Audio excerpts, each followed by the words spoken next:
The Journey Home, a KRYON Parable. The story of Michael Thomas and the Seven Angels. Written by Lee Caroll.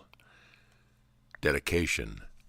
To those who have realized that a human has the power to change his or her life, and that things are not always as they seem. Who is KRYON?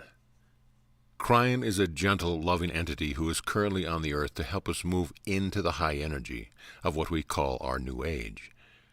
KRYON's words have changed lives and brought love and light into some of the darkest places of our inner being. The storyline for The Journey Home was inspired by KRYON and written by Lee Caroll. Introduction. On December 8, 1996, KRYON sat before more than 500 people in Laguna Hills, California, at the close of an afternoon seminar. In a storytelling session that lasted over an hour, the journey of Michael Thomas was presented. A trek born of the desire of an earth-weary human to join his spiritual family and go home. The very name Michael Thomas represents the incredibly sacred and holy attributes of the Archangel Michael, and also the old energy properties of Thomas the Doubter. This combination represents many of us who feel we are spiritual beings, but often doubt our ability to move forward into a new millennium that has increasing spiritual demands or fear-based challenges. Michael's journey home slowly reveals an adventure through 7 colorful houses, each occupied by a grand angel. Each house represents an attribute of the new age and carries with it wisdom, teaching, humor, and insight into what it is God wants us to know about ourselves. We also get a glimpse of the way things work as we move through the new paradigm of our new age. Progressing to a moving and surprising end, Michael Thomas's journey reveals to humans a package of loving instructions coming from the spiritual source that constantly desires to wash our feet. If you've ever asked God, "What is it that you want me to know?" this may be it. Join Michael Thomas in his exciting journey. It may remind you of your own. Chapter 1. Michael Thomas. The black plastic pieces flew in all directions as Mike pushed his inbox a bit too hard against the cubicle wall of a sales office. It was another instance where an inanimate object bore the brunt of Mike's growing anger at a situation. Suddenly a head popped up through the dusty leaves of a plastic plant to his left. "Everything okay over there?" asked John from the next cubicle. The walls of each cubicle were just high enough to allow a person to pretend he had an office of his own. Mike had placed several tall items on his desk. This had the effect of hiding the fact that his co-workers were only about 4 feet from him at all times, all of them sharing in the pretense that they were alone in their spaces having private conversations. The glow of white fluorescent light from the myriad naked fixtures above the cubicles bathed Mike and his peers in a kind of false illumination only found in institutions and industry. It seemed to absorb all the red in the visual spectrum, turning everyone pale even though they lived in sun-drenched California. Years without direct sunlight made Mike seem doubly pale. "Nothing that a trip to the Bahamas wouldn't cure," replied Mike, without looking at the plant that had John's head showing through it. John shrugged and returned to his phone conversation.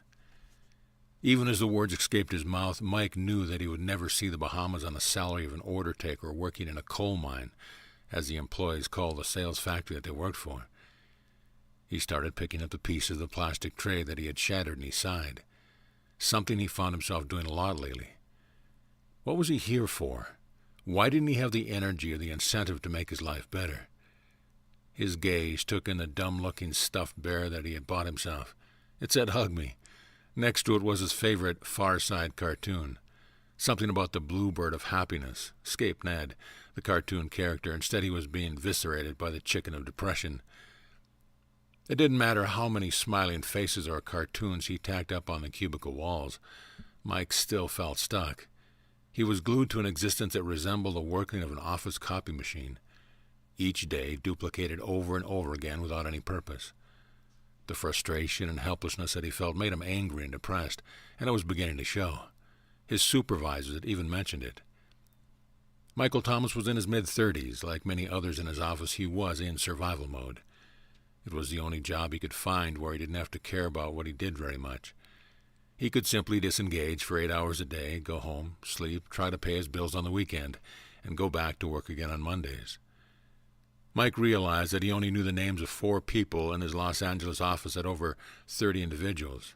He just didn't care, and he had been at this for over a year, ever since the emotional breakup that had shattered his life forever. He never shared his memories with anyone, but they ran through his head almost nightly.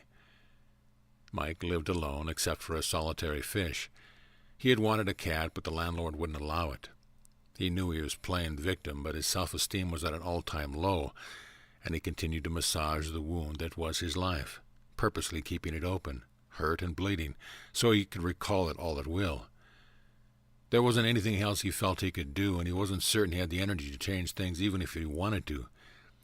He had named the fish Cat just for fun, and he would speak to it each time he came home or left for work. "Keep the faith, Cat," Mike would say to his finned friend on the way out. Of course, the fish never said anything in return. Over 6 feet tall, Mike was somewhat imposing until he smiled. His grin carried with it a charm that melted all prejudgments anyone might have upon seeing his large frame. It was not by chance that he found himself working on the phone where customers could not see him. Rather, it was a purposeful way of denying himself his best attribute, almost like a self-imposed prison, allowing him to wallow in the melodrama of his current situation. He excelled at people skills, but he seldom used them except when necessary at work. Mike did not cultivate friends willingly, and the opposite sex didn't even exist for him in his current mindset, although they would have liked to. Mike, his male co-worker, said, "When is the last time you got lucky? You need to get out there and find a good woman. Get your mind off your life." Then they would go home to their families, dogs and loving children, sometimes a fish too. But Mike couldn't fathom how to start the process of rebuilding his lost love life. It wasn't worth it, he decided. "I found my partner early," he would say to himself, except that she didn't know it. He had been very much in love with all the expectations that go with it. She, on the other hand, had just been having fun. When the fact was finally brought home, it was as if Mike's entire future had been shriveled up and disappeared. He had loved her with a singular passion that he believed he would feel only once in his life. He had spent it all on her, but she had thrown it all away. Raised by his parents on a farm in a small town on Blue Earth, Minnesota, Mike escaped where he felt was a dead-end situation, that of growing crops that were either purchased by a foreign country or were stored indefinitely in large silos due to an overabundance of grain. Very early on, he knew that farming was not for him. It didn't seem to be valued even by his own country. What good was it? Besides, he couldn't stand the smell of it, and he wanted to work with people instead of animals and tractors. He did well in school and was absolutely stellar in anything that involved interaction with others. Ending up in sales was natural for Mike, and he had no problem at all finding good jobs selling a multitude of products and services that he could represent with honesty. People loved to buy things from Michael Thomas. When he looked back at what was now deceased parents had given him, he realized that the one thing that had stuck with us was his belief in God. A lot of good it was doing right now, he often thought bitterly. Mike was an only child, and his parents, his beloved mom and dad, had been killed in a car accident just before his 21st birthday. He still mourned them greatly, and always kept photos around to remind him of their lives and death. Through everything, even now, Mike kept going to church and at least went through the motions of worship. When asked about his spiritual health by the minister, Mike openly admitted his faith in the belief in the spiritual nature. He was certain that God was just and loving, but not really in his corner at the moment, or even for the last few years for that matter. Mike often prayed for a better situation, but he had little optimism that things would really change. When the ruddy complexion of his father, Mike was not really handsome, but attractive in a rugged sort of way. Women found him irresistible. His flashing smile, blond hair, tall frame, square jaw, and deep blue eyes were captivating. Those who had good intuition always knew that Mike was a man of integrity, and they trusted him almost instantly. He had many opportunities to take inappropriate advantage of situations, both in business and in romance, but he'd never done so. Mike was a product of farm consciousness, one of the only valuable attributes that followed him from the cold country of his upbringing. He couldn't lie. He understood intuitively when others needed assistance. He opened doors for people coming out and into the supermarket, respected and spoke to elders, and always gave the down-and-out men and women in the street the dollar bills they asked for, even if he suspected it might be wasted on alcohol.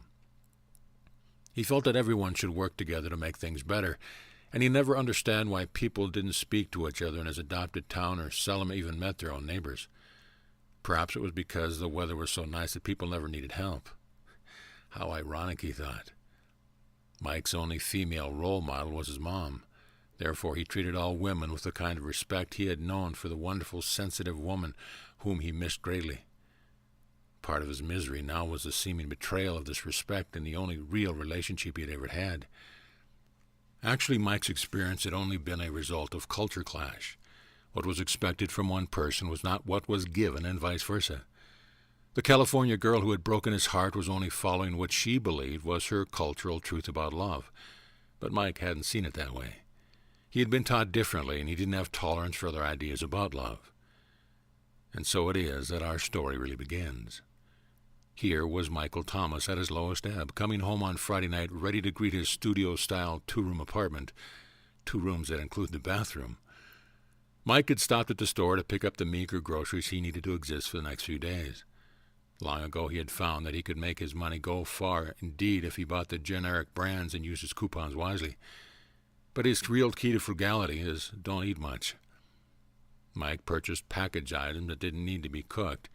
Then he didn't have to use a stove or pay for electricity. This practice left him unfulfilled, somewhat hungry, and always without a dessert to look forward to, which seemed to fit his self-imposed role of victim just fine. He also found that if he ate everything right from the package over the sink, he didn't have to wash any dishes. He hated washing dishes and often bragged to John, his co-worker and only friend, about how he had solved the problem. Knowing Mike's habits, John commented in jest that before long might find a way to do everything, even going without an apartment, by leaving at the nearest homeless shelter. John had laughed and slapped Mike on the back when he said that. Mike, however, had actually considered it. By the time Mike got home from the store, it was dark. A heavy mist had been trying to turn into rain most of the day, and was still at it, turning everything slick and shiny in the artificial yellow rays of the streetlight reflected on the apartment steps. Glad to be living in Southern California, Mike often remembered the hardships of winters in Minnesota where he had grown up. All during his youth he had a passion for anything from California. He swore to himself that he had to escape the punishment of weather that everyone else simply took for granted. Why would anyone choose to live where they could die in 10 minutes from exposure, he would ask his mom. She would smile and just look at him and say, "Families stay where their roots are, you know. Besides, it's safer here." That was her familiar sermon about how dangerous Los Angeles was and how nice Minnesota was. That only made sense if you didn't add death by freezing. Mike couldn't convince her that the danger of the earthquake was like a lottery. It might happen in your lifetime, or it might not. Grueling Minnesota winters, however, were the norm every year, a cyclical occurrence that you could absolutely count on. Needless to say, Mike escaped his country home as soon as he was done with high school, moving to California for his college years. He had used his sales ability to personally finance everything he did. Now he wished he had stayed home for a while, to be with his mom and dad during the years before the accident. He had lost precious times with his parents in his quest to escape the cold, or so he thought. He felt selfish in retrospect. In the dim light, Mike trudged up the front steps in the ground-floor apartment and fiddled around with his keychain. He balanced his grocery bag and slid the key into the lock. Key went in normally, but that's when, on that Friday night, normal stopped for Michael Thomas. On the other side of the door was a gift, potentially a part of Mike's destiny, something that would change his life forever. Due to a warped door frame, Mike had learned to use his body weight to help open the stubborn entrance to the lodging. The result was that the door always burst open forcefully. Mike had perfected the method of balancing a bag of groceries on one hip, slipping the key into the lock, turning it, and pushing with his foot at all the same time. This maneuver required an awkward hip movement, and although it got the job done, his friend John had commented that it looked very funny indeed. The obstinate door flew open with the impact of Mike's hip, startling the thief who was busy in the darkened room. With the swiftness of a frightened cat and years of experience with the unexpected, the uninvited man, a good foot smaller than Mike, instantly darted forward, grabbed Mike's arm, and yanked him into the room. Since Mike's balance was in the funny mode of opening a sticky door, he was already in a full forward motion. The thief's action easily tumbled Mike into the apartment and smashed his large frame to the floor, where the groceries were launched against the far wall with enough force to break the seals on the package. Just before he hit the floor, shocked Mike, with all his bodily alarms going off at once, heard the door slam behind him, with the thief still inside. Mike caught a quick glimpse of the broken glass his face was headed for, the result of a shattered window that allowed the smaller man to enter. These are often the times recounted after the fact when people say that things slowed down in their minds.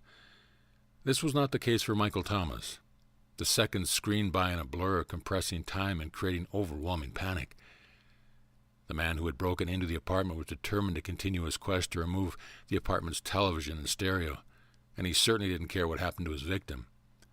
Hardly had Mike fallen to the floor when the man was on top of him with hands like a sweaty vice grip, gripping Mike's throat. The man's eyes were wide and inches from his own. Mike could feel the smell of the hot, foul breath in his face and the weight of the man's rump on his stomach. He instinctively reacted as any person would who was about to die and mustered up a move one might witness in a B-movie. Despite his disorientation, with all his force, he quickly threw his head forward, smashing against the thief's head, and it worked. The assailant, surprised by the force of the move, released his grip long enough for Mike to violently move to the side and try to stand up. Before he could right himself, however, the thief again attacked, this time with a strong blow to Mike's midsection. Mike was actually lifted up by the impact, then fell back and to the left, brutally connecting with something big that he dimly realized was the aquarium.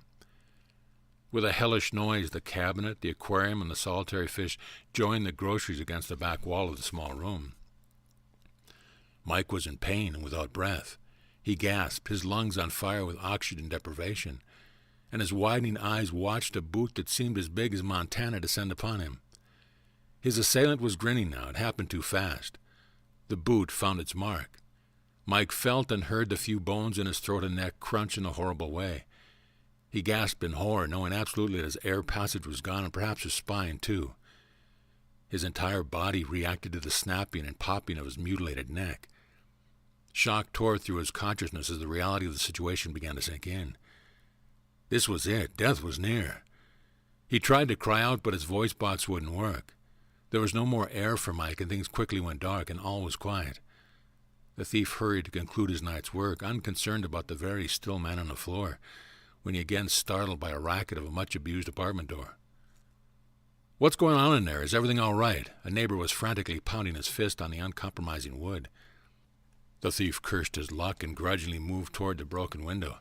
He punched out some remaining glass shards to clear his way and easily slipped through. Mike's neighbor, who had never actually met Mike, heard the sound of more glass breaking inside and decided to try the doorknob. Finding the door unlocked, he entered to find the apartment trashed and a man fleeing through a broken window. Moving silently in near dark to avoid the TV and stereo oddly stacked in the middle of the room, the neighbor snapped on the light switch and a bare bulb came to life on the ceiling. "Oh my God," he heard his voice break in shock. In a split second, the man was on the phone dialing for help. An unconscious and critically injured Michael Thomas lay on the floor.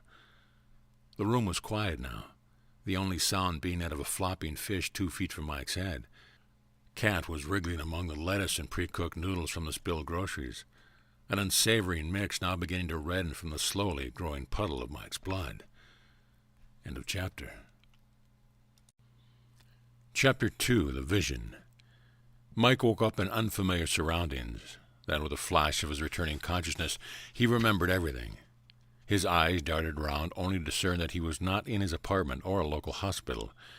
Everything was quiet.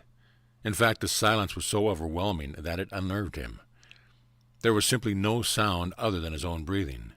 No cars passing by, no hum of the air conditioner, no nothing. Mike managed to sit up slightly. He looked down to find himself lying on a strange-looking white cot-like bed. There were no covers, but he was wearing exactly what he had on the time of the attack. He reached up and touched his neck. His last conscious thought was that he had been mangled, but to his relief he could detect no sign of injury. Mike actually felt good. He gently poked himself in several places. Strangely enough, there was no injury or soreness at all. But that silence, it was driving him crazy. There was no other stimulus to his ears. The lighting was odd, too. It seemed to come from nowhere and everywhere at the same time. It was brilliant white, a white so vivid of color that it hurt his eyes. He decided to examine his surrounding more closely. This was spooky. He wasn't in a room, and he wasn't outside. There was only him, the cot, and a white floor that extended as far as he could see. Mike lay back down. He knew what had happened. He was dead. It didn't take a rocket scientist to understand that what he was observing and feeling didn't add up correctly in the real world. But why did he still have his body? Mike decided to try something silly. He pinched himself to see if there was any pain. He flinched and uttered a loud, "Ow!" "So how do you feel, Mike?" asked a soothing male voice. Mike instantly looked in the direction of the voice and saw a sight he would not forget for the rest of his life. Mike felt an angelic presence, a feeling of great love. He always went for how he felt first, then on to what he saw. It was his habit to describe his experiences in this manner when asked, and at this moment he saw a figure in white that was in some way ominous but splendorous at the same time. Were those wings, he wondered? How trite. Mike smiled at the vision in front of him, having difficulty believing it was real. "Am I dead?" Mike inquired stoically, but with respect to the being before him. "Not at all," said the figure who approached Mike. "It's just a dream, Michael Thomas." The apparition came closer, seemingly without walking. Mike saw a veiled, blurred face on the giant man in front of his bed, but somehow it made him feel comforted, safe, and cared for. It was all he could do to continue speaking. The feeling was wonderful. The figure was dressed in white, but he wasn't wearing a robe exactly or a suit. The garment seemed somehow to be alive, and it moved with the man as though it were skin. His face was the same, indistinct.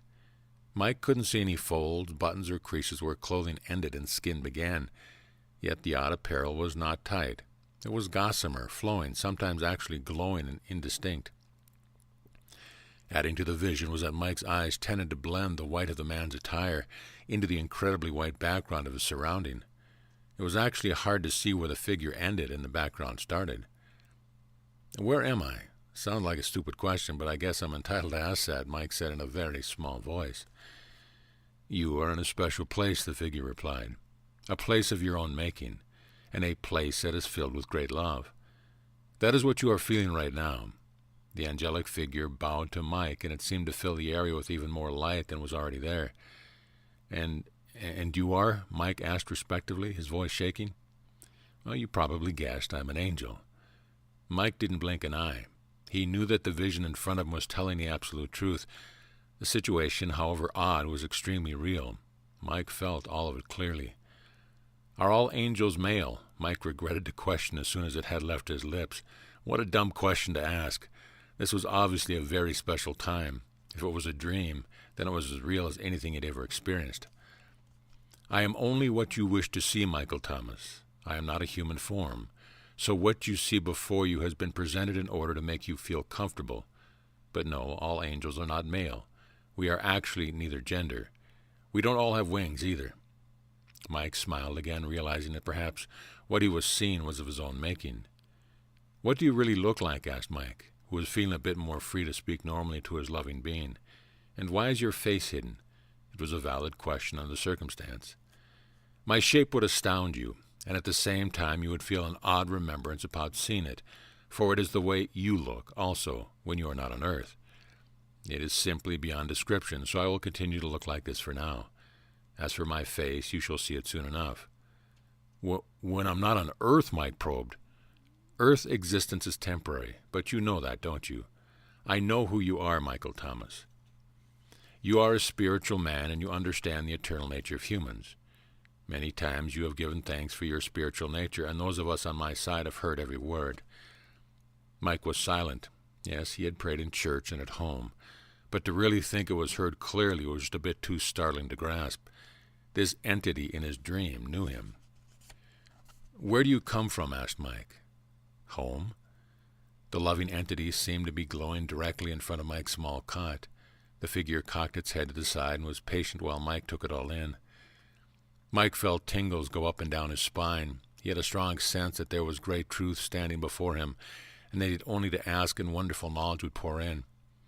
"You are right," the angel responded to Mike's inner musings. "What you do right now will change your future. You are feeling it, aren't you?" "You can read my thoughts?" Mike inquired somewhat sheepishly. "No, we can feel them.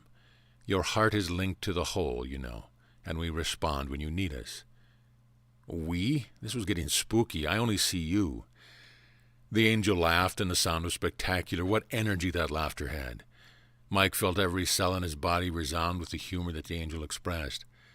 Everything the angel did was fresh, larger than life, and somehow there a wonderful remembrance of something deep within Michael's subconscious. Mike was stunned at the sound, but said nothing. I speak to you with the voice of one, but I represent the voices of many, stated the angel, as he held out his arm, letting the old garment skin flow and undulate from the move. There are many in service to each human, Michael. This will become obvious to you if you choose it to be. Well, I do choose, Mike shouted the words. How could an invitation like that be ignored? Then Mike felt a little embarrassed, as if he were acting like a child in front of a matinee star. He was silent for some time and watched the angel move slightly up and down, as if he were on some kind of mini hydraulic lift. He again mused to himself how much of what he was seeing might be the result of his desire to perceive things a certain way from watching movies, tending church, or looking at great works of art. Things were silent again. Oh, that silence! The angel was obviously not going to impart information unless Mike started asking questions. "May I ask you about my situation?" Mike asked respectfully. "Is this really a dream? It seems so real." "What is a human dream, Michael Thomas?" The angel moved slightly closer. "It is a visit in your biological and spiritual mind that enables you to receive information from my side of things, sometimes metaphorically. Did you know that? A dream may not seem like your reality, but it is actually closer to God's reality than anything you experience regularly. Those times that your father and mother come to you in your dreams, how'd that make you feel? Did it seem real? It was. Remember the week after the accident when they visited you. You wept for days in response. It was their reality. Their message to you was real. They continue to share their love with you even to this day, because like you, they are eternal also. As far as questions about your situation, why do you think you are having this dream? It is the sole purpose for this visit, and it is timely and appropriate." Mike was pleased by the long stream of conversation from this beautiful one who seemed increasingly familiar to him. "Will I come out of this situation okay? I believe I am horribly injured, and that I am unconscious somewhere, perhaps dying." "Depends," said the angel. "On what?" inquired Michael. "What is it you really want, Michael?" asked the angel in a loving manner. "Tell us what it is that you really want. And be careful with your answer, Michael Thomas, for the energy of God is often literal. Besides, we know what you know. You cannot fool your own nature." Michael wanted to be honest with his answer. The situation was becoming more and more real with each passing moment. He indeed remembered the vivid dreams he had about his parents right after their accident. They had come to him together, and a few times he could sleep in that horrible week, and they had hugged and loved him. They told him that it was their appropriate time to leave, whatever that meant. Mike hadn't accepted that it was. His parents had also told him that part of the arrangement of death was to give him a gift in their passing. He always wondered what the gift was, but then again it was only a dream, or was it? The angel said it was real. This current experience certainly seemed real to Mike, so perhaps the parental message were too, just like this angel was or is. This dream or vision is confusing, he thought with frustration. What is it I want? Mike asked himself. He thought about his life and all the things that had happened to him in the past year. He knew what he wanted, but he felt it was wrong to ask for it. "It does not suit your magnificence to withhold your innermost desire," mused the angel to Michael. "Drat," Michael said to himself. "The angel again knows what I am about. There's nothing I can hide." "If you already know, then why are you here to ask me?" Mike asked. "And what's this about me being magnificent?" For the very first time, the angel showed something other than a smile. It was a feeling of honor, of respect. "You have no idea what and who you are, Michael Thomas," the angel said seriously. "You think I'm beautiful? You should see what you look like. Someday you will. As far as me knowing your thoughts and feelings, of course I do. I am here as part of your support, and therefore I am with you in many very personal ways. It is my honor to appear before you, but it is your intent that will bring a change at this time. You have the choice to tell me or not to tell me what is your desire most at this moment as a human. The answer has to come from your own heart, spoken out loud for all to hear, even for you to hear. What you do at this point will make a difference for many." Mike took it all in. He would have to speak his truth, even though it might not be what the angel wanted to hear. Mike contemplated for a moment, then he spoke. "I want to go home. I'm tired of this life as a human. There, he said it. He wanted out. But I don't want to bail out something important to God's plan." Mike was passionate. "Life seems so meaningless, but I was taught that I was created in the image of God for a purpose. What can I do?" The angel moved to the side of the cot so Michael could see him better. It was amazing, this vision, dream, or whatever it was.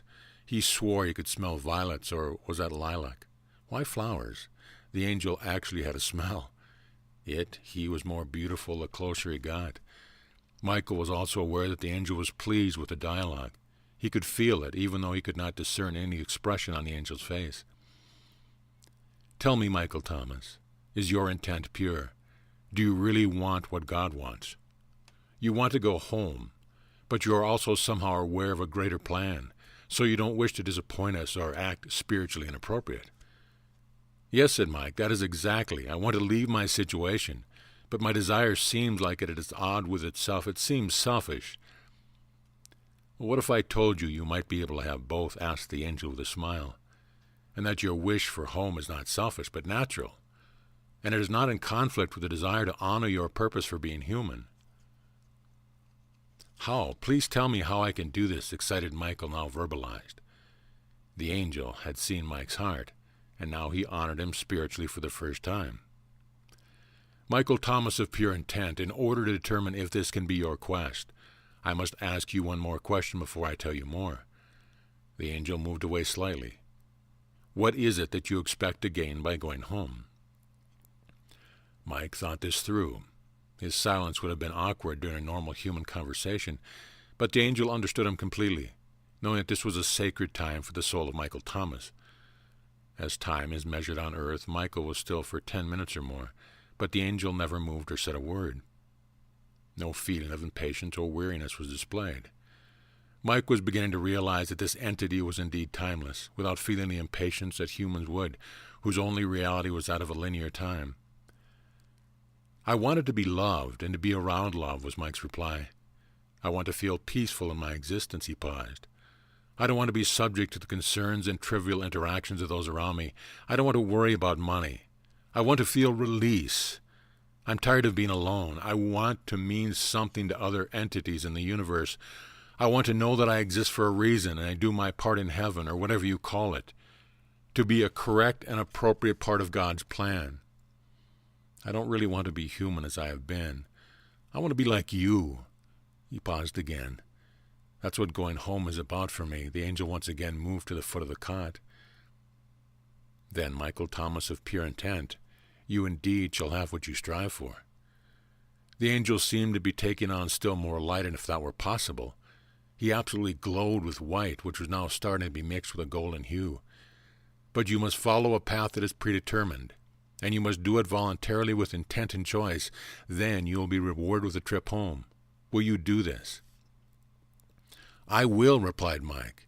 He felt the beginning of a wonderful feeling that could only be described as a wash of love.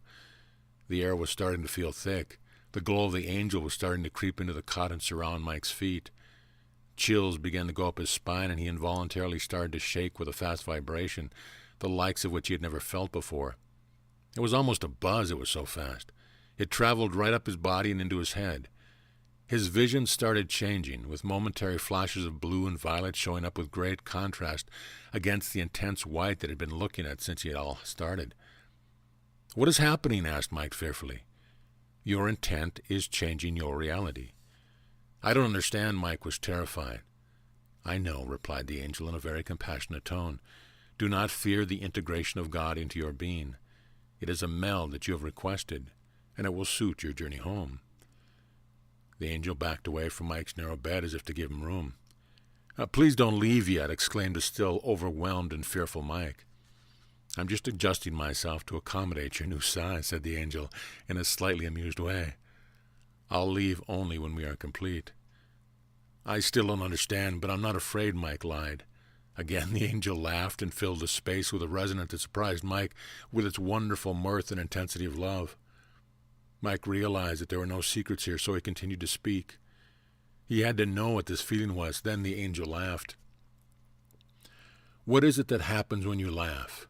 It affects me inside somehow, and something I haven't felt before. The angel was pleased by the question. What you hear and feel is an attribute that is purely from the God source, said the angel. Humor is one of the only qualities that passes untouched from our side to your side. Did you ever wonder why humans are the only biological entities on earth that laugh? You might think that animals laugh, but they are responding only to stimulus. You are the only ones who have the real spark of spiritual awareness that supports this full property, the only ones who can create humor from an abstract thought or an idea.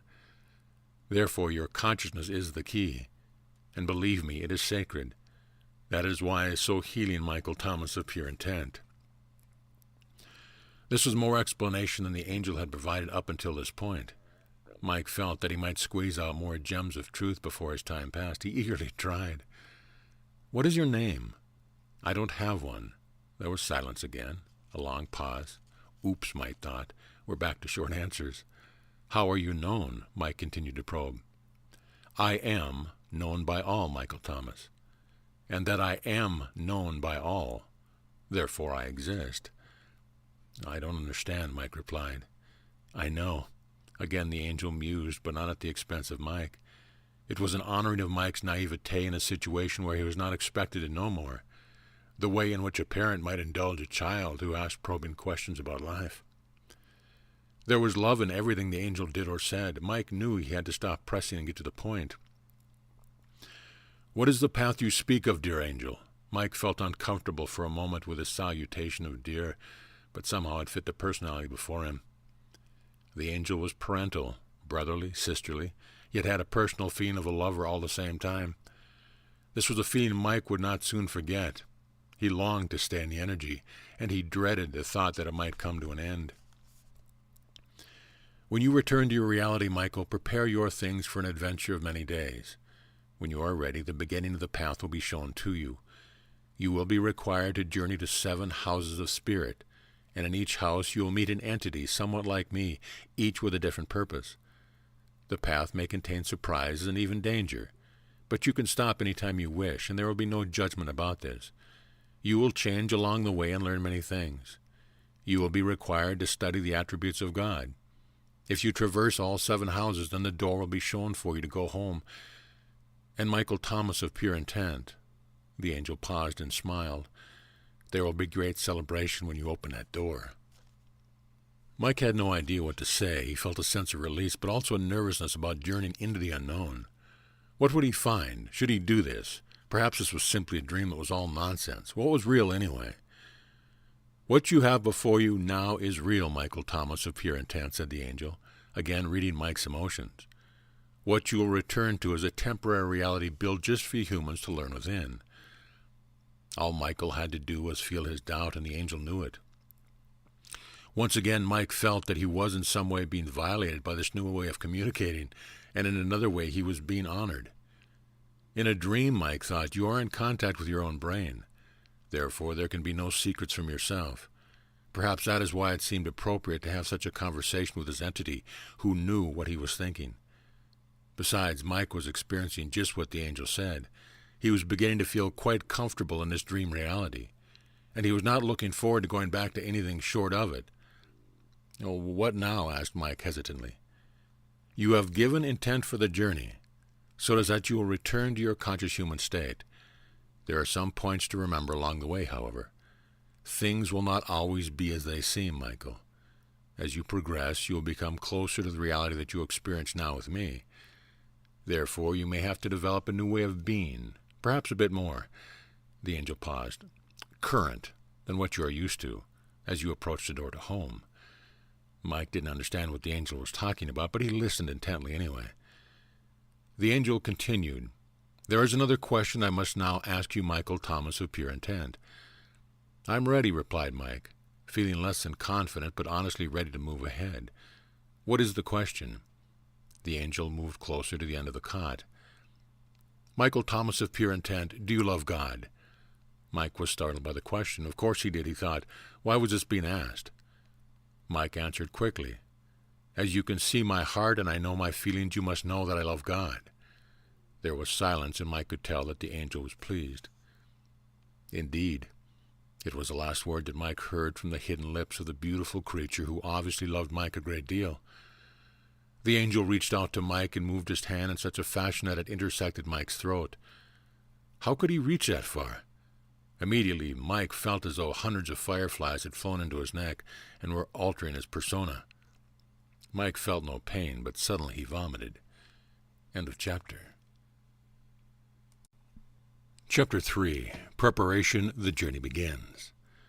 "Hold his head to the left next to the tray," cried the nurse to the orderly. "He's vomiting." The emergency ward was crowded that night, as is often the case on a Friday. This time the full moon also complicated matters. Although they might not possess a shred of belief in astrology or anything metaphysical, most hospitals have a tendency to put more personnel in the ER at this time of the month. Things just seem to occur that never happen at any other time. The nurse rushed out of the room to tend to another urgent matter. "Is he awake?" asked the neighbor who had accompanied Mike into the ward. The white-coated orderly bent down to closely examine Mike's eye. "Yes, he's coming out of it," the orderly replied. "When you can speak to him, don't let him up. He's not only got a nasty head bump with a few stitches, but his jaw is going to be real sore for a while. The x-rays show that it was almost fractured. Good thing that we were able to set the dislocation while he was out." The orderly moved out of the cubicle, an area separated by a curtain on a semicircular rod. On the way out, he pulled the curtain so that Mike and his neighbor were again alone.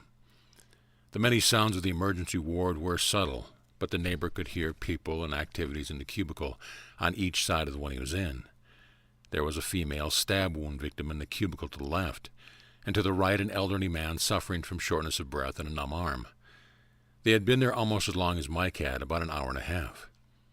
Mike opened his eyes and felt a searing pain in his lower jaw. He knew immediately that he was awake. No more angel dreams, he thought, as the reality of the pain in the entire situation slowly became his reality. The fluorescent fixtures that bathed the emergency area in a bright, sterile light made Mike wince and close his eyes.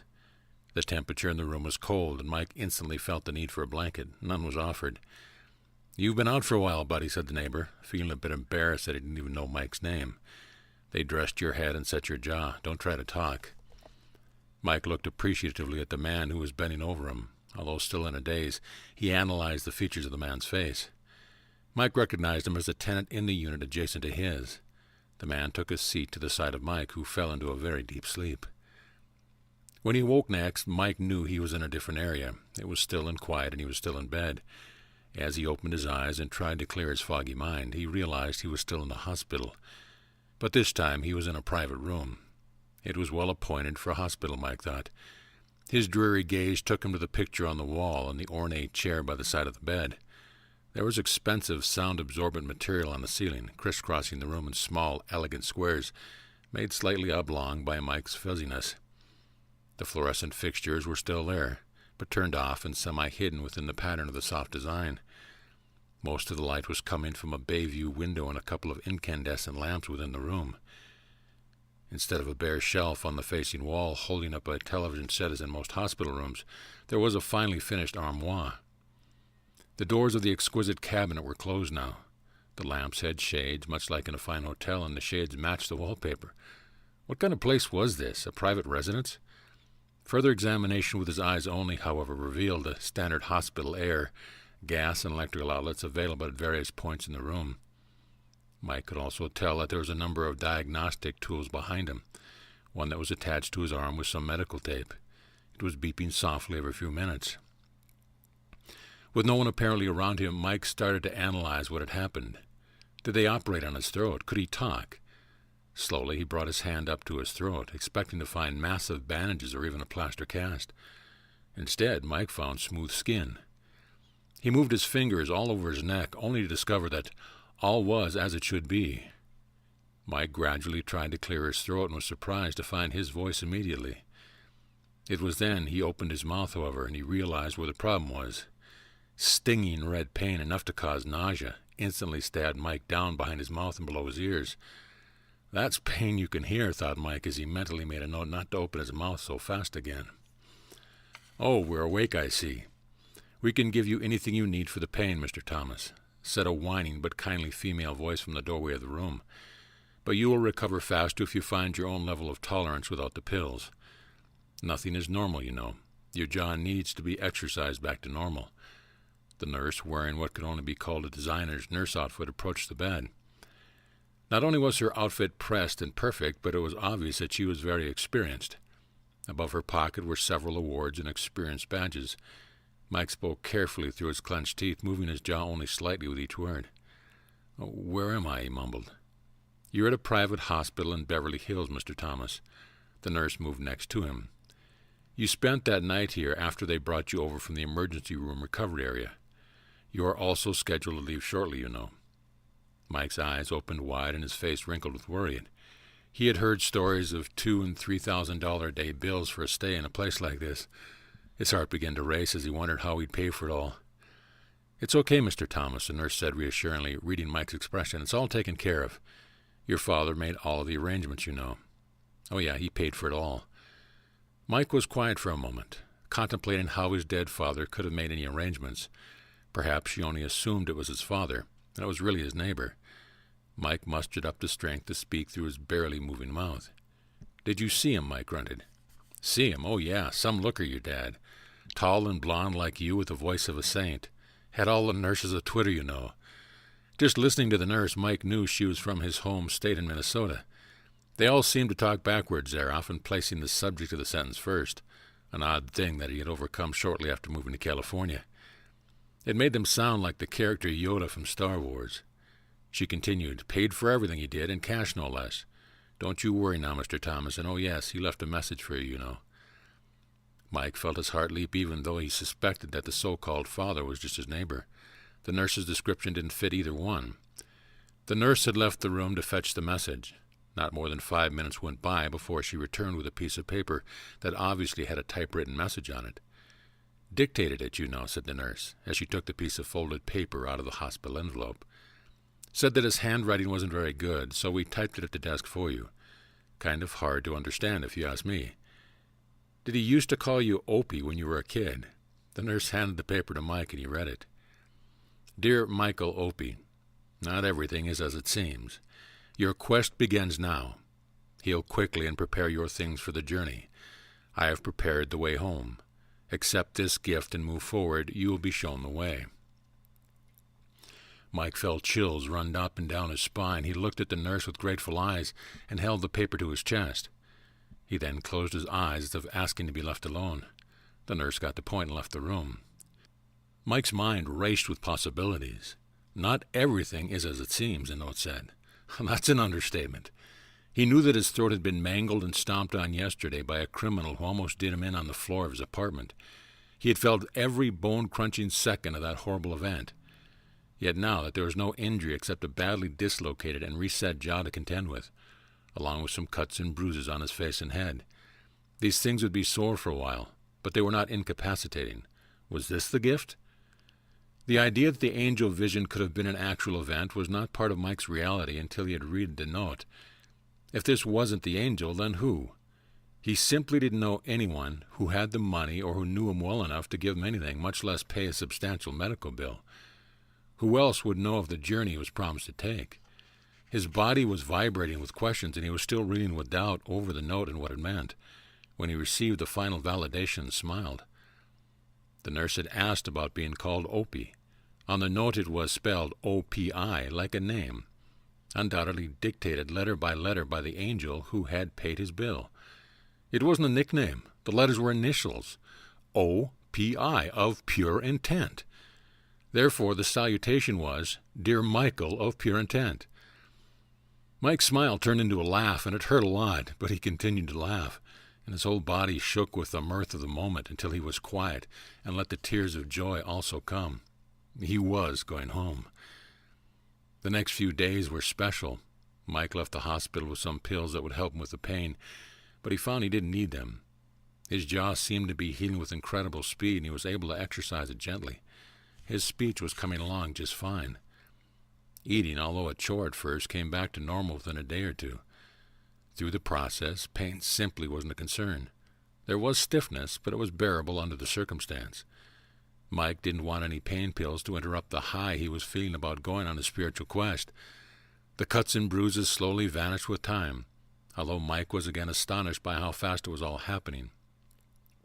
Mike quit his job over the phone.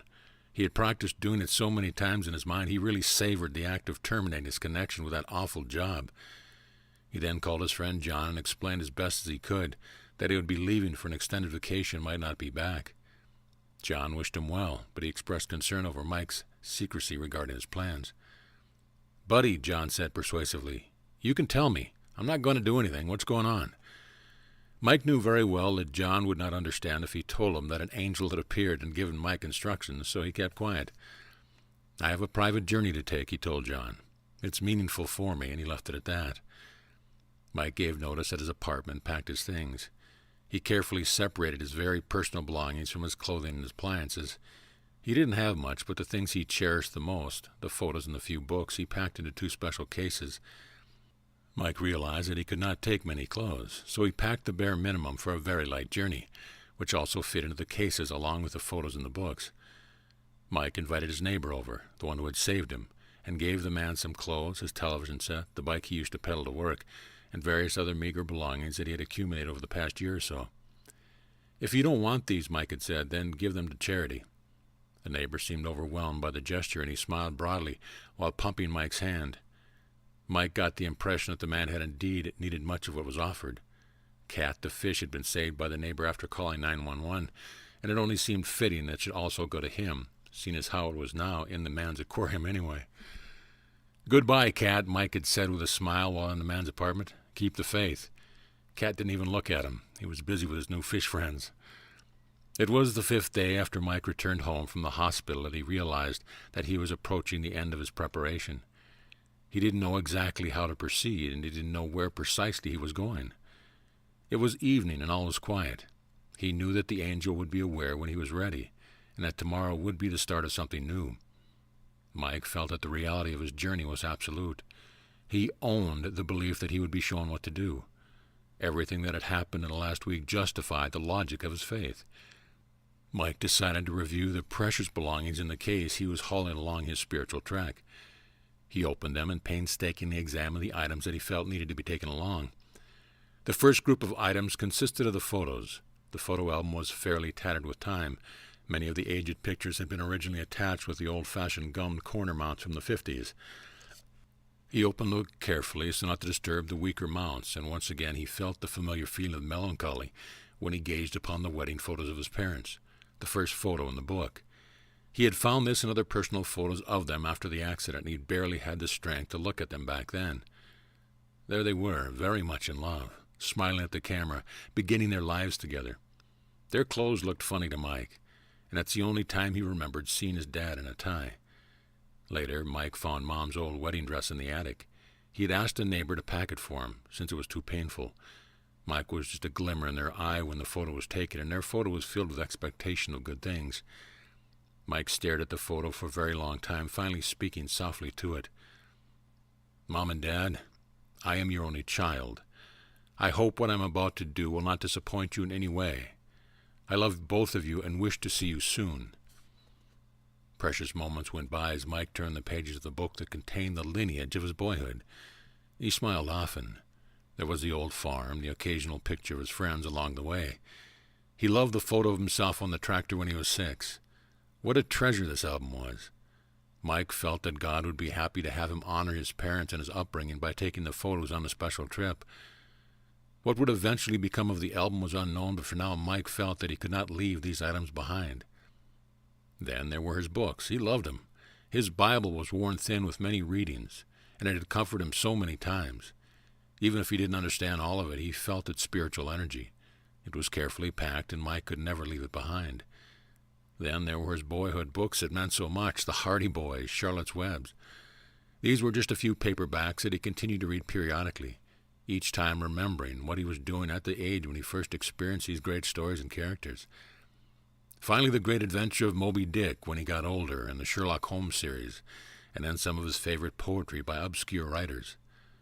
All of the books and the photos fit nicely into 2 satchels, and they could be carried easily, allowing him to also carry a medium-sized sack that would hold a snack or 2. Mike felt he was ready, so he lay down on the floor of his now bare apartment for the final time. He had a pillow, and that was enough. He was ready for the next day, and the excitement of starting his spiritual quest made sleep almost impossible as he turned over in his mind the things that had happened and the promises of things yet to come. Tomorrow would be the beginning of his journey home. End of chapter. Chapter 4. The First House. The next morning dawned a bit dreary, but Mike's spirits were high. With some meager funds that he had saved, Michael purchased a large breakfast, which he ate on the patio of a local bistro. It felt odd to be outside at this time of day. Normally he was working by now, used to toiling all day, eating a sack lunch at his desk, and having the sun go down out of his eyesight while he was still in the confines of the building. With satchel in hand and the bag over his shoulder, Mike stood outside the diner, wondering exactly which way to go. He knew that he could not head west, since the ocean would soon intervene. East it was, then, until he was shown another route. Appropriately, Mike felt pretty good about beginning a trip built on faith, but he still wished he had a more clear destination. If only I had some sense of direction, a map perhaps, or an indication of my current position, Mike said to himself as he plodded eastward, passing very slowly through the suburbs of Los Angeles toward the foothills of yet another endless neighborhood. It's going to take weeks to walk out of here, thought Mike. Mike didn't really know where he was going, but he just kept heading east. At lunchtime, he sat down on a curb and consumed the leftovers he had saved from breakfast, and again wondered if he was on the right path. "If you are there, I need you now," said Mike out loud to the sky. "Where is the gate to the path?" "A current map it shall be." Mike heard a familiar voice speaking in his ear. He stood up and looked around, but saw no one. He'd recognized the voice of the original angel. "Did I hear that or feel it?" muttered Mike under his breath with a sense of relief. At least there was some communication. "What took you so long?" asked Mike with some humor. "You only asked for help a moment ago," replied the voice. "But I've been wandering for hours." "That's your choice," stated the voice. "What took you so long to verbalize your request to us?" The voice was obviously having fun, turning Mike's objection back at him. "You mean I only get help when I ask?" "Yes, what a concept," replied the voice. "You are a free spirit, honored and powerful and able to make your own way if that's your choice. It's what you have been doing all your life. We are always here, but only active when you ask. Is that so odd?" Mike was momentarily irritated by the absolute logic of the angel's words. "Okay, where do I go? It's past noon, and I feel that I've been guessing all morning about which direction to walk." "Good guessing," replied the voice with an implied wink. "The gate to the path is just ahead." "You mean I was headed for it all along?" "Don't be so shocked that you went right to it. You are a piece of the whole, Michael Thomas of pure intent. With practice, your intuition will serve you well. I am here today only to help steer you in a small way." The voice hesitated. "Look ahead, you're already at the gate." Michael stood in front of a large hedge that led into a canyon between rows of houses. I don't see anything." "Look again, Michael Thomas." Mike stared at the bush and slowly realized that there was an outline of a gate. It had been hidden by the fact that it blended in, and looked like part of an overall structure of the plant. Now it seemed that he couldn't not see the gate even if he wanted to. It was so obvious. He turned away for a moment, then looked at it again with a new perception. There it was, now even clearer than it was a moment ago. "What is happening?" asked Mike, aware that his perception was changing. "When unseen things become obvious," the gentle voice said, "you can't go backwards into ignorance. You will now see all gates clearly, since you gave intent for this one." Although Mike didn't fully understand the significance of what was being given him, he was all too ready to move on to the main path of his journey. The hedge stopped resembling a gate and actually became one. Right before Mike's eyes, it was changing and growing in its definition. "This is a miracle," whispered Mike as he continued to watch the tall hedge transform into a tangible gate. He even backed up slightly to allow room for the phenomena to occur. "Not really," replied the voice. "Your spiritual intent just shifted you slightly, and the items that vibrate at your new level simply have snapped into view. No miracle. It's just the way it works." "You mean my consciousness can change reality?" questioned Mike. "Semantics," replied the voice. "Reality is the essence of God and is constant. Your human consciousness only reveals the new parts of it if you wish to experience. As you change, more of it comes into view, and you may experience and use the many new revelations as you wish, but you cannot go backwards." Mike was beginning to understand, but he'd had an additional question before he started down the path through the newly exposed gate before him. He was always ready to test everything for truth, even the angelic voice he was hearing in his mind. Mike formed his question and stated, "You said I was a creature of free choice. Why can't I go backwards if I choose to? What if I want to ignore the new reality and return to a simpler one? Isn't that free choice?" "It is the physics of spirituality that creates an axiom that states you will never be able to return to a less aware state," replied the voice. "If you actively choose to try, however, then you are denying the enlightenment that you have been given, and you will become unbalanced. Indeed, you are able to try to move backwards. It is your free will. However, sad indeed are those humans who try to ignore that they know is truth, for they will not last long with a dual vibratory rate." Mike did not understand all the new spiritual information the voice was imparting to him. He did receive the answer, however, to his question. He knew he could turn around right now and go back to the city. It was his choice. But every time he stood here, he would see the gate, and knowing it was there, but ignoring it, would make him unbalanced and no doubt sick. Somehow it all made sense, and it was his desire to move forward, not backward. So Mike picked up his satchel and bag and moved forward through the gate, onto the path that was the beginning of his journey. It was a plain dirt path like any other in the canyon. Mike was excited and moved right on, quickly leaving the gate behind. Mike had just gone through the gate when a dark, shadowy, greenish figure also slipped through. The shrubbery wilted where it walked, and had Mike not moved on, the stench would have alerted him to its presence. It quickly took up position behind Michael Thomas, staying just out of sight but keeping up with him in his exuberance. Like a swift and cunning phantom, it shadowed Mike's excitement and his glee with an equal amount of hatred and dark purpose. Mike had no idea that it was there. Shortly after setting off on the path, the scenery, even the feeling of the land changed greatly for Michael Thomas. Nowhere could he see the sprawling city of Los Angeles or the myriad suburban homes. In fact, there was no hint of civilization, no telephone poles, no airplanes, and no freeways. He had eagerly embarked upon the new dirt path before him like a kid opening gifts at Christmas, plowing ahead without really thinking. And now he realized that with each step he was going deeper into another world. This journey was taking him into a reality that was far removed indeed from the one that he had just experienced. Mike wondered if he was now in some kind of place between earth and heaven, where he might start his spiritual schooling, something he assumed would be taking place soon to prepare him for the honor of going home. The trail-like path had slowly become wider, and now was almost the width of a road.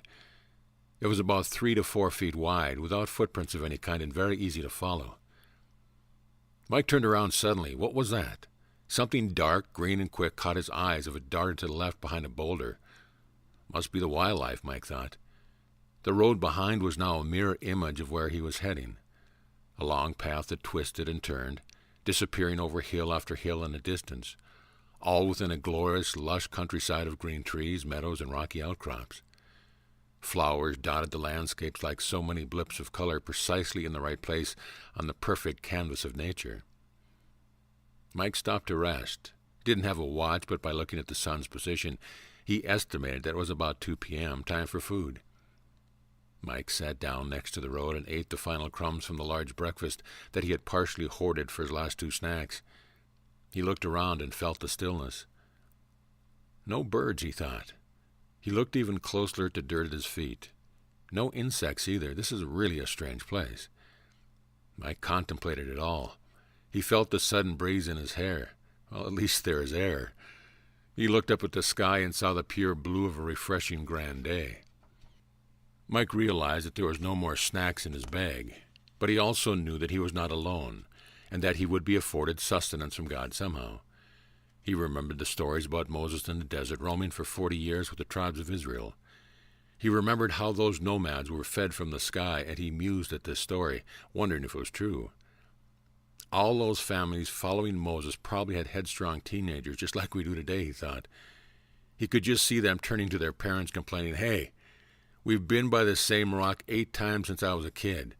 Why are you trusting this guy Moses? He's taking us in circles. The desert isn't that big. Hello?" Mike laughed as he thought about it all, and wondered if he was going to see the same rock shortly, indicating that he was also going in circles. He had no idea where he was going either, just like the Israelites in the desert, and without food, too. This made him laugh even harder at the similarities. Perhaps the laughter was honored, or it was simply time, but around the next bend in the widening dirt road Mike saw it. It was the first house, and it was bright blue. Good grief, Mike thought.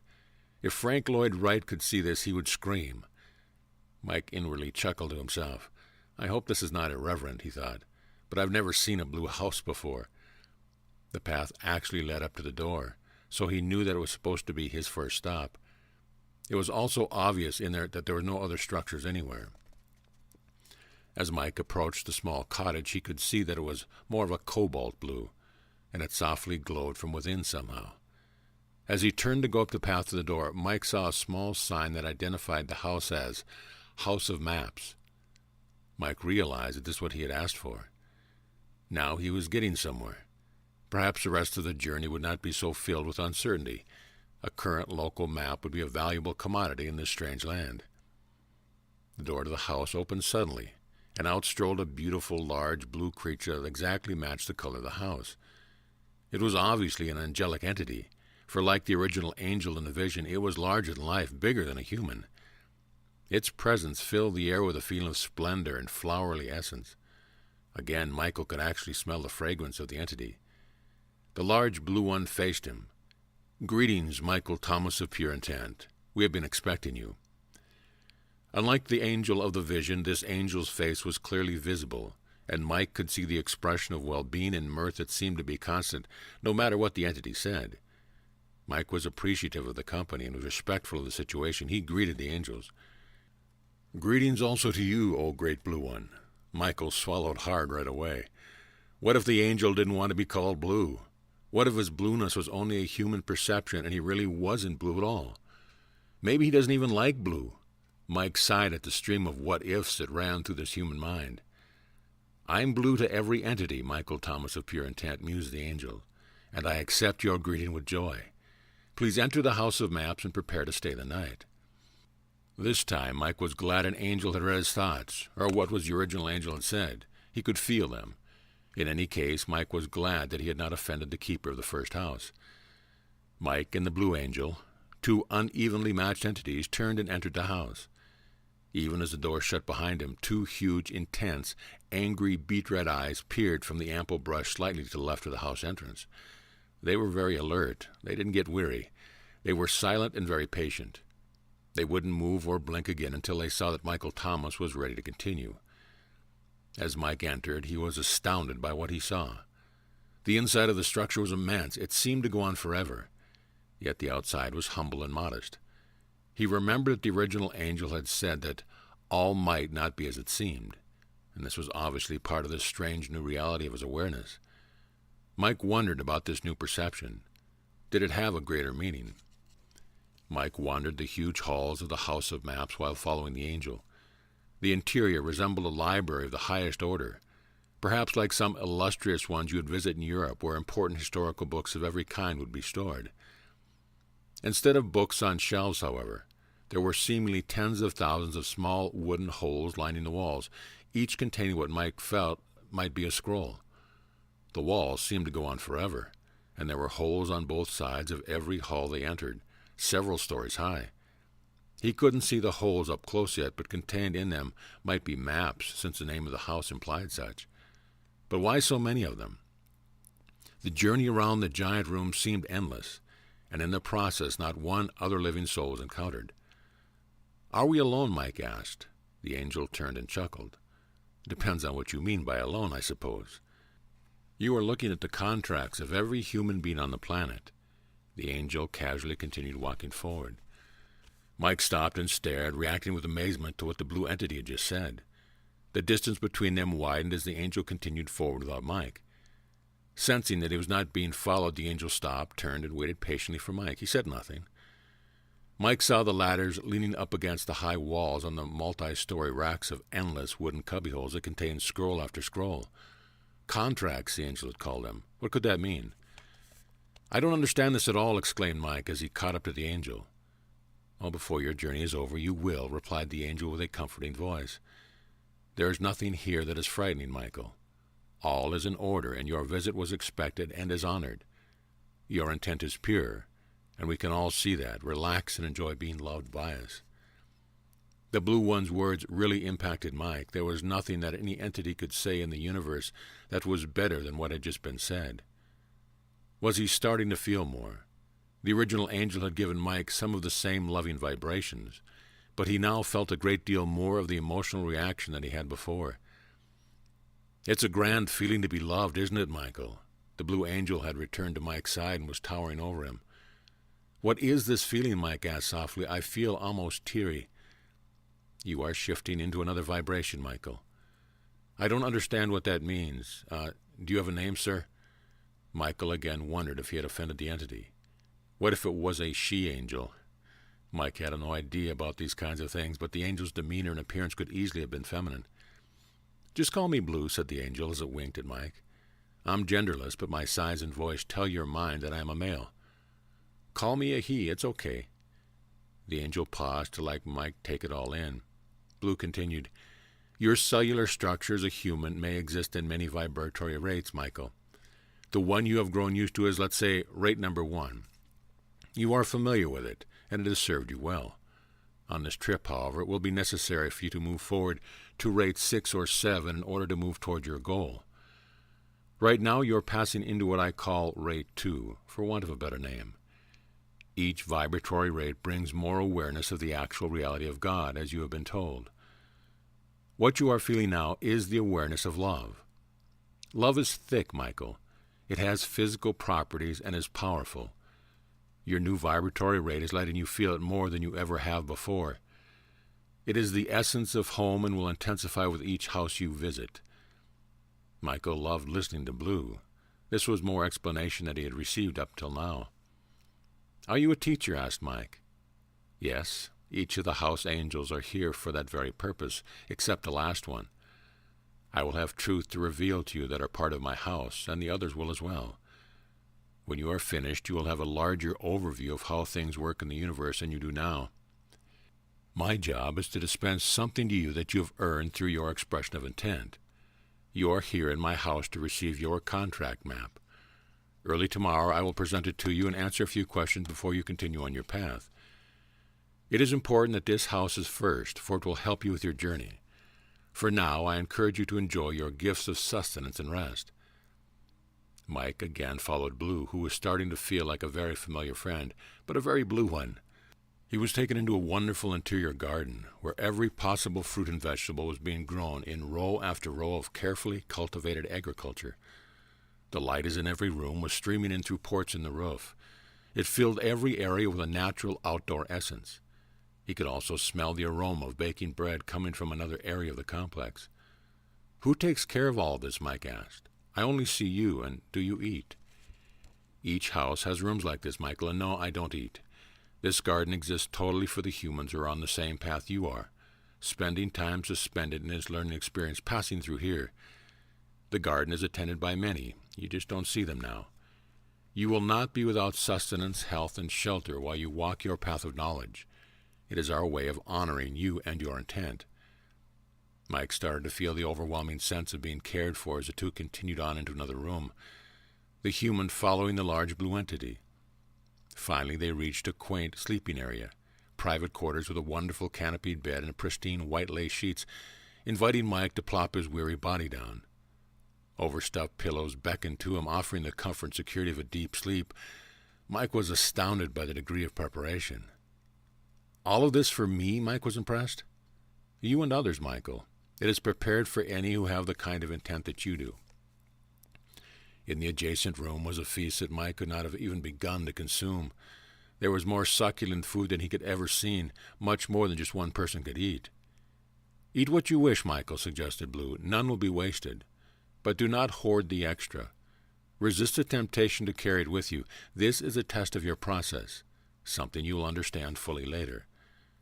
Blue left Mike alone and exited the area. Mike dropped his bags, immediately sat down, and ate like he had seldom done before. He took care not to be glutton-like, but he filled his belly full with the luscious cuisine.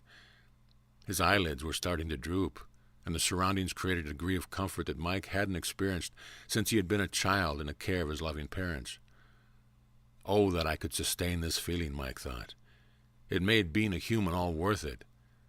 Mike got up from his meal feeling that he had somehow addressed the issue of the dirty dishes in the morning. He was tired. He was barely able to get out of his clothes, which he had hung on the provided hooks on the wall. He fell into bed, and the warm cocoon of peaceful sleep came fast. In the morning stillness, Mike arose, feeling incredibly refreshed. He washed up and made his way to the dining area, only to find that all the dishes from the night before had been removed and a wonderfully prepared breakfast spread was in its place. Part of his awakening that morning had come from the smell of fresh eggs, potatoes, and delicious bread. Mike enjoyed his solitary breakfast alone, and in his solitude he again wondered about the appropriateness of his request to go home. Is it wrong to want out-of-the-earth experience, he asked himself. What about those left behind? They won't be able to experience the levels of vibratory enhancement that he would. Was it fair? A feeling of melancholy began to wash over him as he thought about his friends and the people he worked with. He was even concerned about his former lover. What is happening, wondered Mike. I'm starting to feel empathy for everyone. This is not like the me I've always been. This is actually painful. I'm starting to regret having something that others don't have. Does this mean I'm in the wrong? Should I go back? It is inevitable that you ask yourself that question, Michael, said Blue, who had suddenly appeared in the doorway and had once again tuned into Mike's feelings. Although startled, Mike was delighted to see Blue and greeted him with a nod. Speak to me of these things, Blue, said Michael. I honestly need direction. I'm beginning to wonder if I have done the correct thing. The workings of spirit are marvelous, Michael Thomas of Pure Intent, said Blue. And the postulate of human enlightenment is this. Take care of yourself first, and the honor of your journey will be passed to those around you in a synchronous way, for the intent of the one will always affect the many.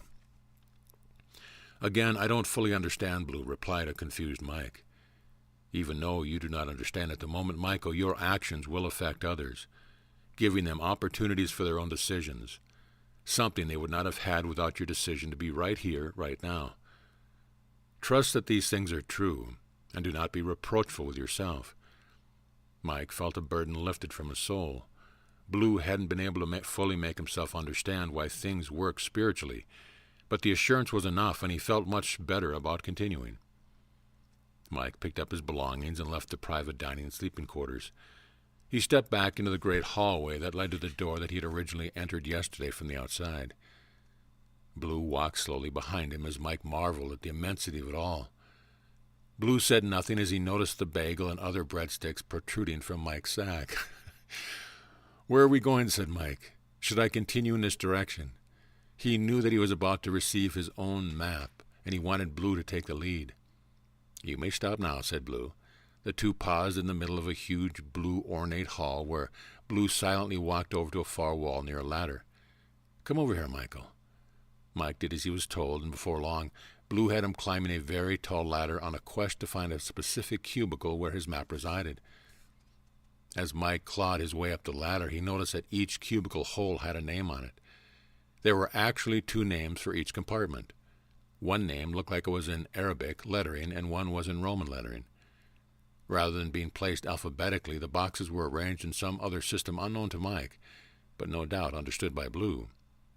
Blue had told him exactly where to look, and he was now just a few feet from the place Blue had indicated. Finally he saw it, the box marked Michael Thomas, along with other strange lettering that was on all the others, probably angel language, Michael thought to himself.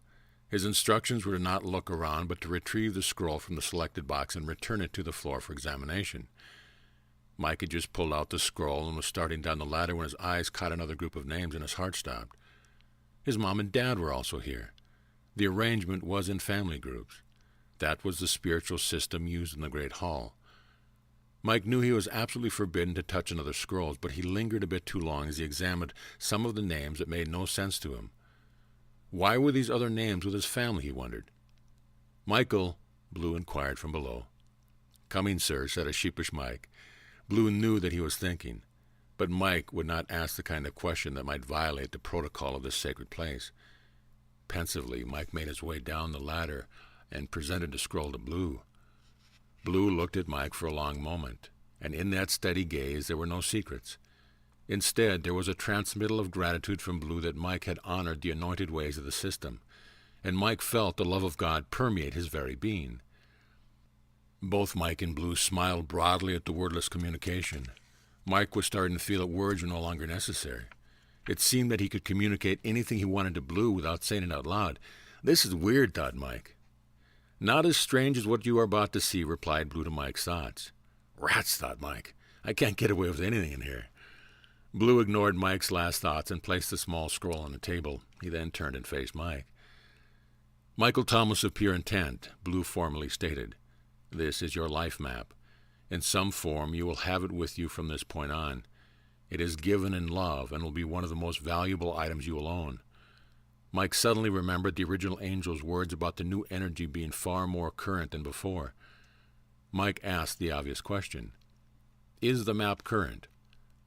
"More so than you might desire," was the whimsical answer from the tall Blue one. Mike actually thought he heard Blue snicker. Blue handed the map to Mike and wordlessly invited him to examine it for himself. Mike took it and held it to his chest for a moment, savoring the gift as a child would. He felt the sacredness of the moment and opened the map with a ceremonial flair that made Blue smile. Blue knew what was coming. All sense of wonderment and expectation disappeared as Mike uncoiled the small scroll. It was blank. Or was it? Right in the middle of the scroll, visible only by careful examination, was a group of letters and symbols.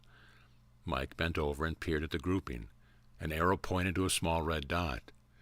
Next to the dot were the words, "You are here." A small symbol for the cottage labeled House of Maps was next to the dot. A small but richly detailed area was drawn around the dot for about an inch or so on the paper, including the path Mike had followed. Then it stopped, incomplete. The map showed Mike only where he was, and it detailed a small area extending only 100 yards or so in every direction. "What is this?" asked Michael, not too respectfully. "Is this an angel joke, Blue? I have come all this way to the House of Maps to receive a wonderful sacred scroll that tells me that I'm in the House of Maps?" "Things are not always as they seem, Michael Thomas of Pure Intent. Take this gift and keep it with you." Blue didn't really answer the question at all. Mike knew intuitively that it wouldn't do any good to ask again, so he rolled up seemingly useless map and placed it in a sack. He was clearly disappointed. Blue led the way back to the front door and stepped outside into the fresh air, with Mike following him. The angel faced Mike.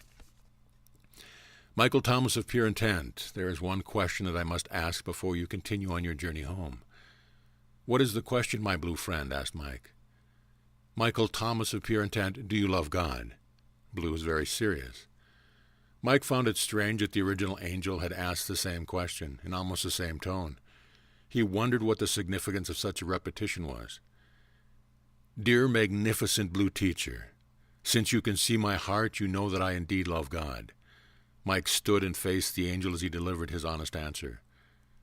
"So it is," said Blue, and with that he stepped into the small blue cottage and closed the door firmly. Michael had a feeling of sudden disconnection. Do these guys ever say goodbye, he wondered.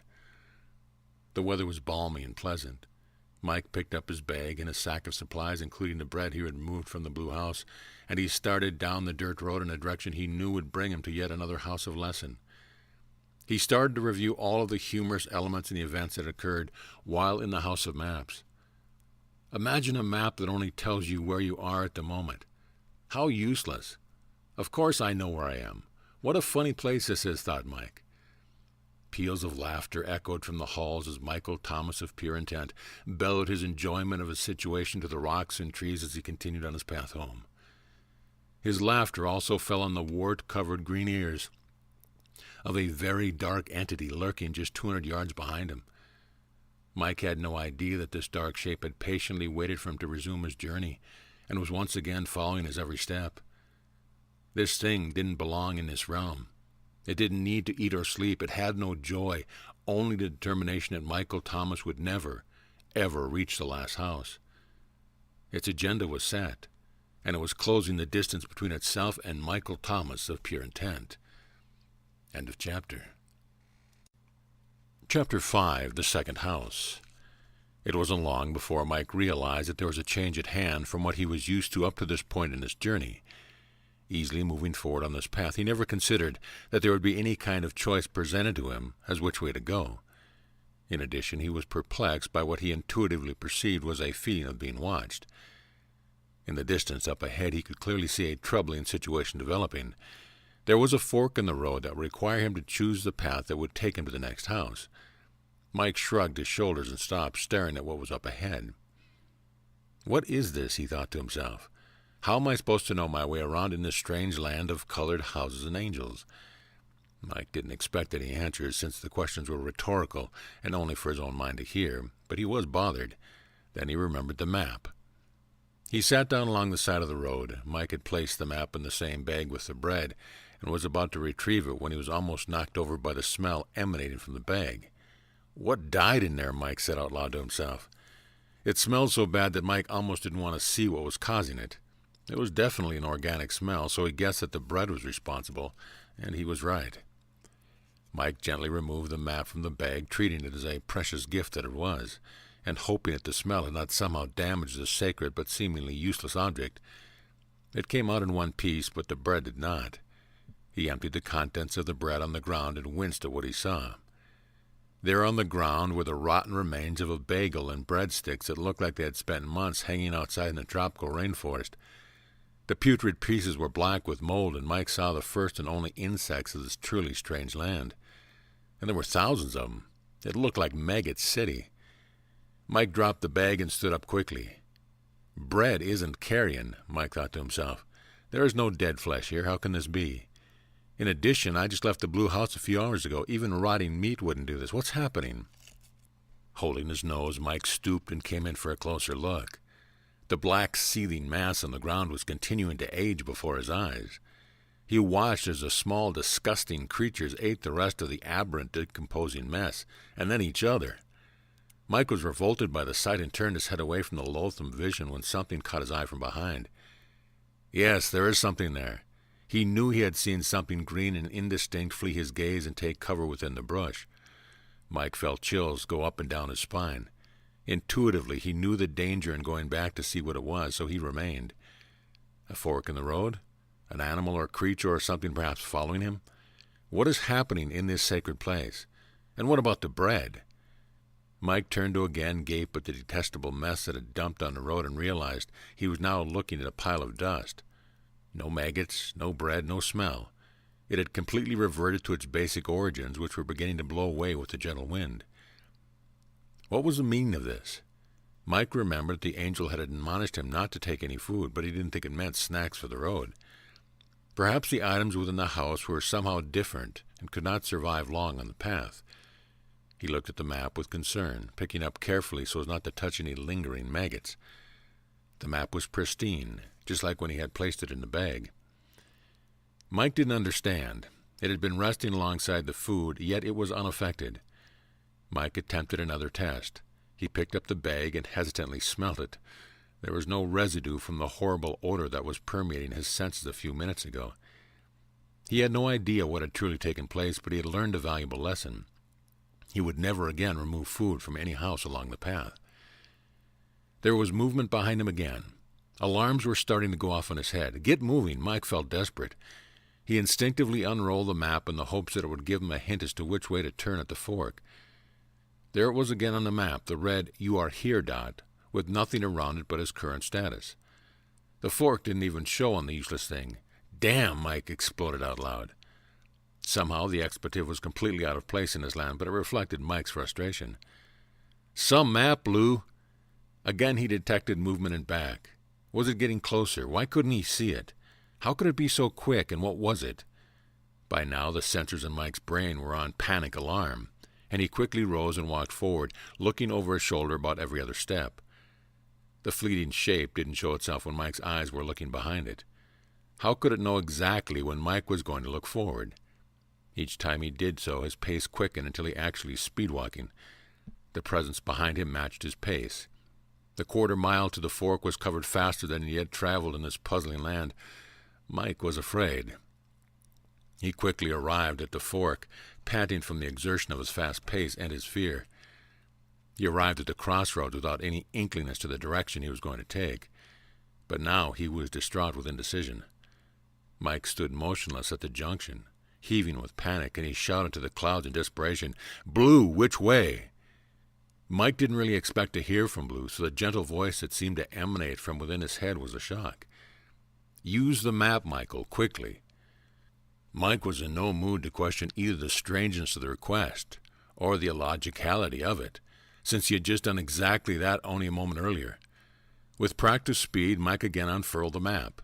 The red "You are here" dot was seemingly right where it used to be. It never moved, remaining always in the center of the map. But what was this? Mike peered closer, with drops of sweat falling on the parchment. The dot now showed the fork. Since he was actually standing at the crossroad, the map was now current. Mike's mind didn't stop to take in the humor of the angel's meaning of the word. He looked closer. In addition to the fork, there was now an arrow clearly pointing to the right. Mike didn't hesitate. While rolling up the map, he scampered to the right and made his way up a small hill. He continued looking backward at almost every opportunity, sensing, knowing that there was a pursuer just out of sight. The green blur flitted between rock and bush, keeping pace with Mike's increase in speed. Just over the rise, Mike sighed in relief. In the distance, he saw another house. He felt that salvation was at hand. While his eyes continually darted behind him, Mike picked up the pace and ran down the path to where he knew he would find safety, refuge, and food. The dark and vile entity behind Mike was mad. Had Mike hesitated much longer on the road, it would have caught him. It seized with rage at the missed opportunity and took its place high in the trees, just outside a brightly colored orange house that Michael Thomas had just entered. There the repugnant entity patiently waited. It would be a long wait. It didn't care. Just inside the door of the orange house stood the expected angel. Michael was practically bowled over when Orange, as Mike decided to call him, spoke his first words. "Greetings, Michael Thomas of Pure Intent. We have been expecting you." "Greetings back to you." Michael hoped he didn't sound as relieved and out of breath as he actually was. His voice had quivered. He had to restrain himself from hugging the huge orange entity that now stood in front of him. He was so glad to be protected again. "Come this way," stated his orange host as he turned and led Mike into the house of gifts and tools. Mike made certain the door was closed.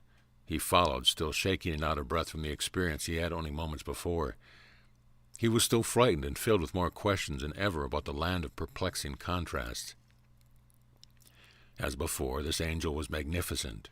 Again, Mike was impressed by how large the being was, and by the kindness he felt. The entity made him feel as welcomed, as loved as the others he had so far encountered. "I guess they're all made of the same stuff," he mused to himself. "Actually, we are all in the same family," said the angel. Mike was mortified that he had so quickly forgotten how the communication worked around these spiritual creatures. "I'm sorry," was the only thing Mike could blurt out. Orange turned and stopped. He cocked his face to one side in a quizzical manner. Mike looked into his face. "Sorry," he paused. "For complimenting me on my magnificence? For feeling loved? For wondering who we are?" The angel smiled. "We get many guests, Michael Thomas. Of the many who visit this second home, so far you have asked the fewest questions." "Well, the day is young," Mike replied, sighing. He wanted to ask the angel about the fear and panic of the last few moments, what was following him. The angel knew the question was coming. "I cannot tell you what you wish to know, Michael," the angel stated. "Can't or won't?" asked Mike respectfully. He knew the question was rhetorical and continued. "I know that you know." Mike hesitated and then tried posing questions at a rapid-fire pace. "Why can't you tell me about it?" he queried. "You know more about it than I do," the angel replied. "Well, how can that be?" "Not all is as it seems here." "Will it be there when I exit?" "Yes." "Does it belong here? It seems out of place in this spiritual setting." "It has the same right to be here as you do." "Can it hurt me?" "Yes." "Is there a defense?" "Yes." "Will you help me?" "That is why I am here." The angel stood quietly as Mike suddenly stopped his inquiry. The angel's answer confirmed to Mike that Orange knew everything. He began to relax. If he knows, then there is a potentiality more for me to know, Mike thought to himself. I will be patient. I'm certain more will be shown as I go. It seems to be the way of things here. Mike suddenly remembered how useless he thought the map was not more than an hour ago, and how it had saved him at the moment he needed it. God is very current, you know, said the angel, almost laughing. He was once again tuning into the thoughts of Michael Thomas. The orange one turned and began to lead Michael into the inner area of the house. Michael followed. I'm getting used to it, said Mike as he walked. It's what you need only at the point you need it. Something like that, replied the angel. The lower vibrational human time frame is linear, Michael. The angel was obviously another teacher. Angelic time is not.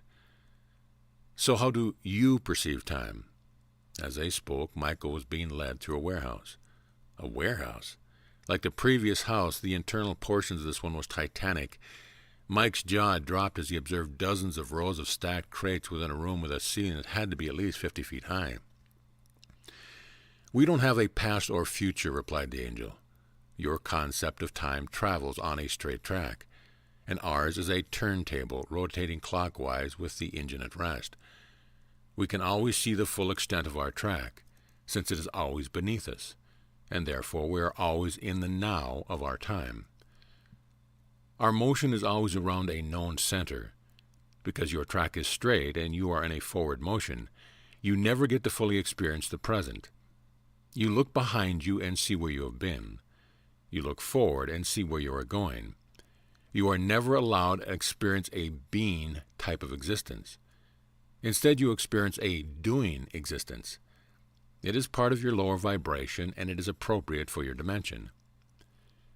That would explain your map, said Michael, remembering that the red "you are here" dot was always in the middle, and that the events of this new existence seemed to move in and out of one spot.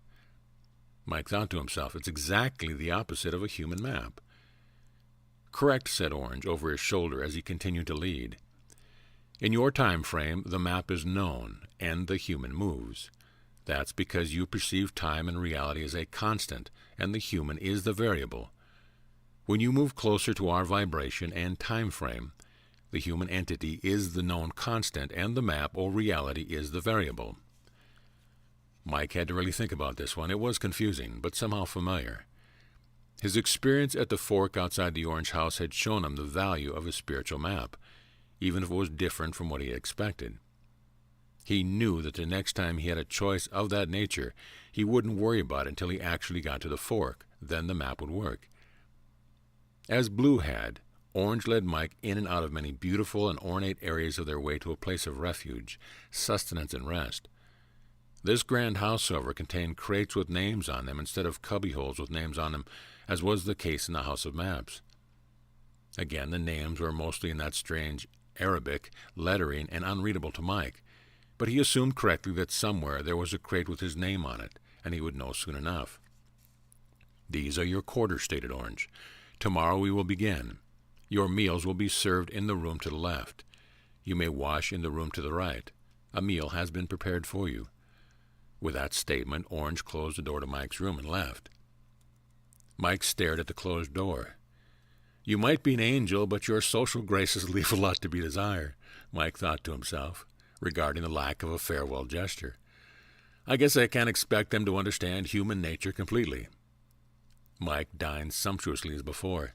He wolfed down the delicious food and marveled at the handicraft wooden utensils. He felt odd to be leaving his dirty dishes for someone else to clean, but then he remembered how much he hated that task. He knew that even though he could not see them, there had to be other entities here with the angel to take care of such things. What an odd combination, Mike contemplated. A place that is angelic, but which had to cater to those on a lower human vibration as well. Mike started to wonder about the sewer system and then was struck by an amazing revelation. He hadn't been to the bathroom for days, and there was no toilet. There had been areas of water for bathing, but nothing else. He realized that he hadn't felt the human call of nature since he had passed through the gates. Something was happening to his body in this surprising land. He didn't mind eliminating elimination, but it was an odd feeling indeed. In the morning, Mike felt invigorated. He dined alone on a breakfast of fresh fruit and breads and savored the awesome taste of this wonderful meal. He examined the angelic food and realized that it was somehow different. He would ask Orange about it, he thought. "It's in our time frame," said a cheerful Orange from the open door of his room. The angel had just arrived and had overheard Mike's thoughts. The angel continued, "It cannot exist in a lower vibration and contains spiritual attributes that are interdimensional. That is why there is no human waste, Michael, and that is why it cannot be stored. It knows no future or past. It was created moments before you ate it and will not survive if you try to take it from this place." "So I discovered," said Mike, remembering the disgusting mess on the road to the orange house that almost got him into trouble. The angel led Mike out of the living quarter and into a large, circular, well-lit arena. Several crates were laid open, and a few orange benches were available for humans to rest upon. There were other preparations as well, what appeared to be an altar, some incense, and some odd-looking packages. "Welcome to the house of gifts and tools, Michael Thomas of pure intent," said the angel as he faced Mike. "Please take a seat. You will spend much time here." This was the beginning of a long series of teaching sessions. It was to be followed by an even longer period spent on practicing, testing sessions with respect to the use of the gift and tools on the new spiritual vibration. Before Mike was finished, he would spend more than 3 weeks in this orange house. "You are slowly rising your vibration, Michael Thomas," Orange repeatedly stated throughout the learning process. "These are the promised gifts and tools to help you accomplish that task. They are yours due to your intent. You cannot enter the next house without knowledge of how all of these work, and you absolutely cannot go home unless you are skilled in their use." Mike paid attention. He knew this was preparation for home, and he remembered being told that this training would be coming. Orange unwrapped many gifts as Michael watched. Some were seemingly made of magnificent crystal, and through ceremony and intent, they were magically placed into Mike's body to complement his spiritual power. Each was explained thoroughly, and Mike was given time to digest what each one meant. He was then asked to explain to Orange what they were for. This was not easy, for much of the testing required speaking about concepts and using words that were brand new to Mike. Orange spoke of how humans came into the planet carrying certain qualities that pertained to different realms of existence, other lifetimes in the past. Mike had heard of this, but he was not prepared to hear it from an angel. He expected that someday a long-haired Indian guru might broach the subject, but an angel? Past lives were a staple of humanism. Orange would tell him, and the instructions from a past life were carried into a new one as lessons at birth. These lessons were called karma, or some called it remembrance and experience. The karma allowed for human learning and also somehow helped the planet. This was the way things worked for humans life after life. Orange told Mike that in order to move into a new vibration, he had to remove some of the older qualities, such as the karmic lessons he had been born with. The path home would not allow for them any more than they did for the rotten food he had experienced on the road. Mike instantly thought of himself as a pile of rotting flesh on the road, one that didn't pay attention to the teacher. He intensified his interest so he could not create that condition. Ugh. Orange saw Mike's thought. He laughed out loud and shared much wonderful mirth with him. Mike was astounded by how close he felt to Orange. He was a wonderful teacher. He was a great companion, even if he didn't know how to say hello or goodbye. Mike was shown how to shape thoughts that would actually create energy. "This is how you control your reality," Orange told him. "Use your internal spiritual feeling and knowingness to propel you into situations that you deserve and that you've planned for." Mike had no idea what that meant, but he did as was told and apparently passed all the tests. The spiritual empowerment gift of co-creation was embedded into his being, as well as the gift to clear all his karmic attributes from past incarnations. Each gift was celebrated with ceremony and verbalization. Also, each one seemed to transmute from the physical to the spiritual, as it was absorbed by his body under the direction and careful tutelage of the great Orange Angel. Mike felt as if he were studying for some holy priesthood. Each time he would verbalize what Orange taught him. He could see Orange actually looking at his heart. Orange could be intense, and during these times when Mike made promises and verbalized intent for this or that gift to be implanted into a spiritual power center, Orange seemed to be reading Mike's soul. It was uncomfortable at first, but then Mike realized that Orange was doing an integrity check on what Mike was saying out loud.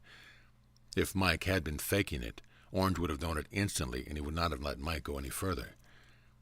Eventually, over a 2-week period, the small packages were all opened, explained, and integrated into Mike's spiritual self. And tests were given along the way. One test was especially hard. Mike was afraid of small spaces. He didn't know why. But early in life he realized that he would have a panic attack if closely confined in any manner. One of the gifts from Orange was the power to overcome this phobia.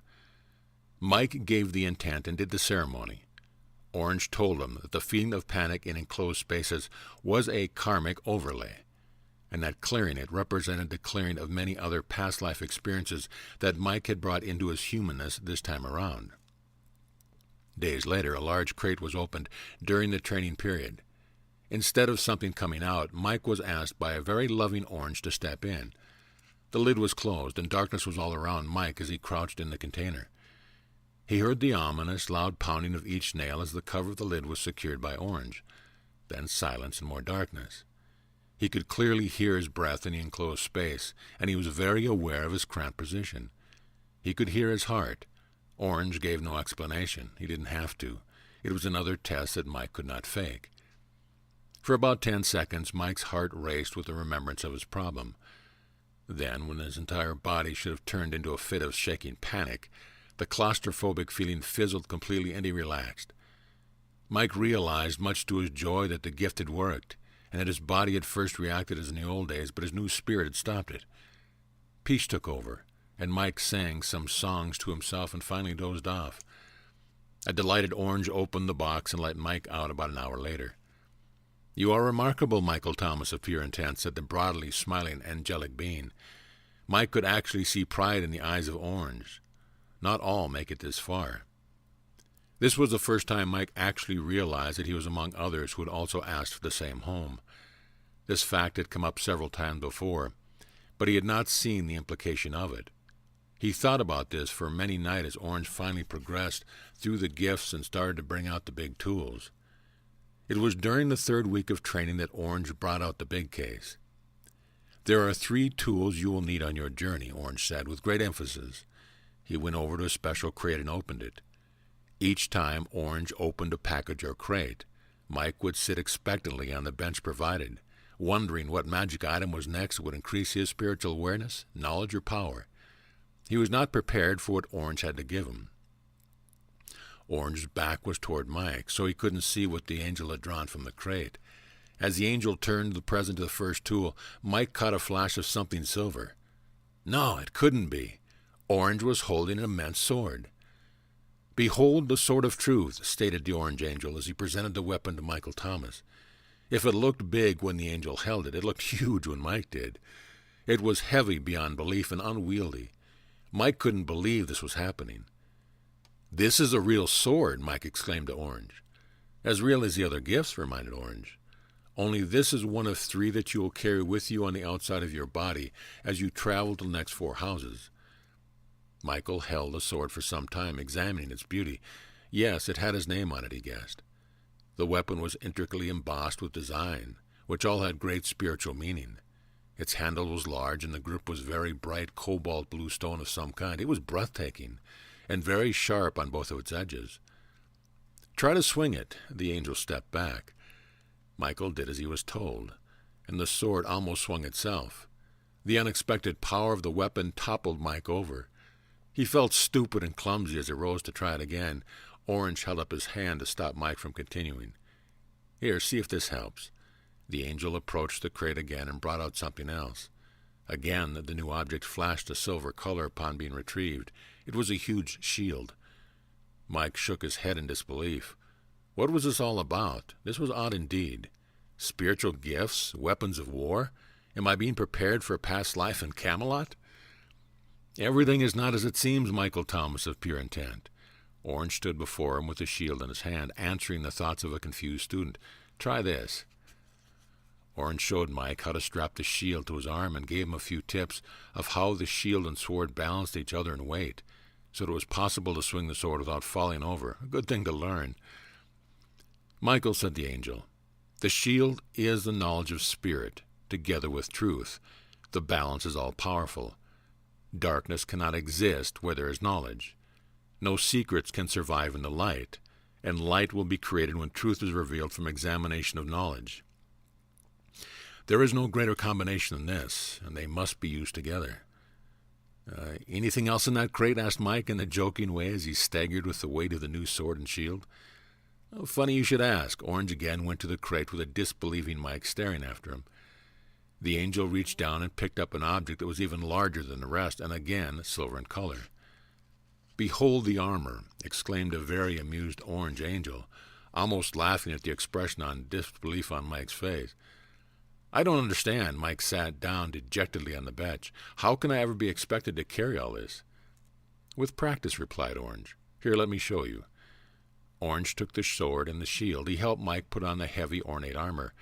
It was like a vest and covered Mike's upper torso, and it was accepted arm by arm. It went on like a body mold, a perfect fit.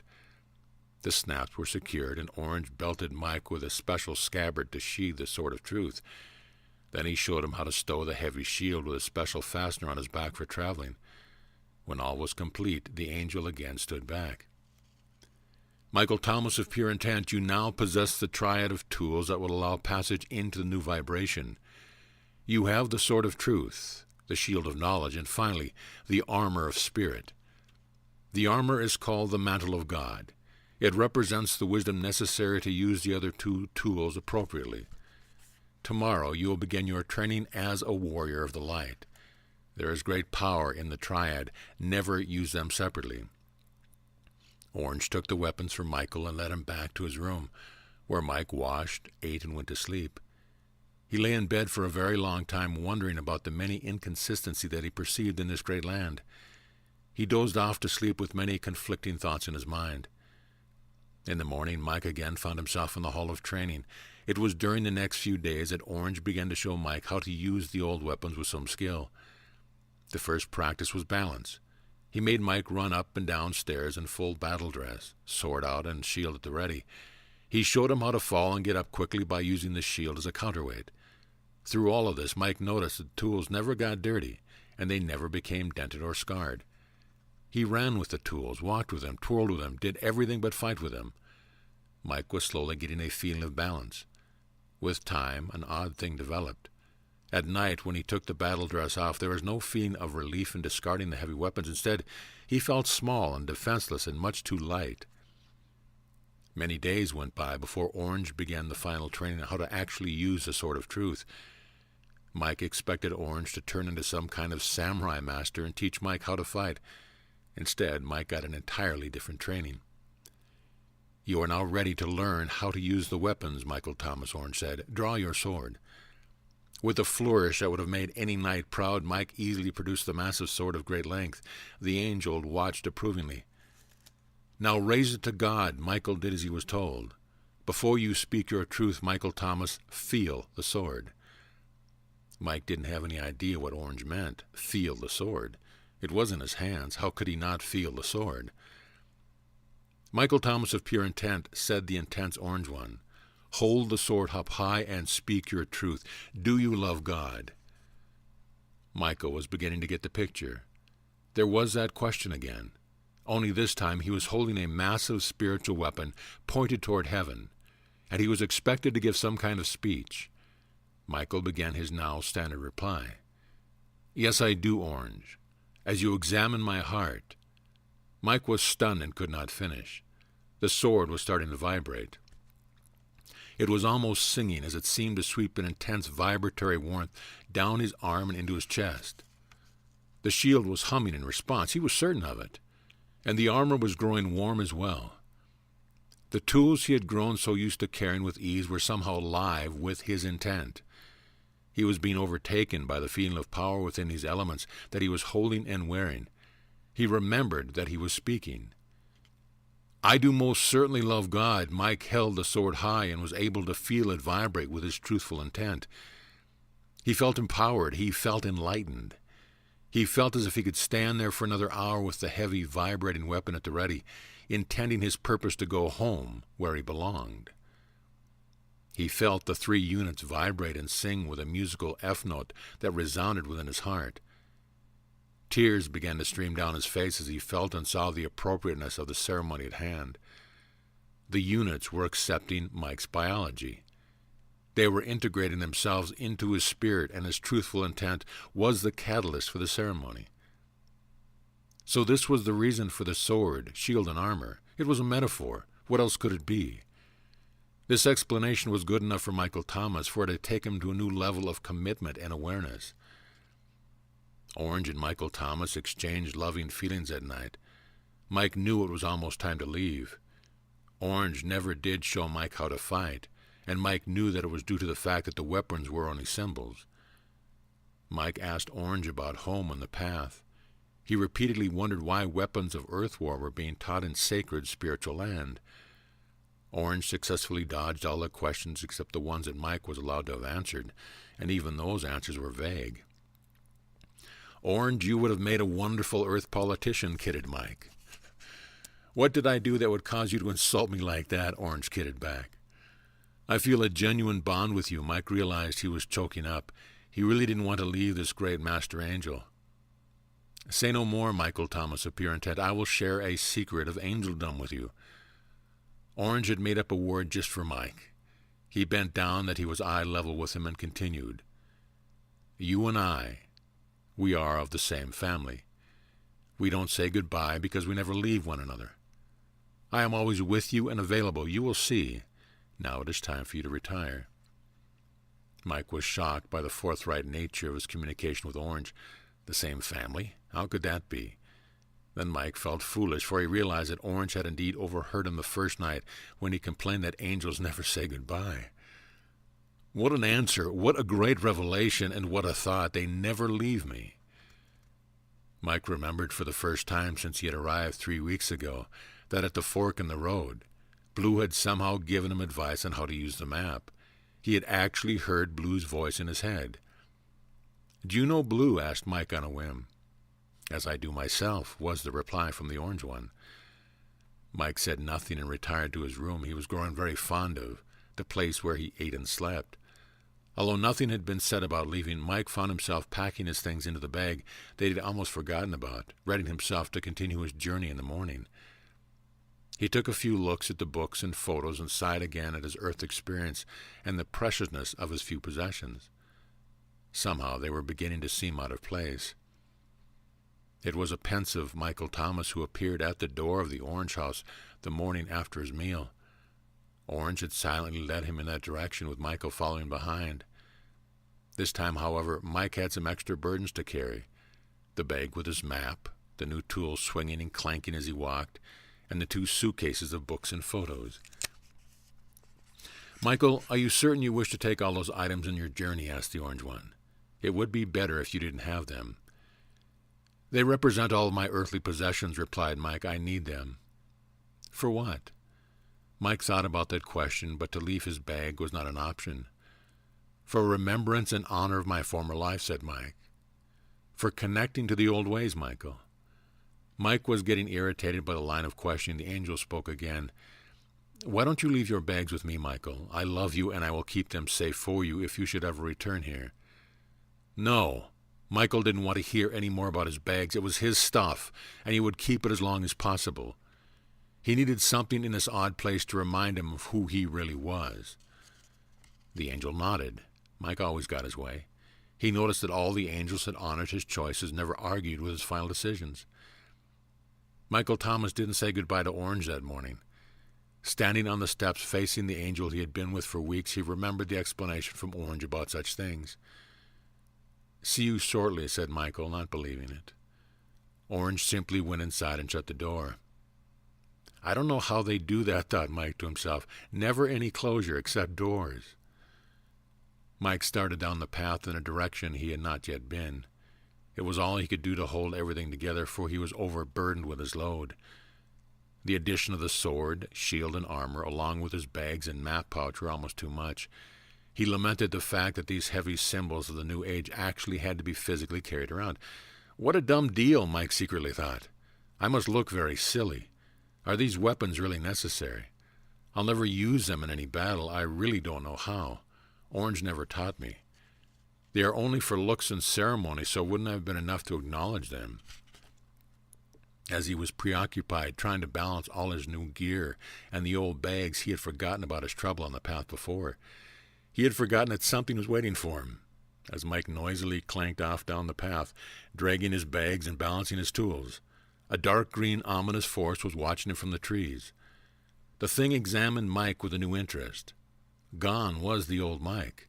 It had been replaced with one who had weapons and power. This was no longer going to be easy.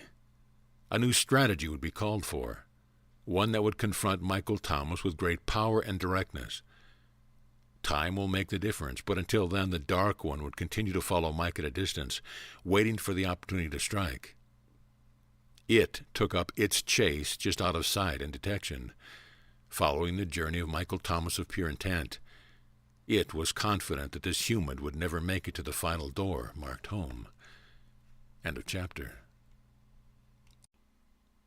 Chapter 6. The Great Storm. Mike had been on the road for no more than 2 hours when he noticed that the wind was picking up and the sky was darkening. Oh, great, thought Mike. Storms in paradise. For the last hour or so, he had indeed been struggling with his load and had been stopping at increasing intervals to rest. Not only was all this stuff heavy, but it was awkward as well. This irritated Mike at a deep level and made him feel out of balance. Now a storm, too? He would need to find some shelter shortly if it was going to rain. He didn't want his bags to get wet and didn't know whether the new battle gear would rust or not. He stopped again for a moment and looked behind him for the first time. It was there. The green blur darted at lightning speed behind an outcropping of boulders.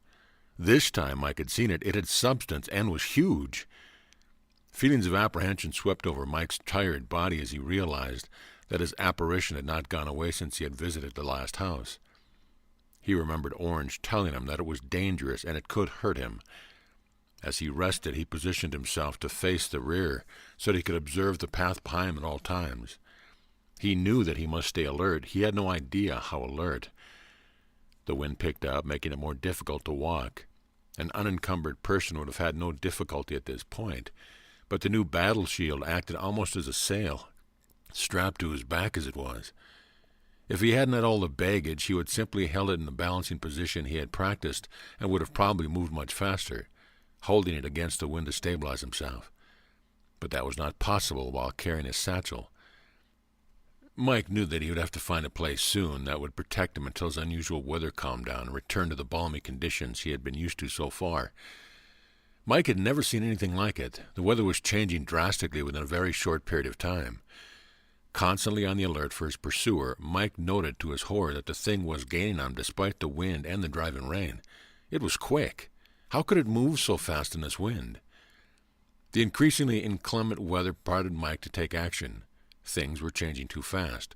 Mike plodded forward in a crouch, trying to present a smaller profile to the wind.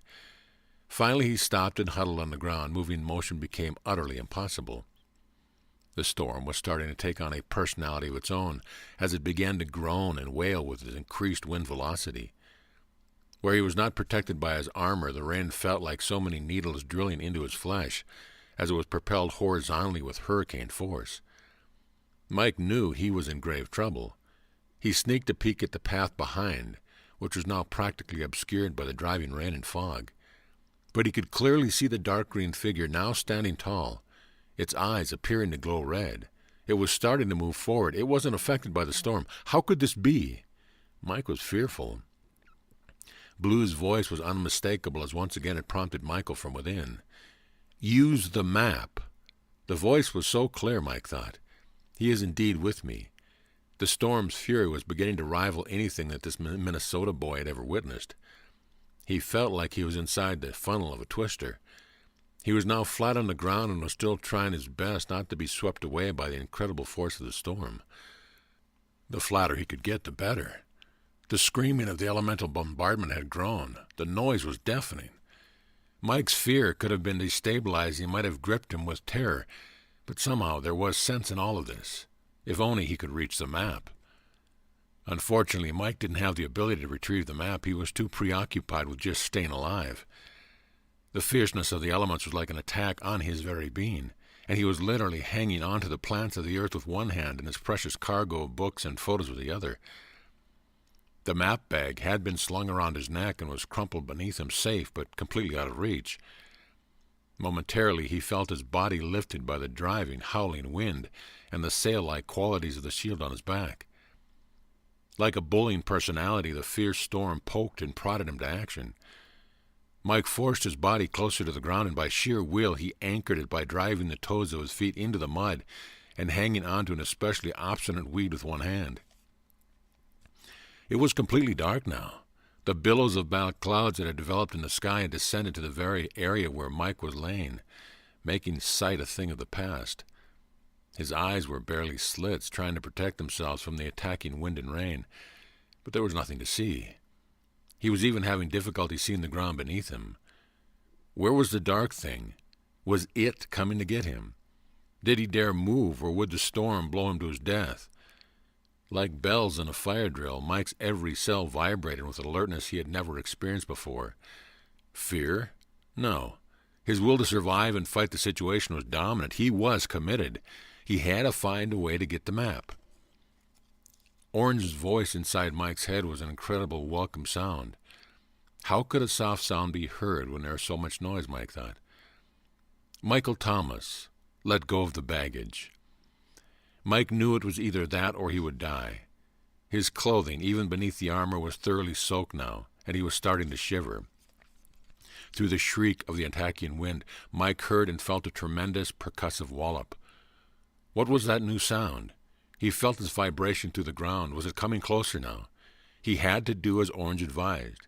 He knew it was coming. One by one, Mike slowly but methodically let go of the bags that he had so carefully packed with his precious cargo of memories. First went the books. By uncurling 2 fingers, he released the strap of the first bag. The satchel was snatched by the storm like an angry power tool just waiting to shred it. Mike felt it being ripped from his hand as he let go. He wondered if his finger was broken. He could hear the tearing of the bag's seam and the heart-wrenching flipping sound of hundreds of pages being torn to teeny pieces only feet from his head. It was the most awful sound he had ever heard. His precious books. Without thinking too much about it, he let go of the other bags by opening the thumb of the same hand. This was even worse. The storm had the violence of a mad prize-fighter standing over him, wrenching the case from his tentative grip and pummeling him to the ground. He actually wondered at that point if the dark thing had finally arrived and had begun to overwhelm him and tear him apart.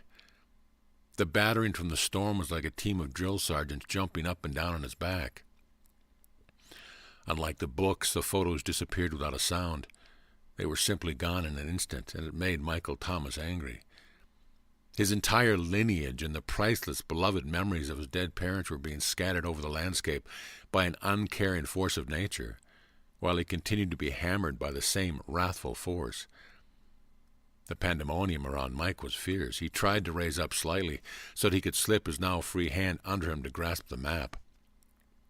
He almost lost his grip as he was again lifted slightly by the force of the wind and the battle shield still strapped to his back. But he timed it well and was able to at least grasp the scroll beneath him. Using forefinger and thumb, he managed to gradually unroll the map so he could see the spot where the red dot was. Working on instinct alone, he slowly inched the parchment under his chest, pulling with the wet earth and dirt that had been scraped along between the hard metal of his armor and the wet ground. It was an interesting balance, pressing his body down as hard as he could against the dirt, yet allowing his hand and the map to travel up his torso. He scraped his hand on a small rock, trying to bring the map up to eye level. But how was he going to be able to see the map once it was high enough? It was pitch black. He couldn't see anything. Even if he could see it, would the writing be washed off? The death-like grip of his other hand on the weed was beginning to loosen against the bombardment of rain and wind. His arm was growing numb. Michael was losing his grip. It was not affected by the storm. As a low-vibration visitor in a high-vibrational land, the wretched creature was not touched by the wind, rain, and turmoil that pounded the earth around it. It easily stood up to the full height and slowly made its filthy, dark way to the middle of the path, striding toward a prone and groveling Michael Thomas, who was barely hanging on against the elements that had no influence whatsoever on it. It was not swayed by the incredible force of the howling wind. Nothing the weather did seemed to affect the dark figure except the lack of visibility. As it approached Michael with the casual ease of a stroll in the park, it began to feel that fate had indeed presented a gift this day. But the darkness of the storm was having an effect, and soon it could not see any better than its prey. Nevertheless, as it moved closer to Michael Thomas, it prepared to finish what the odd storm had started. It was prepared to scatter the various parts of Mike's body to the farthest corners of this nonsensical fairyland that it despised so much. Mike's intuition was correct, for it was close now. Darkness had raced in as if the entities there had requested a personal blindfold. But it was moving on instinct, sensing where Mike was on the ground. It attacked with great purpose and power, only to find itself tearing apart a section of the earth very close to where Mike was lying. Mike had heard it, but it had also heard something else, the flipping of pages and the tearing of fabric as Mike lost his books. It quickly turned to face the new sound. Now it knew where Michael was. It was pleased.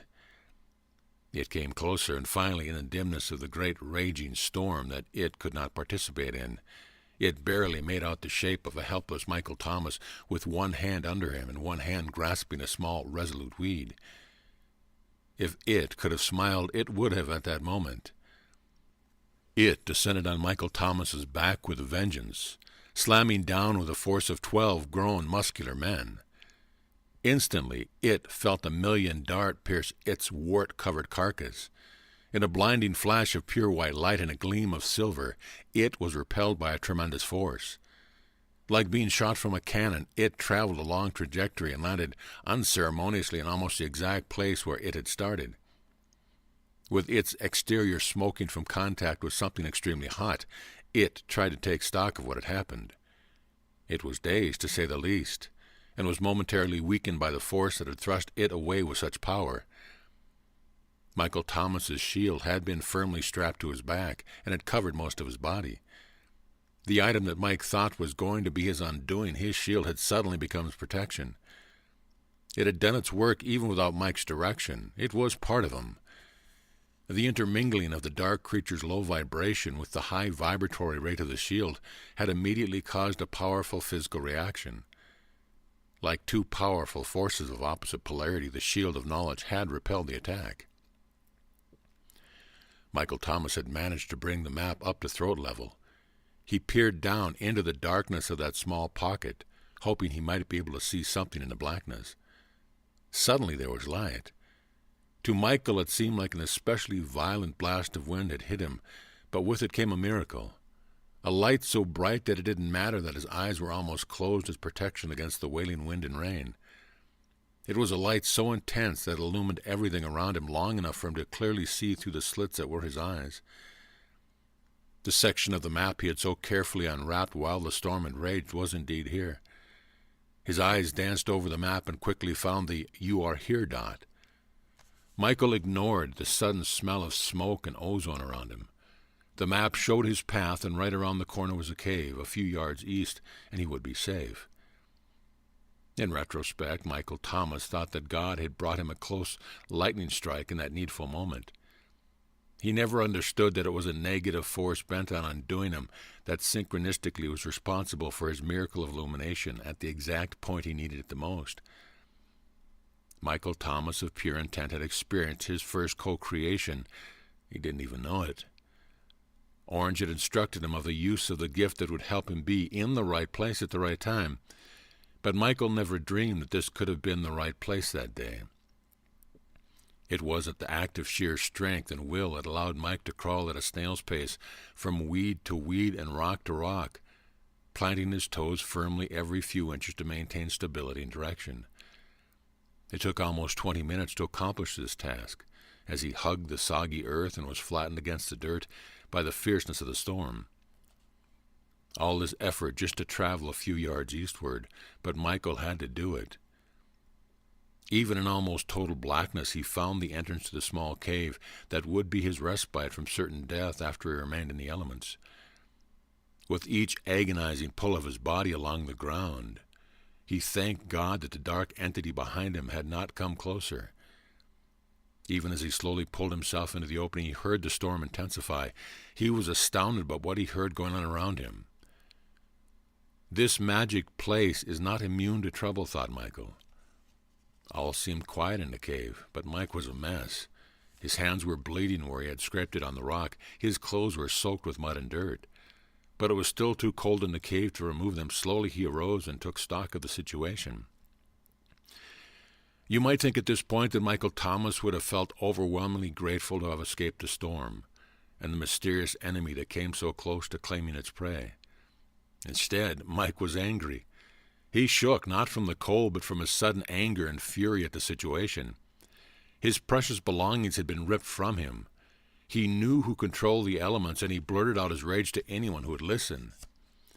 "You have tricked me," he went on to the mouth of the cave and yelled at the still howling wind. "Do you hear me?" His face was twisted with fury. His indignation at being forced to give up his priceless objects were paramount in his thoughts. He had been victimized by those who controlled this seemingly sacred place. "Now I see how it works," he continued to angrily shout to anyone who would hear him. "If I don't take a suggestion from one of the angels, then they just do it to me anyway."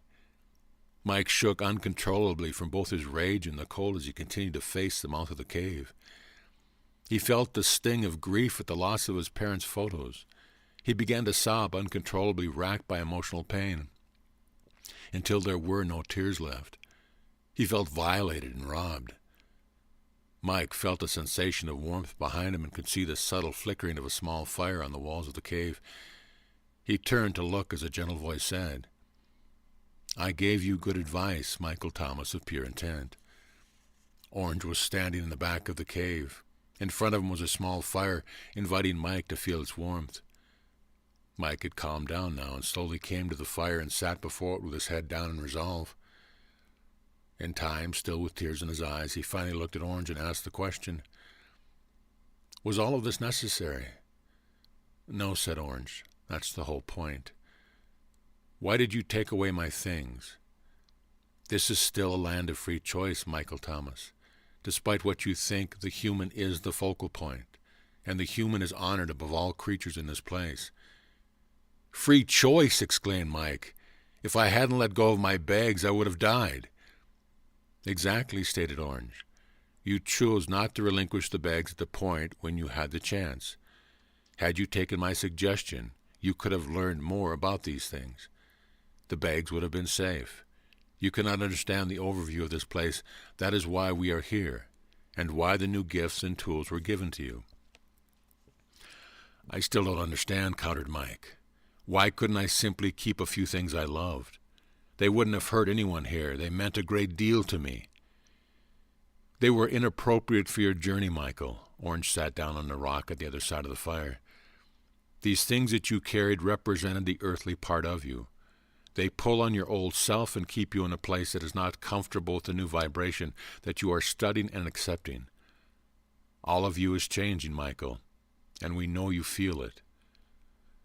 Why didn't you simply tell me this? It would have saved so much trouble." Mike looked at his bleeding hands and ruined clothing. "You rejected the opportunity, Michael Thomas, and so your lesson had to be personal." Mike knew there was wisdom in what Orange said. "If I hadn't let go, what would have happened?" "You could not have gone forward on the path carrying the old energy objects," Orange answered. "The wind would have carried you back to a place of old consciousness. You would have eventually been safe, but you would have lost all that you had learned and gained so far on this sacred path. It would have been the death of new Michael Thomas, and you would have left this place." Orange paused for a moment for effect and continued. "This is important, Michael Thomas of pure intent. You cannot embrace any part of the old energy, even the seemingly precious things, and move forward into the new. The two are not compatible.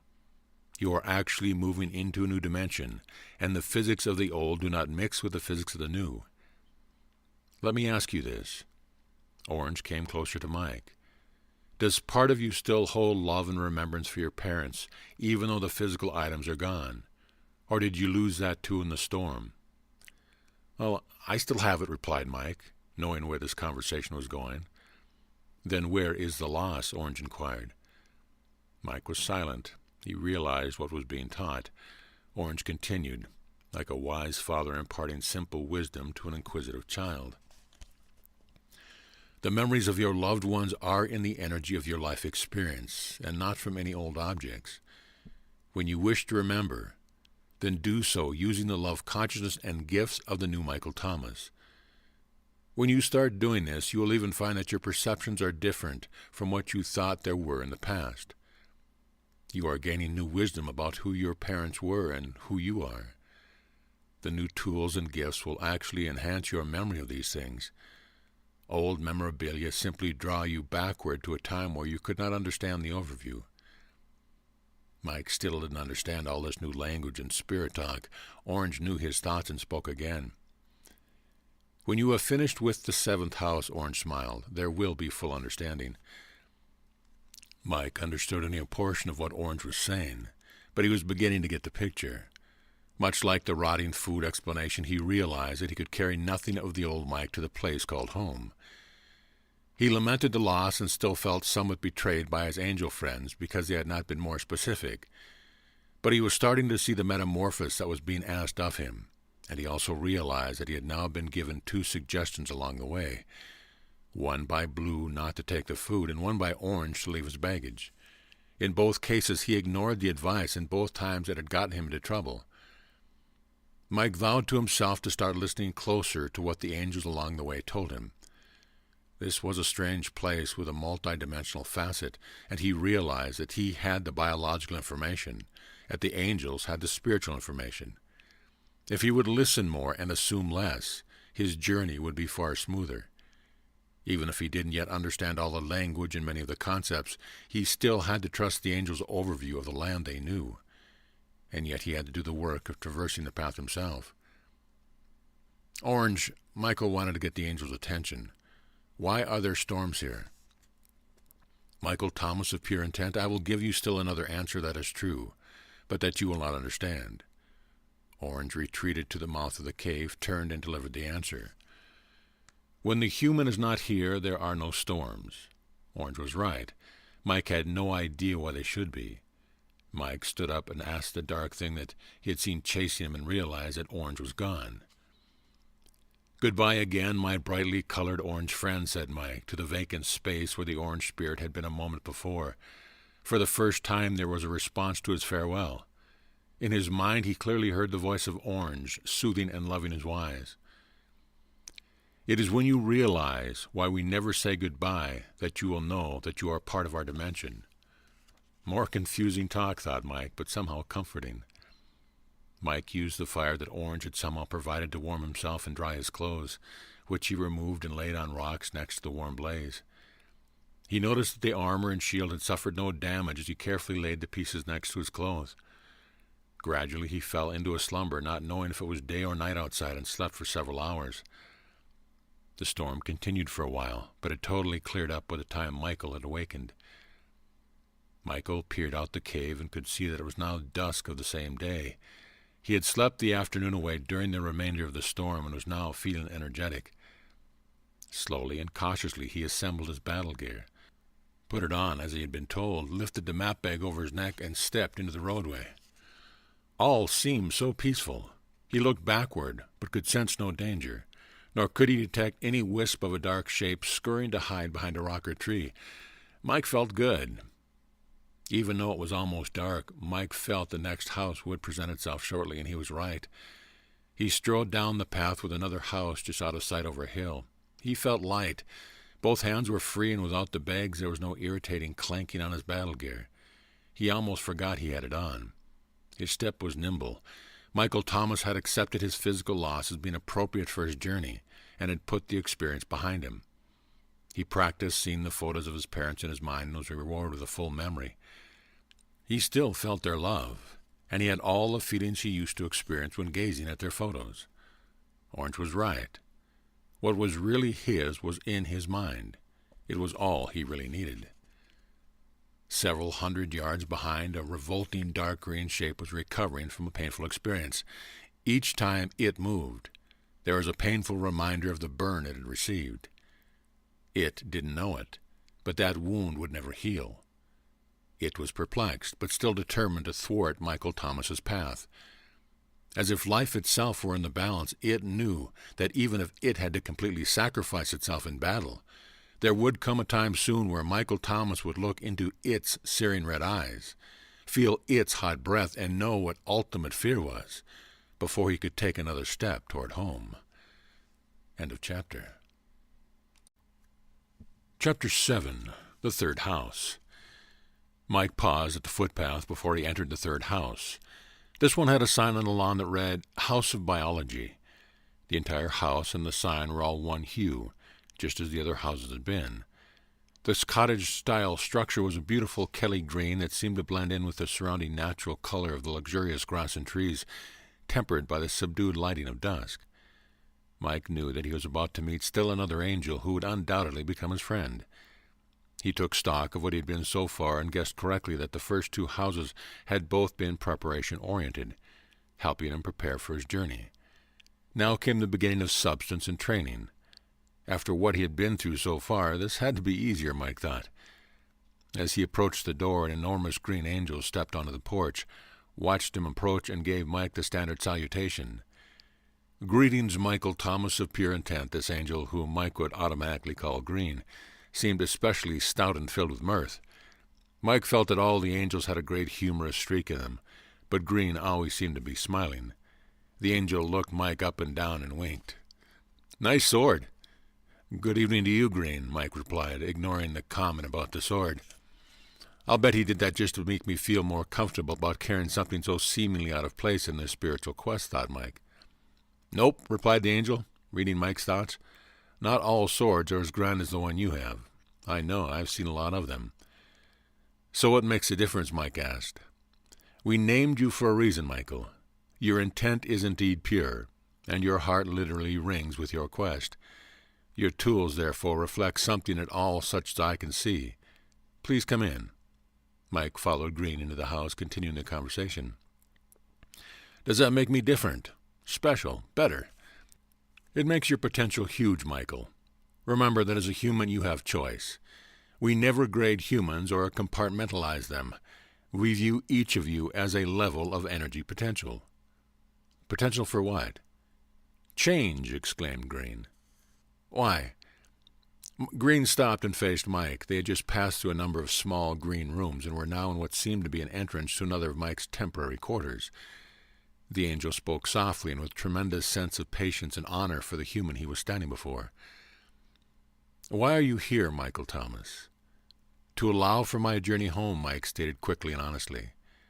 And what must you do to allow for that? The angel was creating a space for Mike to define his current situation. Travel on the road of 7 houses. And Green wanted more. Become a different dimensional being. Mike sheepishly parroted what he remembered Orange had told him. Green smiled broadly and spoke. Eventually, Michael of pure intent, you will actually understand some of the words and concepts that you are reflecting now. Did Orange tell you that? And Mike knew he had been found out. Yes, he did. I really don't know what it means yet. I know, mused the large green one. So back to the question. What are you doing about getting home? Changing, Mike stated triumphantly. Why? Green asked. Now the question had gone full circle. Mike was about to answer his own inquiry. I can't go there unless I changed, stated Mike quizzically. Exactly. The journey home has several parts, my human friend. First, there is intent to go. Next, there is preparation. This is always followed by self-discovery, and understanding that the changes you must undergo are necessary for you to get there. You are already feeling that, and finally, you study how things work so you'll be able to be comfortable with the overview. Opening the final door marked home is like a graduation, Michael. There is nothing like it. This was the first time an angel had begun to discuss the goal on the final door. Mike was very excited. Tell me more about what to expect, Green. This is what Mike was really interested in, the final goal, what to expect when he opened the door. When you initially asked, you defined it yourself, Green answered. When was that? Mike didn't remember.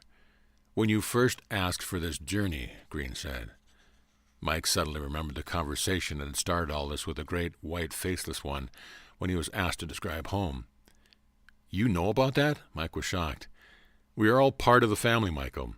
Green glided into the room where Mike was to stay. This should all look familiar to you, said Green. Mike looked around. It was about much the same as the other houses and extremely inviting for rest and sleep. He smelled the meal that was already prepared in the adjacent room. "There are also clothes this time, Michael." The angel pointed toward the closet. Mike suddenly realized what a sight he must be, with blood and dried mud on his torn clothes, a product of life-threatening storm he had just experienced. Mike looked into the area where Green had pointed. There indeed were clothes. He took a closer look and discovered fine traveling clothes just his size, and a grand green robe. He turned to ask Green how this exact size was known, but Green was nowhere to be seen. Mike smiled to himself and spoke out loud, knowing that Green would hear him. "Good night, my green angelic friend. See you in the morning." Mike ate and slept soundly that night until about 5 a.m., when he was visited by a nightmare. In his dream, he again saw the horrible dark thing approaching during the helplessness in the storm. He again felt the forewarning that his life was about to be ended by his menace, and he was terrified. He awoke with a start, sweating profusely. Green was standing by the bed. "Ready?" he asked. "Do you guys ever sleep?" asked Mike, rubbing his eyes. "Of course not. It isn't even light outside yet." Mike still felt wary from the seeming lack of sleep and the frightening dream. "Get used to it in the House of Biology, Michael Thomas." Green smiled again and continued to stand there. "I will be here each morning at 5:30 to begin the lesson. Before we are finished, you will understand all about sleep patterns and biological energy and bad dreams." "You know my dreams." Mike was amazed. "Michael, you still don't realize our connection to you. We know all about you, and we honor your process greatly." Green took a few steps back from the bed and gestured for Mike to get ready and join him. Mike felt a bit shy. "Green, I'm not wearing clothes." "That's how you are going to start the lessons, Michael. Don't be shy. Put on the green robe that is in the closet." Mike did as he was asked and went into the next room to enjoy his breakfast. Green was like an attentive dog. He sat with Mike and watched everything he ate, but he said nothing. This was the first time any angelic teacher had shown him this kind of attention. Something was different. After the meal, Green led Mike to a special teaching area. The other houses had all been enormous, with large rooms and high ceilings. In this one, all the rooms were small, and most of the teaching took place in only one of them. Green started right in. He asked Mike to take off his robe. "Michael Thomas of pure intent, point to your enlightenment." "I don't understand," said Mike. "Where is your pure intent? Where is your love? Where is that part of you that knows God?" Green was intent and continued. "Go ahead, point to the part of your biology that has these attributes." Mike didn't have to think very hard about this. He now understood that Green, who was not human, wanted Mike to show him where in his body those values were present. "Some are here." Mike pointed to his forehead. "Some are here." Mike placed the palm of his hand over his chest. "That is where I sense what you are asking." "Wrong," stated Green in a loud voice that startled Mike. "Care to try again?"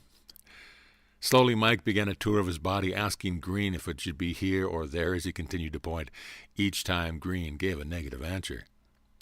"I give up, Green," said Mike, exasperated after having pointed to almost every part he had. "Where is it?" "Let me tell you a joke, Michael Thomas. Then you may try again." Mike thought this was very funny. Here he was, naked with a green angel in a land that really didn't exist in his former life, and the angel was about to tell a joke. Who would ever believe this? Was this a great place or what? "Once there was a man who felt very enlightened," Green began, enjoying every minute of this joke-telling experience. "When the man felt he had reached a level of enlightenment to continue on his journey, he found a taxi." Green smiled broadly and paused, looking for Michael's reaction to an angel's knowledge of the word taxi. Mike didn't give Green the satisfaction of expressing the surprise that he wanted. Suppressing his sudden desire to laugh, Mike smirked a bit. Green continued anyway. "When the man found the taxi, he stuck his head into the window and said to the driver, 'I'm ready, let's go.'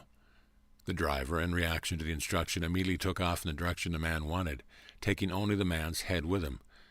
Green was very funny in his storytelling and again looked at Mike for a reaction.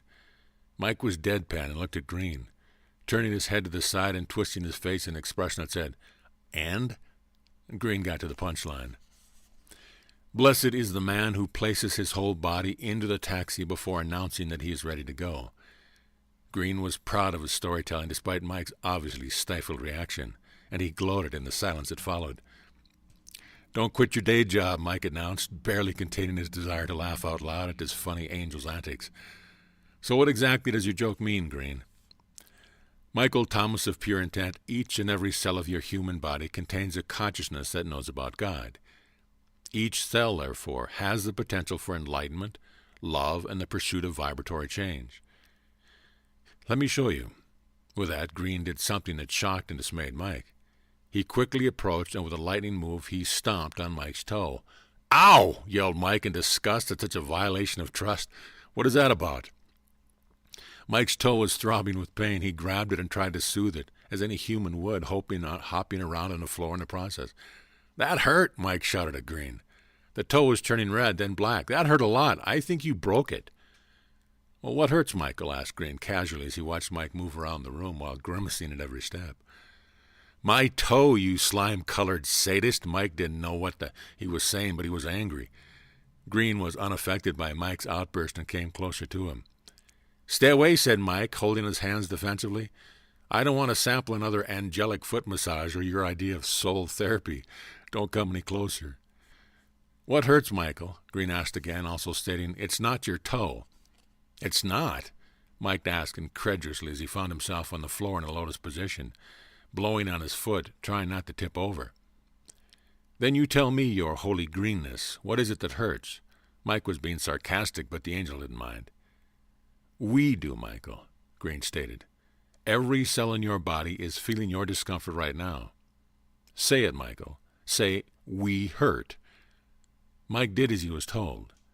"We hurt," he repeated, not too enthusiastically. "Do you give permission for a healing?" Green inquired. "Yes." Mike was interested now. "State your permission," stated Green. "I give you permission to heal my toe," said Mike. "Wrong," stated Green in another loud voice. Mike didn't need a map to get this one right. He tried again. "I give you permission to heal," Mike paused. I mean us." Green was still unsatisfied and said so. "Michael, give permission for the event. Don't give me permission to do it." Mike thought about this and rephrased his statement. "I give permission for this healing. We hurt, and we will all benefit from this cure." "And so it is," shouted an enthusiastic Green as he clapped his hands in glee. "You have it correct, Michael Thomas of pure intent. You have just healed your toe." Almost immediately, Mike's toe stopped throbbing. The redness turned a healthy pink, and his entire body felt relief from the pain. Green came closer, and this time Mike did not ask him to stop. "Michael, do you know what just happened?" Green's voice was soft and gentle. "I think I do, but I need you to elaborate." Mike was feeling weak from the lesson. The pain had exhausted him, and Green continued. "I will never again cause you pain, my dear friend. You have my promise. From now on, you will learn from experience other than pain. What you just learned was that pain of the one part affects the many. It was a community experience. You feel tired now, don't you? If this experience had just involved your toe, why then would your entire countenance feel effect? Why was there anger? Did your toe shout at me? No, your entire body shouted at me. Your toe knew of the pain, but all of you participated. The toe was the source of the problem, but I guarantee you that all the cells knew of the event. The same is true of joy, pleasure, passion, and the inner pride of truth. Each cell feels everything and has an awareness of the whole." Green paused for effect. "So it is with spiritual enlightenment and a godly quest." "Then where exactly is my enlightenment, Green?" Mike wanted a straight answer this time without jokes or toe stomping. "It resides equally in each cell of your body, Michael Thomas. Each and every cell has a consciousness of the whole. Each cell absolutely knows about the other. Each one participates in the vibration of the complete human." Green was quiet a moment, then turned for emphasis and sat down and faced Mike. "Your time here will be to learn the characteristics of vibrational increase. Before we can begin, you must accept yourself as a group of cells that all know everything, not as a bunch of parts." "I think I can do that." Michael spoke with serious intent. "So do I." Green smiled his great big smile and got up from his sitting position. "Are you ready?" Still smarting from the toe experience, Mike felt himself involuntarily brought to his feet from the floor as he replied. Yes, sir. The next few hours were filled with instructions about human anatomy and health. Not the medical kind of training, but advice about plain living and practical application for good health. There seemed to be a constant stream of profound information about everything. What to eat, how to have energy, when to exercise and why, and how to know when it should be done. All through the lessons, Green constantly expressed concern that Mike understand the we of his being. Mike was beginning to feel as if he wasn't allowed to have parts, and Green agreed with him. Mike slept extremely well that night and had no more nightmares. In the morning, Green was again at his bed and watched him eat breakfast. This time, Green began to explain about each type of food that Mike was eating. Green didn't seem to care about what Mike ate from the magnificent selection, but gave a tour of each food group as Mike chewed away, trying to remember everything that Green was saying. In the days that followed, Mike began an exercise program. On certain days, Green required him to again put on his battle dress so as not to forget what it felt like. Those were the days Mike enjoyed best. He didn't realize how much he had missed his sword, shield, and armor until he placed it on his body, and again marveled at how well it fit.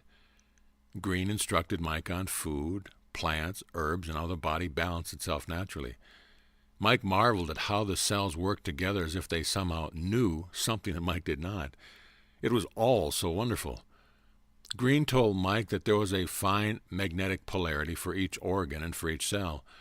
Again, the cells all knew what it was, and by themselves worked to achieve perfect balance. When in balance, each cell could rejuvenate itself perfectly, and Mike learned how the body renewed itself constantly. Finally, he asked Green a funny question. It seems that my cells, we, are very smart when it comes to balancing the biology. How is it that I am seemingly in the dark in the process? Can't I contribute something to the situation? My mind really doesn't have the knowledge that the cells do. Where do I, as Mike, come in? Funny you should ask, Michael of pure intent. Green emphasized the pure intent part, and Mike knew what was coming. Green continued. Your body only needs you to honor it with proper intake, environmental wisdom and maintenance, and it will do the rest. So far you have learned how to make it comfortable, feed it properly, and give it physical practice. Your systems are happy and busy without you doing anything else. Now it's time for you to understand the test of your spirit, for you have something to give your body that it could never do for itself. Do you know what it is? Mike thought he did. Yes, I do, Green. Mike was feeling healthier than ever been in his life. He wasn't ashamed of his nakedness anymore, especially in front of Green, who admired the slow changes in Mike's appearance and told him so. Green was like having a loving father who was also a world-class trainer. It's time for me to make a choice, Mike blurted out. Green almost exploded with glee. Never before has a human realized this in such a short time. Mike understood that he had finally said something right and was amazed at Green's reaction. The angelic presence shot around the room, showing off for the first time its ability to defy gravity and change shape. Mike might have been afraid if it hadn't been that the show had been exclusively for him. When Green calmed down, he again came and stood in front of Mike. He looked like his green angelic self again, but he was still wide-eyed with merriment. He smiled and said, Michael Thomas of pure intent, what is your choice? I choose to use the new gifts of spirit and increase my vibration. Again, Mike knew he had spoken correctly. Green backed up a few paces as if to allow Mike's increased wisdom to swell around him. Green was obviously impressed. So it shall be this very day, Michael Thomas, Green exclaimed. You got it right. The thing that your cells cannot do is use the peace of God you carry with you that has the power to choose to enlighten itself. Only your spirit can do it, and although only your spirit can make the choice, each cell will know that you gave permission. Just like when your toe hurt, your spirit knew it. So it is when you ask for a higher vibration, your toe will know it. The we-ness of you is celebrating right now, Michael. They all know what you have given intent for. It's time you retired. It had been a truly grand day, and Mike was beginning to feel that he was understanding more about spiritual matters. Evidently, what he had done was very special. Green told him on the way to the bedchamber that Mike had given intent for a sacred pursuit, the first of many that Mike would have to ask for. Each time it was appropriate to move to another level, Mike was told that the biology would have to be balanced, with permission given. Green was proud of Mike and was treating him with even more respect than usual. When he came to the door of the bedchamber, Green asked Mike again to face him. "Michael Thomas of pure intent. Normally I just appear now and then come back in the morning. You know the routine. I am here to tell you that I love you dearly. The attributes of a vibrational change have consequences that you must learn about and get used to. I told you that I would not hurt you, and I will not. Everything to follow will unfold at a pace you control. Any hurt you feel will be from you. Nothing will ever be the same for you. This night you will go to bed as one kind of human, but tomorrow you will be another, with all the tests and properties that go with a vibrational shift." Green looked at Mike a very long time, and Mike felt the amazing sense of honor that Green had for him. Mike knew this was different. He longed to ask Green to elaborate. "What's different? Will I know tomorrow? What's tomorrow's lessons? Tell me now." Mike didn't ask any of these things, and Green pretended he could not hear Mike. Instead, Green slowly backed out of the room, a very unusual procedure for Green. Something was changing, and Mike had an ominous feeling about it. He spoke out loud to the walls. "I guess I have to expect something fairly drastic in order to move across the veil toward home," Mike sat on the bed. "Perhaps I will even become an angel before I get there. I might even turn a special color." Mike almost laughed at the thought of this, and as before, he expected to hear a retort from one of the listening angels, but there was only silence. Something inside of him was already starting to change. He felt a vibration in the pit of his stomach. He was having chills. He knew he had to go to bed. Mike did not sleep well that night. He had found himself wishing it was 5:30, for he realized that he missed and needed Green. He felt suddenly insecure. Each time he fell asleep, he had the same dream. It was there, glaring at him, and each time the gruesome thing caught him, it destroyed him. As he was being dismembered, he woke in a pool of sweat and anxiety. Hearing his own screams abruptly cut off, then absolute silence. When he got back to sleep, he'd had the dream again. How many times could he be killed? 5, 6? It seemed endless. His death was repeated over and over, each time a little bit different. Each time his dream seemed more vivid. Finally, he couldn't take it anymore and began sobbing. He continued this, realizing he was emptying his very soul into the pillow. He could not remember feeling such deep sorrow in his life. Even his parents' death hadn't caused such an emotional drain. He wept loudly. His weeping became wailing, and Mike was out of control.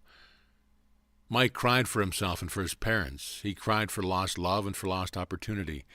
He felt it had killed him, and Mike finally cried for his own death. He convulsed with sorrow and could not stop the upheavals of his body in its search for new areas of hurt to ponder and react to. Mike finally slumbered a few hours in deep exhaustion before he awoke. Something was wrong. It was almost light out. Where was Green? Why had he been allowed to oversleep? Mike arose and instantly felt a pain in his stomach muscle from the night of gut-wrenching, convulsing crying.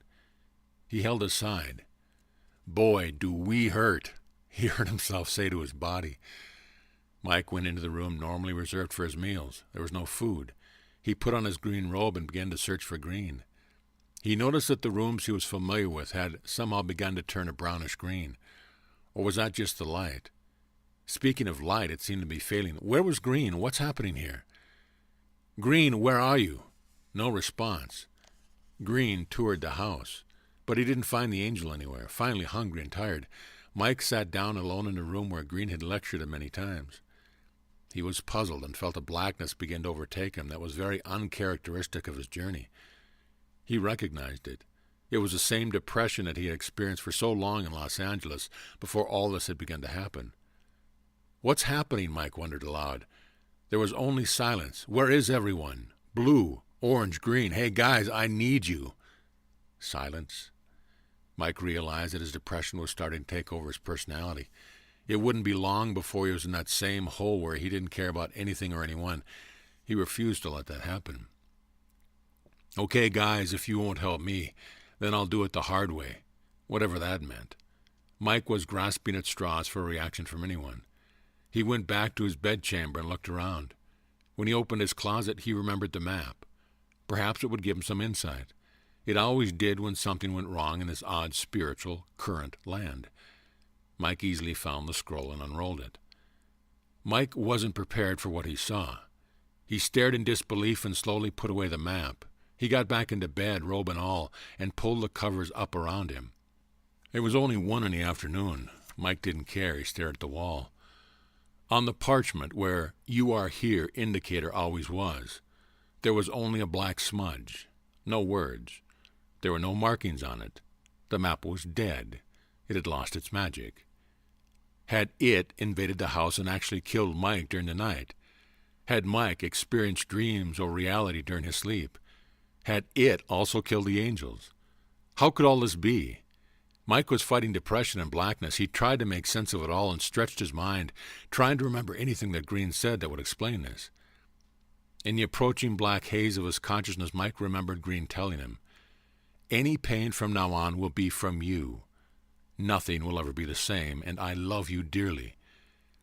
Had this been Green's goodbye? Mike again remembered what the Great White One had said at the beginning. Everything is not as it seems. Mike had to hang on. He believed in God, and this was all a trick, a test. Mike did the only thing he could think of. He got up and put on his armor. It didn't feel good. It was heavier than he remembered, and the sword just felt stupid. He didn't care. Mike wore it with pride and spoke aloud. "Nothing will defeat my spirit. I claim victory over my depression." Nothing. Silence. Empty words.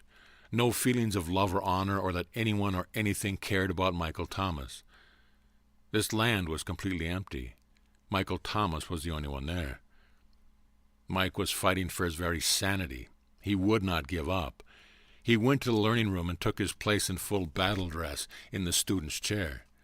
There he stayed until the sun went down, waiting and watching in the absolute silence of a land without sound. Even then, he continued to sit there, alert and waiting.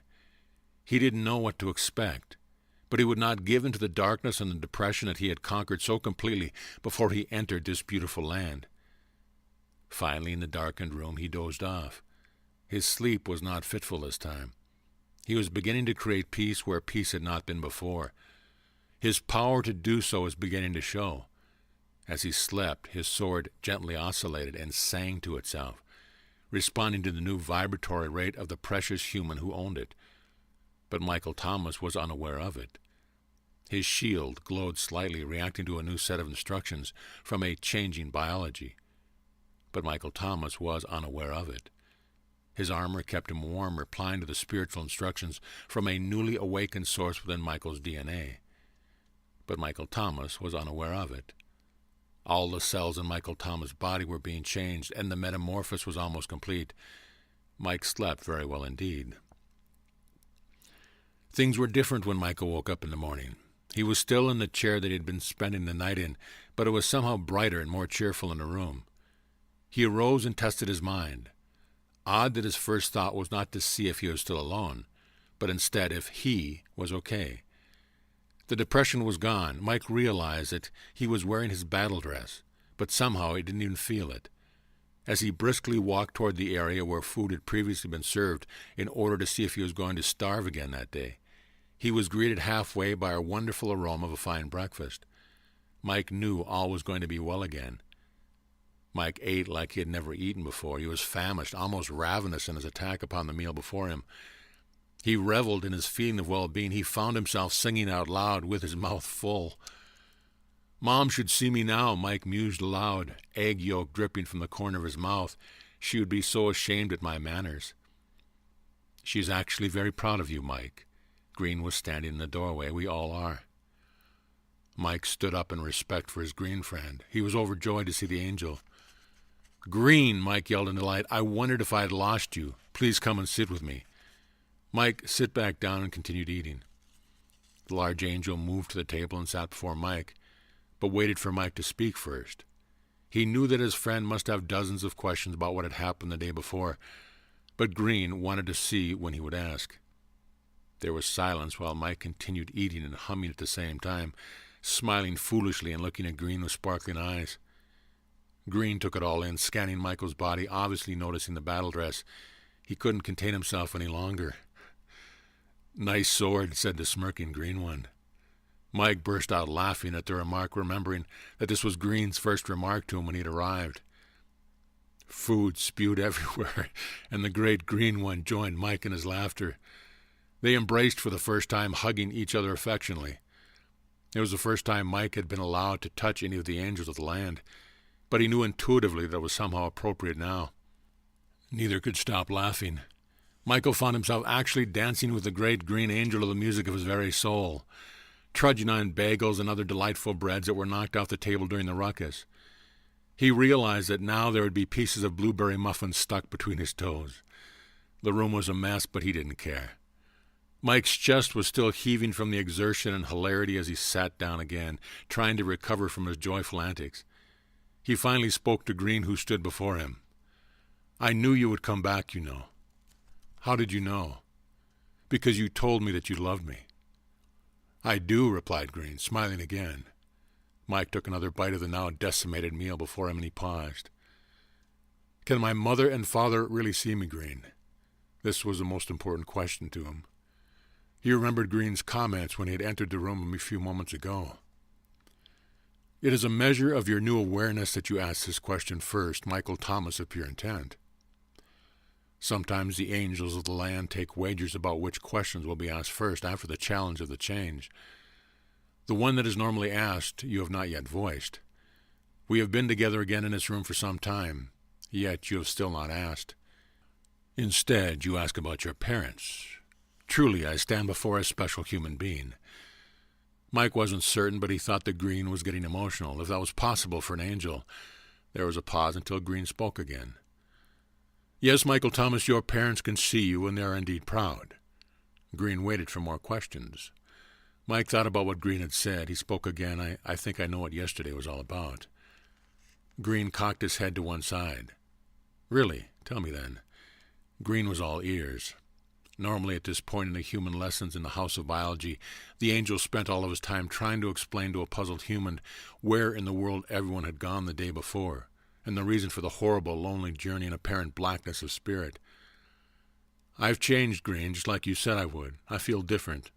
I feel—" Mike paused for a moment. "We feel empowered.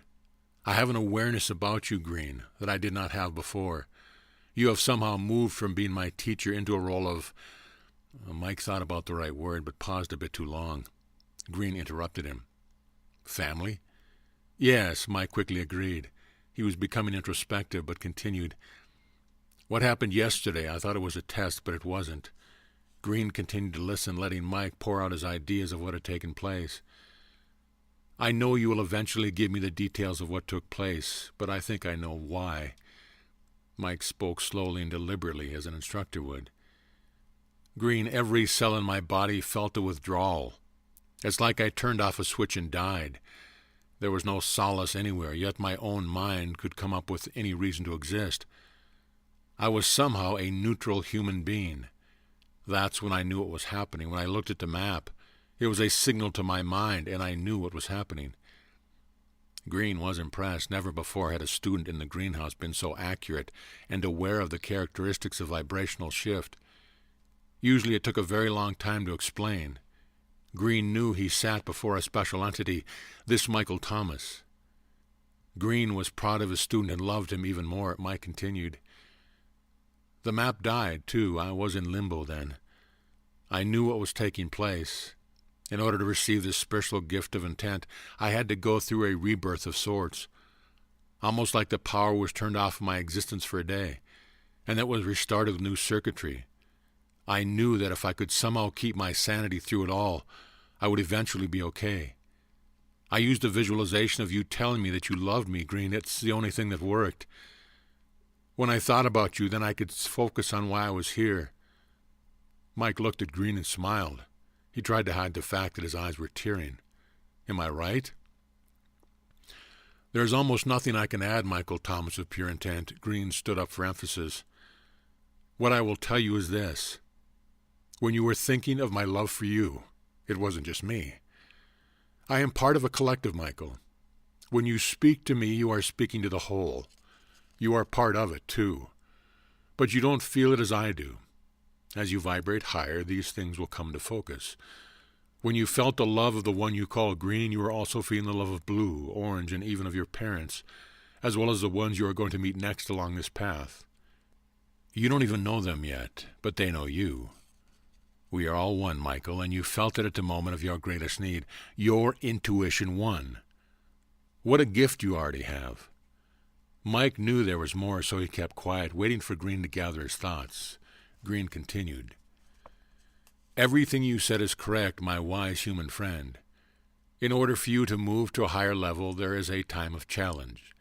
It is a time when all of us in the collective must move away and let you change. We can do nothing for you during this time, and our energy will actually disturb your process. You are enabled spiritually to move through it. You felt the loss of your family, Michael. You felt abandonment and emptiness during the brief time that you had to remain alone. The only thing that centered you with love, and I, as an instructor in this house, could never have given you the solution. You found it in the blackness for yourself. I congratulate you for your awareness and maturity in this place. Green again paused to let Mike absorb the compliment. Do you have any other questions? Yes, I do. Will it happen again? Yes, it will, each time you shift into a new vibratory state. What can I do to make it better the next time? Green faced Mike and spoke seriously. Recognize what it is and busy yourself with other things. Don't dwell on it and remember that it is temporary. Hold ceremony around it. Honor the process in the midst of the blackness. Do exactly as you did, Michael Thomas of Pure Intent. Feel the love that is involved in the gift. Mike understood and took it all in. Slowly through the days that followed, the lessons resumed. Because of Mike's new vibratory rate, there was even more to impart. Subtleties of awareness regarding the body were taught, and he was shown ways to tell if there was an imbalance present. Green told Mike about new sleep patterns and food desires that would accompany each vibrational shift. There was so much to remember. The last days in the greenhouse were approaching when Green broached a new subject, one that had never been come up before. Are you ready to talk about sex? Inquired Green. Mike almost fell over. He eyed his great green friend to see if this was another joke. You have to be kidding. Mike was embarrassed. Not kidding, said Green. Mike spoke softly as if someone might overhear him. Green, that's not angel stuff. That's something humans do in the dark. It's a lowly lust thing. I'm surprised you even used the word. Mike turned his face away and spoke to the corner of the room. I don't think we should discuss it in such a sacred place. Green was unyielding. It's not what you think, Michael. Your reaction to it is only what humans have made of it. It's biological, and that's why you are here. Green was silent, letting Mike have his space while he thought about what Green had just said. Mike was resigned. He knew that he could not escape something that Green was supposed to teach him.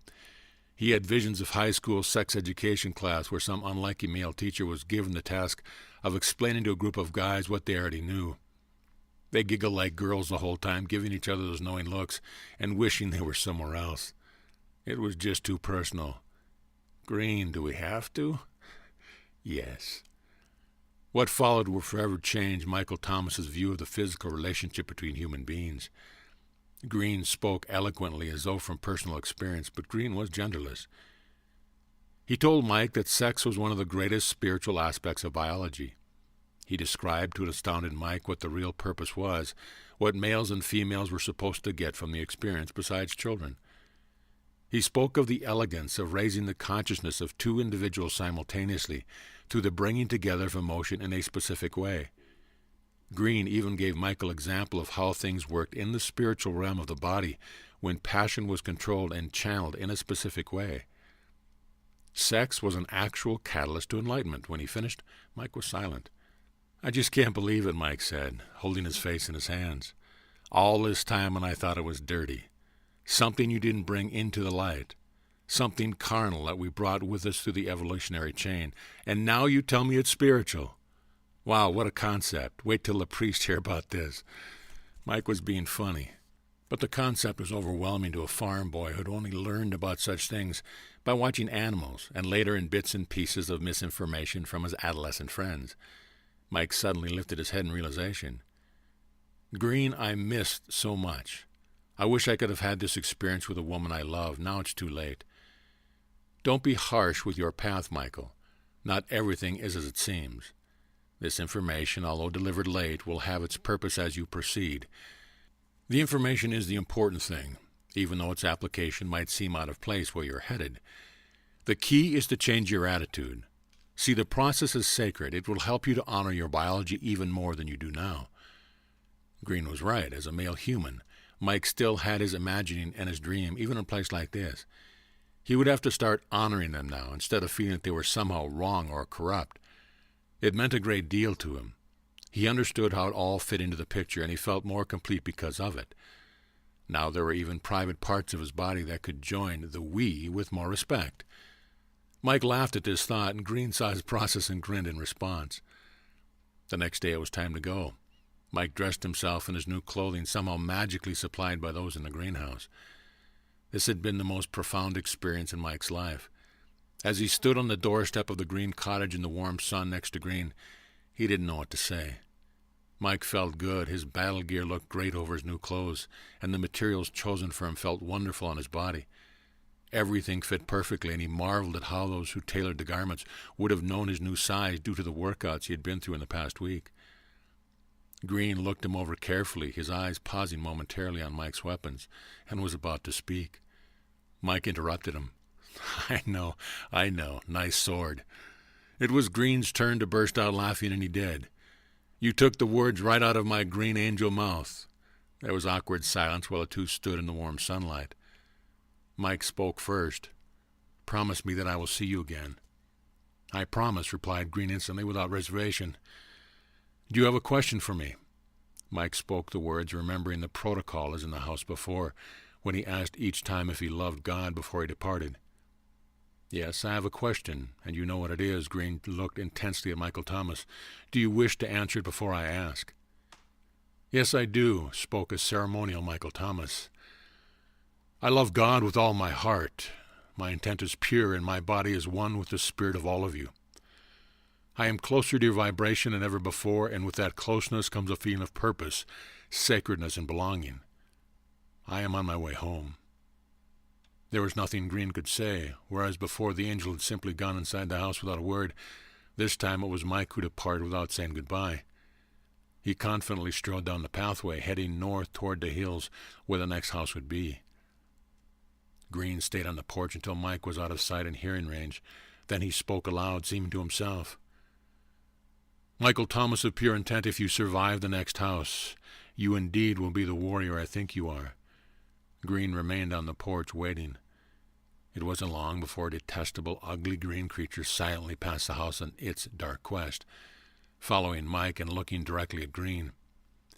The angel said nothing and gave it no recognition or acknowledgement. Green knew all about it.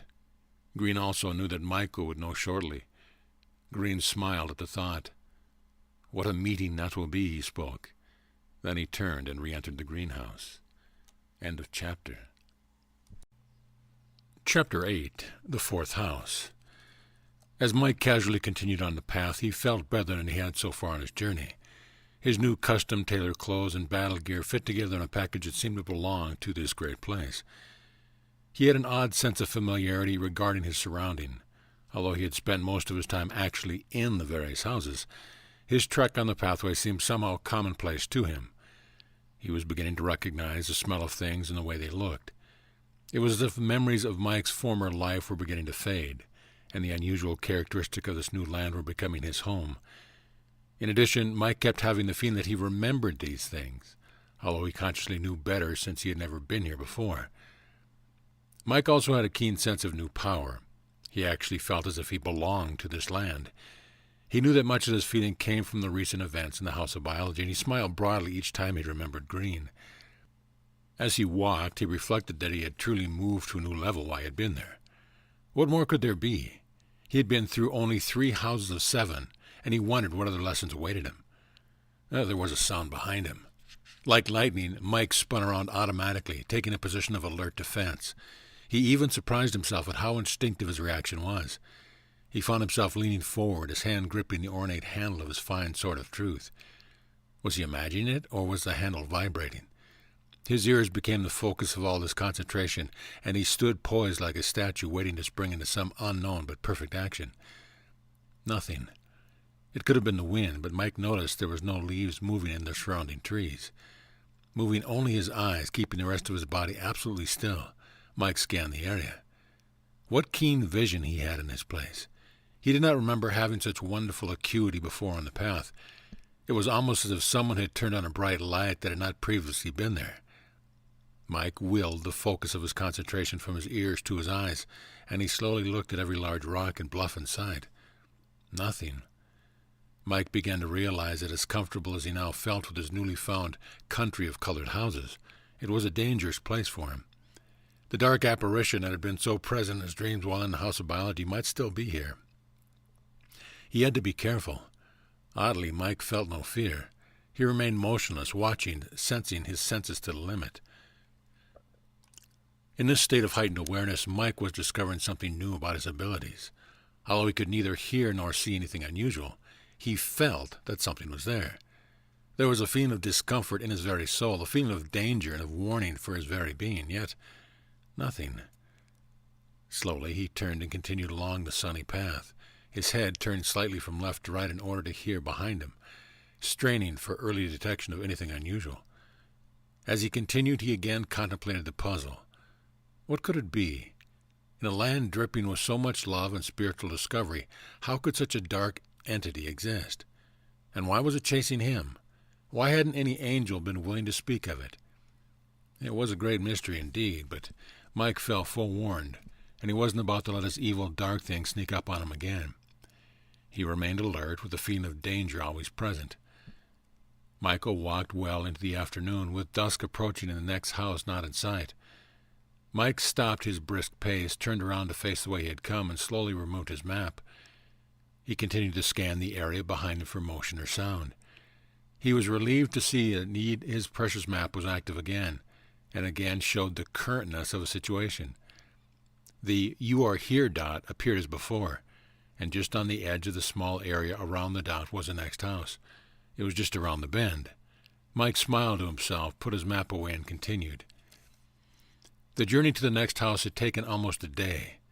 Mike realized that the houses were placed just far enough to require a person to make an effort to get to them, but none required that you spend the night in the elements. Mike was glad of that. He was feeling a bit tired and knew it wasn't all physical. The state of alertness that had been in for hours had taken its toll on his energy. In the mysterious time of twilight, where everything seems to turn all warm color, Mike saw the next house as he rounded the curve of the path. Although everything around it was reflecting the orange and the red of the dwindling day, the country-style house seemed to glow a pure violet color, as if the surrounding had no effect on it. Mike stopped and gaped in awe. Never had he seen such a beautiful hue. The violet was intense, serene, and powerful all at the same time. He had the feeling that the structure was entirely translucent and somehow lit from within. He continued, remembering that to stop for too long wasn't prudent, even at the seemingly safe distance from his goal. In the beauty department, Mike had only gotten the first taste of what was to come, for when the angel appeared at the door to greet him, he was speechless. Never had he beheld such a beautiful creature as this. He almost felt he should kneel in respect for the sight before him. What was happening? Did he somehow have increased color receptors in his eyes? He couldn't remember ever seeing such a color. He stood silently in awe of the sight, like a child seeing a sunset for the first time, wondering if there was magic involved. Then he heard the voice, and oh, what a voice! From the depth of tranquility seemed to come a silky, smooth voice that calmed the very air that carried its vibration, and the voice was obviously female. "Greetings, Michael Thomas of pure intent," the serene voice said. "You have been expected." Mike was stunned and said nothing. He didn't even have a coherent thought for the angel to read. He was dumbfounded. He realized that he had stopped breathing. She smiled and continued. "I'm no more female than Green was, Michael. Angels are genderless, but they contain all attributes of both your biological genders. My voice and appearance are for your comfort in this house." Mike understood almost nothing of what Violet was saying. He could breathe now, but didn't know what to say. He tried, but was embarrassed by the croaking sound that accompanied his words. "You're quite a sight. Not only did he croak out his message, but he knew it was an incredibly stupid greeting. What a thing to say to such a beautiful entity. Mike experienced the awkwardness he had felt as a boy, the first time he was actually required to say something intelligent to an adult and didn't. Mike's stupor was in part induced by the incongruity of what stood before him. Here was an enormous angelic presence, with what seemed to him the countenance of female gentleness, although there was no body distinction between Violet and any other angel. All wore indistinct, flowing garments of the color of their respective houses that would hide or disguise any gender. All were very large, but this face... Violet's face was definitely female. It had the gentleness of his mother and his grandmother and the beauty of a saint. Mike sighed and tried again. "Please forgive me, Violet." Mike even found that calling her by the color name somehow violated his sense of proper etiquette, since it sounded like the familiar first name of a woman. He continued, I didn't expect, I didn't know that the angels could be women. Mike was immediately sorry he had opened his mouth again. How stupid that was. Of course angels are female. Hadn't almost every painting he'd ever seen of an angel been female? Violet just stood there. He tried again. What I mean is that none of the others so far, they seem to be guys. Men or male. Mike wanted to rewind the episode and start over. His communication skills and any eloquence of speech were completely gone. He had failed miserably to greet his entity properly. He sighed again and simply shrugged. Violet now smiled at Mike. "I understand fully, Michael Thomas." The look she gave Mike could have melted his armor. There was no romance here. The feeling was an incredible love of pure maternal essence. This is what had taken Mike by surprise. It was as though he had suddenly met his mother again. He had the sense of being reunited with long-lost family, with the accompanying joy and disbelief. It had been so long that he'd been looked at like that. He wanted to snuggle up and be held. He was immediately embarrassed by his thoughts, knowing that Violet could somehow feel him as well. She continued, "You'll get used to it very soon, Michael. There are reasons why I look this way to you. It's not this way with all those who travel this path, but for you it is different." Mike got the idea. Violet's appearance and demeanor were his benefit. He accepted this, but wondered why he needed to see a motherly angel. "Because you earned it," said a wise Violet. "Not everything here is just for lessons, Michael. Much of it is given in the form of gifts for your growth. You have only been through 3 houses, and already you stand out as one of the most special who's ever joined us here." Mike took that all in, but before he could think of something to say in response to the obvious compliment, Violet did something that Mike would never forget. "Michael Thomas of pure intent," she spoke softly. "Please remove your shoes." Mike did as he asked. In addition, he saw that there was an area prepared at the door for 1 pair of shoes, and he placed his there. They fit perfectly.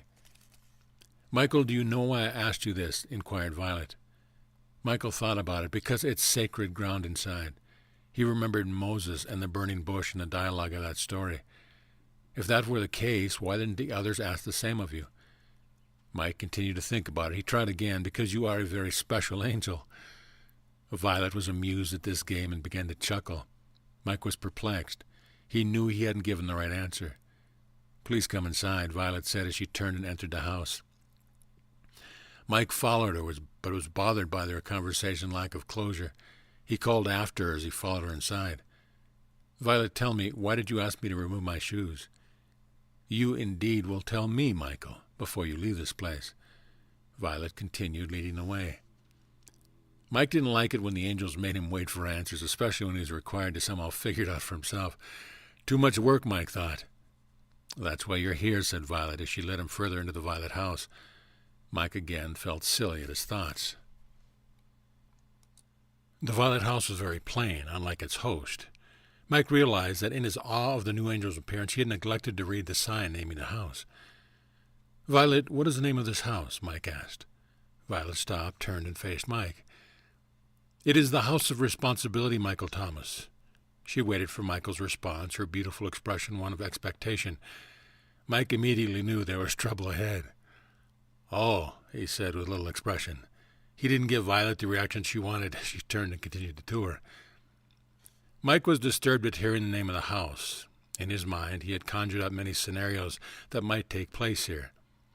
Responsibility had always been an ugly word, mainly because of his parents harping on him about this and that. They used the word a lot in a critical way. Later, he heard the same thing from women he was with, usually in combination with some kind of complaint about his actions. Why was it, Mike thought, that women were always trying to fix him? Then he had a horrible thought. Perhaps Violet appeared as a female in this house for the same purpose. Another woman sent from God to change him. What if God was a woman? What a sick joke that would be. Suddenly Mike smiled at the thought process produced by his human maleness, knowing full well that this was not the truth.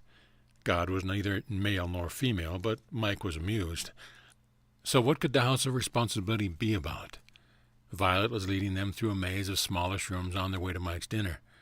"What's in there?" Mike inquired as they came upon a set of large double doors. "The theater," said Violet, never missing a step. A theater? Mike's thoughts were racing as he continued to follow Violet. What's a theater doing in an angelic place? Will there be a play? He had another stranger thought. Maybe they were going to do a movie. Mike thought how funny it would be if tomorrow he and Violet went to a movie together. Perhaps they could see one of the many angel movies that were popular. He almost laughed out loud. Violet, knowing exactly what Mike was thinking, was very amused also, but for other reasons. Finally, they reached their destination. The dining and lodging area looked similar to those in the other houses. In the closet there were slippers for Mike's feet and beautiful violet clothes that were obviously designed for him to wear during his stay. He smelled food. Again he was led into a dining room that had a scrumptious selection. How did they know exactly when he was going to arrive? For that matter, Mike had never seen a single food preparer or a clean-up person. He remembered the mess that Green and he had left after their fun, and how the blueberries had stained his toes for days. Like gnomes, whoever prepared the food came and went undetected. What a place. Mike expected to turn and find Violet gone, as the angels before had been. Instead, she was still there. "Is everything to your satisfaction, Michael?" she asked. Violet was indeed a beautiful creature. Mike continued to be soothed by her motherly qualities. "Yes, thank you." Mike felt like bowing in respect. "In the morning we shall begin. Good night, Michael Thomas of pure intent." With this, Violet exited. This was different, just as Green had changed the protocol by remaining on the porch when Mike left the House of Biology. Violet had done much the same thing. Were the angels becoming more polite? Were they adopting human etiquette? Mike noted the difference, but decided not to ask about it. He ate, got ready for bed, and immediately fell fast asleep. He felt safe, warm, and loved. He would start still another adventure the next day, and he knew there would be discovery for him in Violet's lessons. He dreamed of his boyhood, his parents, and it felt good. Outside the house, the dark, elusive, vile shape that was it took a position of watchfulness. It was both contemplative and outraged. When Michael had appeared outside the greenhouse on his way to this one, it had been shocked by his change. He had grown in power, and he had those blasted weapons.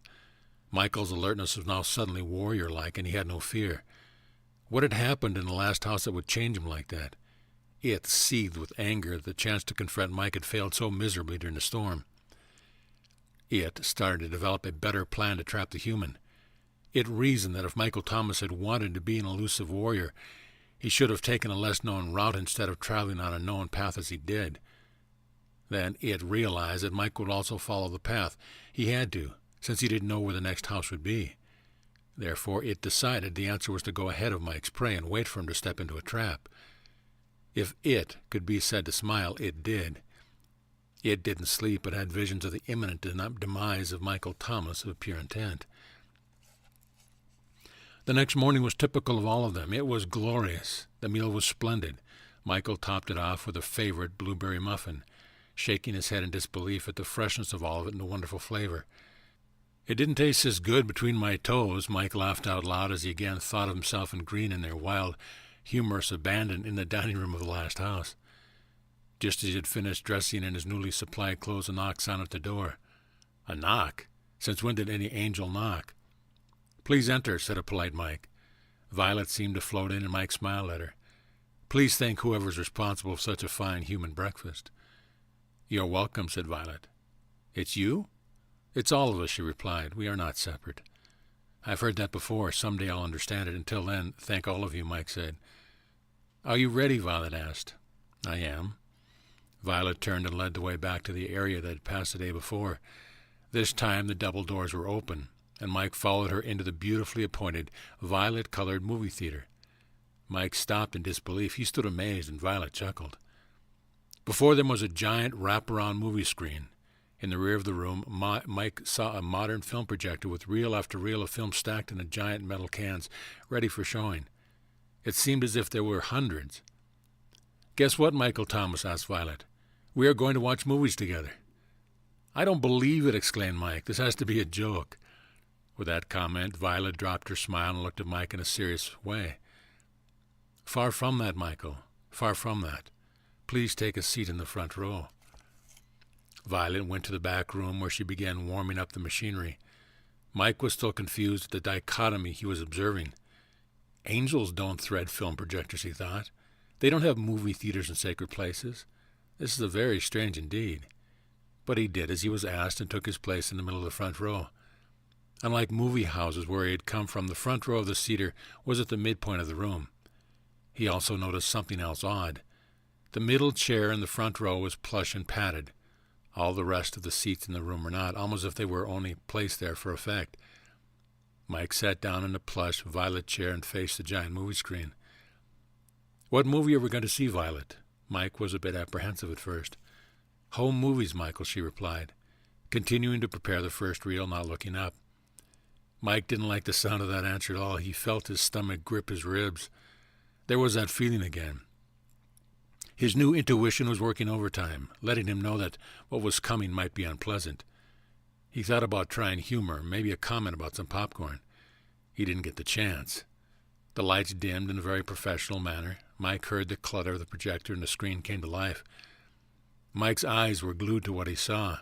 His heart was in his throat from the first image. The first film that played that day, just as all the others to follow, was of the finest reproduction quality Mike had ever seen. There was no flickering. The image was somehow projected in 3D, but without the dumb glasses. The sound was natural, coming from exactly where each sound should be on the wide screen in front of him, even as the characters moved from place to place. Mike instantly wished the film was not so real. He was too close. The wraparound screen placed him right in each scene. He wanted to move back, but couldn't. Portrayed on the screen in front of Michael Thomas was Michael Thomas. If he had to title his home movie, it would be All the Bad Things That Happened to Me in My Life.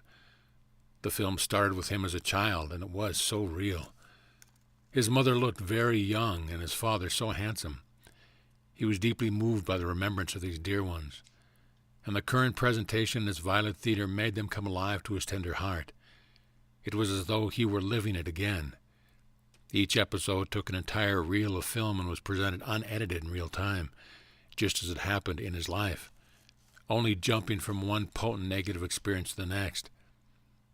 The first few reels were actually funny. There was Mike as a cute, blonde 3-year-old finding his mother's makeup. He made a mess of the bathroom and his mom caught him. She was very upset, and it was the first time Mike received a spanking. The seated adult that was Mike was shocked at how he actually experienced the wounded feeling of the first spanking event again. He was being forced to actually relive the emotions of each event. Home movies, indeed. This had the potential of becoming a horror show as he aged in the film. Mike was beginning to feel like a freight train was approaching, and he was tied to the track. More childhood events were presented, each one bringing Mike into a reality that he had not thought of in years. There he was, locked in a bathroom at 6 years old. He remembered how he felt. It wasn't his fault. Somehow the knob got turned, but his dad had to be called in from the field to remove the hinges. Then there was his father's anger and another spanking. Mike again felt the violation of trust from the events that long day ago. He hadn't done anything wrong. Dad was angry and laid into him with the stinging leather of his biggest belt. It had cost his father a day's work in the field, and had interrupted the harvest. The adult Mike was beginning to feel depressed. Reel after reel played, and now Mike was 10. He was bussed into the city to go to school. He remembered the face of Henry, the school bully, who came back each school term to torment him. All the kids seemed to hate this big kid, but they did nothing about him. They were all afraid. Because he was a farm kid from a funny-sounding town of Blue Earth, the other kids laughed at Mike. The bully, however, was merciless. The school contained children from many kinds of family, but in these modern days, farmers were a minority. His clothes gave him away, since Mom had made all of them. He didn't look the same as others, and the bully never let him forget it. He and the other kids made fun of Mike's clothes, his smell, and even his parents' way of life. As the projector clattered on, Mike saw the time a group of children called him over to play. He felt good about that. They actually wanted his company. Then, much to his dismay, it became a trick. Instead of including him in their fun, he became their fun. They aligned him just right while another boy got on hands and knees behind him. Then, at just the right time, they pushed him over. He fell backwards over the crouching boy behind him. They had a great laugh at his expense. Mike also laughed, trying to join them in the joke, but they discarded him, moving on without him when they were done. This was painful. Mike didn't like seeing this at all. What good was all of it? He found himself getting angry at having his private life so exposed and presented in this manner, and of having to live it all again. Wasn't once enough? More reels, and now he was 14. That fateful day in school when he was accused of cheating, and he hadn't. Another student had taken some papers from the teacher's desk and put them back poorly so the teacher knew that they had been disturbed. The boy who had done it pointed at Mike and said that he saw him do it. The teacher believed him. After all, Mike was just a poor farm boy, still wearing funny clothes, although his grades were very high. He was sent home with a reprimand and expelled for the day. On the way home, riding his special bus, he was thinking of how he was going to explain all this to Mom and Dad. He relaxed a bit, knowing that they would believe him. They didn't, and again Mike felt all alone in life. He knew they loved him, but he wished they had given him the benefit of the doubt when he needed it the most. He felt so alone. Mike had been in a chair for hours, but the Mike in the movies wasn't even grown yet. He thought of how long he would have to endure this punishment. He didn't feel very spiritual anymore. He felt as though he were being beaten up. The films were compelling in their accuracy. Mike couldn't take his eyes or his mind away from them. Every detail was there. Every voice and person was exactly as it had been. The process was astounding, and the subject matter was disastrous. Now he was dating, and there was a lot to see. His clothing was still odd. Even though it was store-bought, his mother didn't understand fashion and purchased weird combinations of material.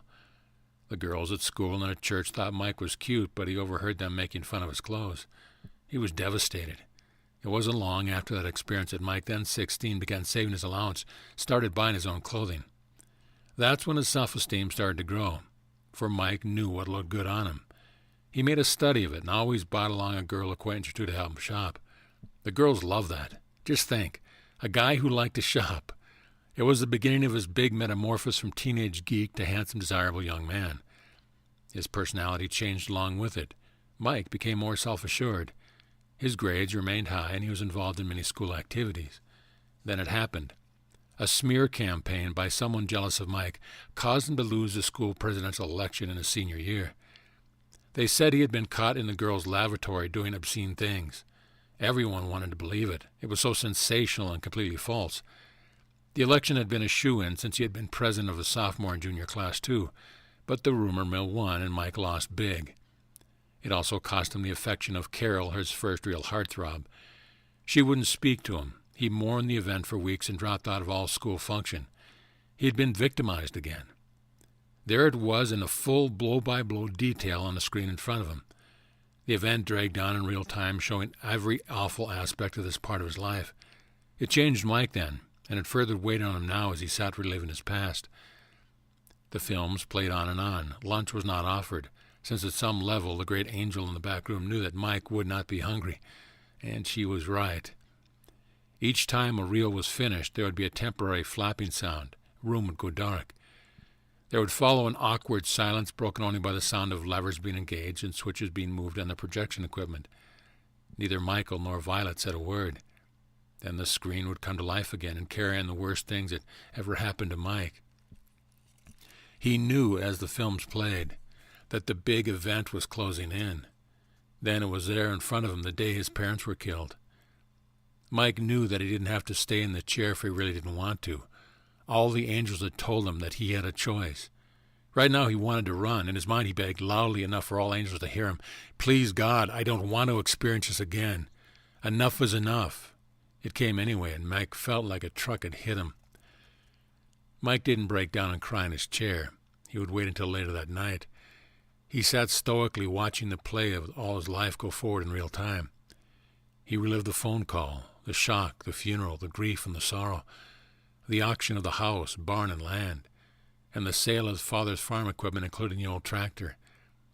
He relived going through his mom and dad's things, the photos of better times, the picture of their wedding, even some of their love letters to each when they were falling in love. Mike sat very still and tried to escape his feelings. He disciplined his mind to make a wall for his emotions, but felt victimized as he sat in a chair. He felt the involuntary convulsions of grief trying to come in waves sweeping through his body. He was aching to let out his sorrow in a burst of tears and anguish. The presentation was flawless, and its reality was a curse. This was the hardest thing he had ever been asked to do. Everything he had seen for hours and hours had made him but the butt of a very bad joke. Now he was being punished and persecuted in his room. It wasn't fair. What was the purpose of all of this? He breathed a sigh of relief when the death episode was over. Nothing could be worse than that. Mike felt very small. He was drenched in sweat and weary of the process. Still, the subject matter was commanding. He couldn't stop watching. It was so real. When he saw Cricket, his nickname for Shirley, he knew he was in trouble again. The next story to unfold was that of his final love affair in Los Angeles, and how it had gone sour so fast. He had thrown himself completely into it, and Cricket had treated it so lightly.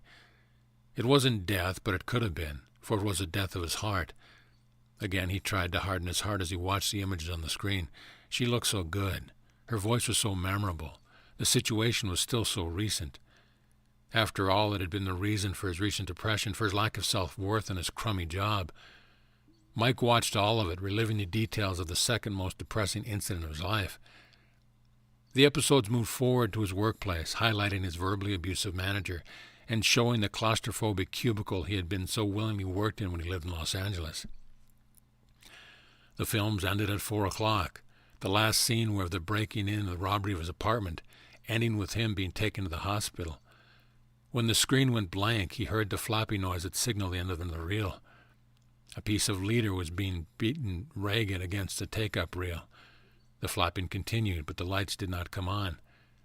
Mike stood up, placing his hand over his forehead in a salute style, shielding his eyes against the light of the raw projector bulb to see if Violet was still there in the back of the room.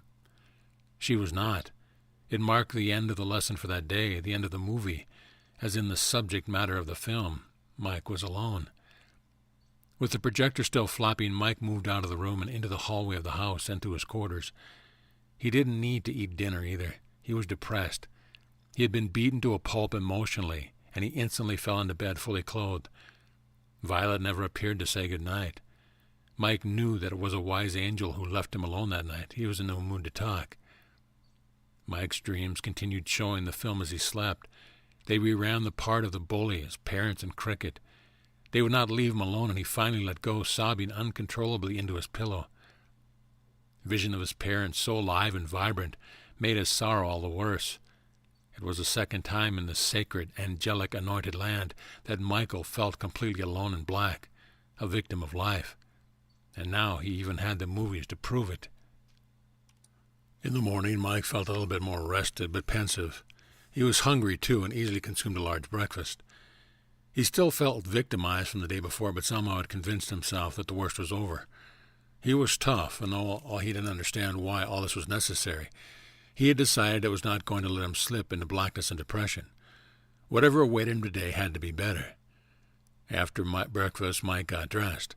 New violet clothing had been magically provided, replacing the clothes he had slept in, and he was again ready. Violet had appeared at the open doorway and was quiet. It was as if she was giving Mike space to react and say whatever he needed to say, or to chastise her for the painful experience of yesterday. Michael knew she was there. She watched him a little while and finally spoke. "Michael Thomas of Pure Intent, is there anything you wish to say or ask?" "Yes," Michael was stoic. "Are there more films?" "Yes," Violet replied softly. "Then let's get to it." Michael stood and waited for her to move. Violet was surprised. The angel's experience with humans in his house had never been like this. Green was right. This one was special. He might make it. He might be among the few to go all the way. She had never seen such resolve and vibrational shift so quickly. She felt special to be part of his training, and she loved him greatly. Violet turned and led Michael once again to the theater. Mike knew the drill. He took his place in the big violet-padded front seat of the theater, like a prisoner in an electric chair waiting for the electricity to start flowing, or in this case, for the lights to go down and the movie to start. Mike was resolute with purpose and determination. Nothing would keep him from going home. Nothing. Again, Mike's life unfolded before him on film, starting with his childhood. This time it was different. He quickly saw the subject matter had changed. This time he titled the film, All the Bad Things I Did in Life. The childhood episodes were funny, and Mike laughed heartily at many of them. It felt good to laugh, but his ribs were still sore from all the intense crying the previous night. As his age increased in the movie, some of the things he had done that were gloriously displayed began to embarrass him. Certainly, Violet knew of these things, but he didn't want to relive them. He found himself sliding down to the chair as they played out. He cringed and felt uncomfortable. There he was in church at 8:10, making fun of the preacher and passing notes that had silly, obscene drawings of them on accrued body parts. He and his buddies in Sunday school had felt it very funny indeed to make these drawings, and then place them in collection baskets stuffed into folders meant for dollar bills. They could just see the faces of the blue hairs, the older women who opened the folders and counted the money. They laughed and they laughed. At age 12, Mike sneaked out and started his dad's tractor one Sunday morning when his parents were away at church. Mike had feigned illness and been allowed to remain home. The tractor started okay, but Mike didn't understand how to make it move. He tried every lever and pedal in frustration. He didn't understand how a manual transmission worked, thinking it was just like the family car with a pedal for go and one for stop. Lots of sounds ensued, and in the process of his tractor adventure, he ruined the transmission. When his dad found the problem, he came to face Mike. He asked his son for the absolute truth. "Mike, did you try to start and drive the tractor?" "No, sir," Mike lied to his dad. Mike was ashamed of it then and now. His father somehow knew, and Mike could see it in his eyes. It was one of those times that taught Mike that it felt like to violate the integrity of the family. It did not feel good, and Mike remembered it all his life. The repair bill had been great, and Mike had his first realization of what his foolishness had cost his parents.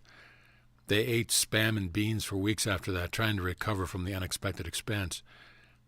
Every time they sat down for dinner, Mike got to see the results of his folly and literally tasted his lie for some time. Now he experienced it again in living color in 3D. He sank farther into his chair. Again, it seemed so real. As Mike grew taller, he grew stronger. In the school system of the day, most students transferred together from school to school as long as their parents lived in the same district. Therefore, Henry, the bully of Mike's grade school days, came along with the package. While elementary school was one scenario, the bully wasn't so big when he got to high school. Most of the other boys' bodies had caught up with the bully's early growth, and the adolescent playing field was more level. Henry, the bully, didn't do well in school and just barely managed to graduate. Michael took every advantage he could to make Henry's school life miserable. He used his height and popularity as an intimidation tool, often taunting him personally or threatening him with harm. As class president in his junior year, Mike used his power to exclude this former tough guy from every good. He wielded his influence like a pro, and the ruffian of the past was denied many good things. From admittance to proms to elective subjects he was obviously good at. Mike never told anyone what he had done, but delighted in anything he could do to ruin the boy's high school years. Although Henry knew what was happening, he couldn't do anything about it. Later, he was able to extract revenge, but Mike wasn't to know about it until now as he sat in a chair watching it unfold. It had been Henry who had smeared him in the senior year. Henry had successfully started the damaging rumors that ruined his chances to become senior class president. Later in real life, Mike had learned that as a man, Henry had become a thug and was now in prison. Mike often wondered if things would have been different if Henry had been left alone during his high school years. Mike felt ashamed of what he had done as he now watched it unfold again. Mike was feeling stupid. This was a long movie about how bad he had been, how unethical his early years had become. He might even hurt a man's chances of life. Mike felt very small indeed. He continued to watch. In his senior year, Mike had actually cheated on a test. He had a great grade point average, but was poor in U.S. history. He blamed a boring teacher for the problem, then proceeded to lift the test in advance using a key he had kept and made a copy as a class president the previous year. Mike felt it was poetic justice, and he vividly remembered how he had already been punished for his act when he hadn't actually done it in grade school. Therefore, it was somehow okay in his mind. It got worse, as fate would have it. The teacher spotted Mike's instant improvement and accused him exactly what he had done. Mike, using his charismatic personality, record of good grades in other classes, and previous reputation, blasted the teacher to the administration and got reprimanded. It stayed in the school's file and might have kept him from advancing. Mike hadn't known it either until now as he sat in the big padded chair. Damn, this is painful. Being victimized by life is bad enough. Watching yourself lie and cheat is worse. Mike didn't want to see any more, and he wished it would all stop. It did. There was very little, if anything, for Mike to see as a grown-up. His whole life had changed when his parents had died. Their death had made him grow up fast and awakened in him the steadfast integrity that he now claimed as an adult. It was almost as if he carried the family name on his sleeve and all his parents' hard work with it. Mike breathed a great sigh of relief when he again heard the flapping of the last leader against the take-up reel. This time the projector was stopped and lights came on gently. Violet approached him from the rear of the room. "Michael, please come with me," she said gently. Without speaking, Mike did as she was asked. He felt weary as he arose from the chair, having spent so many hours there. He hoped that he would never see it again, and he loathed this place where the films of his life were shown. He looked in the back where the projector was as he was led out the room. He expected to see dozens of reels of film stacked everywhere from the last 2 days of viewing, but there were none. The area was clean and clear. Violet was the kindest entity Mike had ever known. It's not that she was better than Blue, Orange, or even his angel buddy, Green. She was different. Each angel had an endearing quality that Michael loved. This one emanated care and concern. Mike wanted to stay here and live under her umbrella of parental peace. It felt wonderful to sit across from her and listen to her speak. All was well as long as she was there. This feeling was not lost on Mike. He realized that this was the feeling of being a child and having no responsibility. It was fitting, therefore, that her countenance was in the house of responsibility. Here was the parent, and Mike was a child again, feeling a release from life. Violet took Mike into a large room. In any other circumstance, you could say it was a conference room, but in this case it only had 2 chairs. There was a display board of some kind on one wall and many symbols and charts on the other. In the other houses, the angels hadn't spent too much time sitting. Since there was no fatigue for them and no need to sleep, they didn't need to sit down as humans did. Usually it was only to make the human comfortable, as in this case.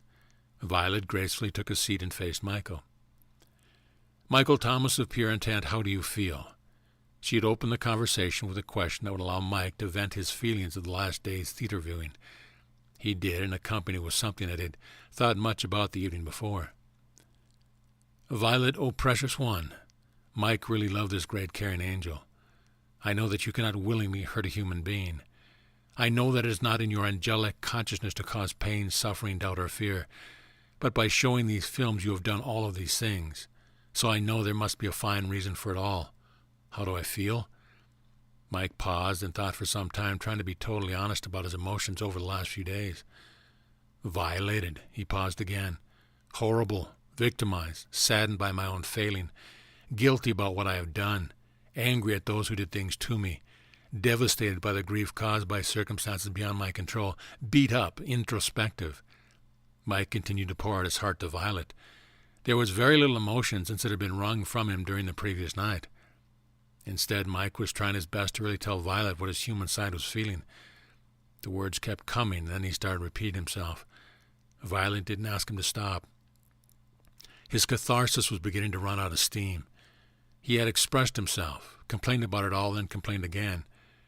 He never asked why he was shown the films. Intuitively, he knew that Violet would let him know this. He was right.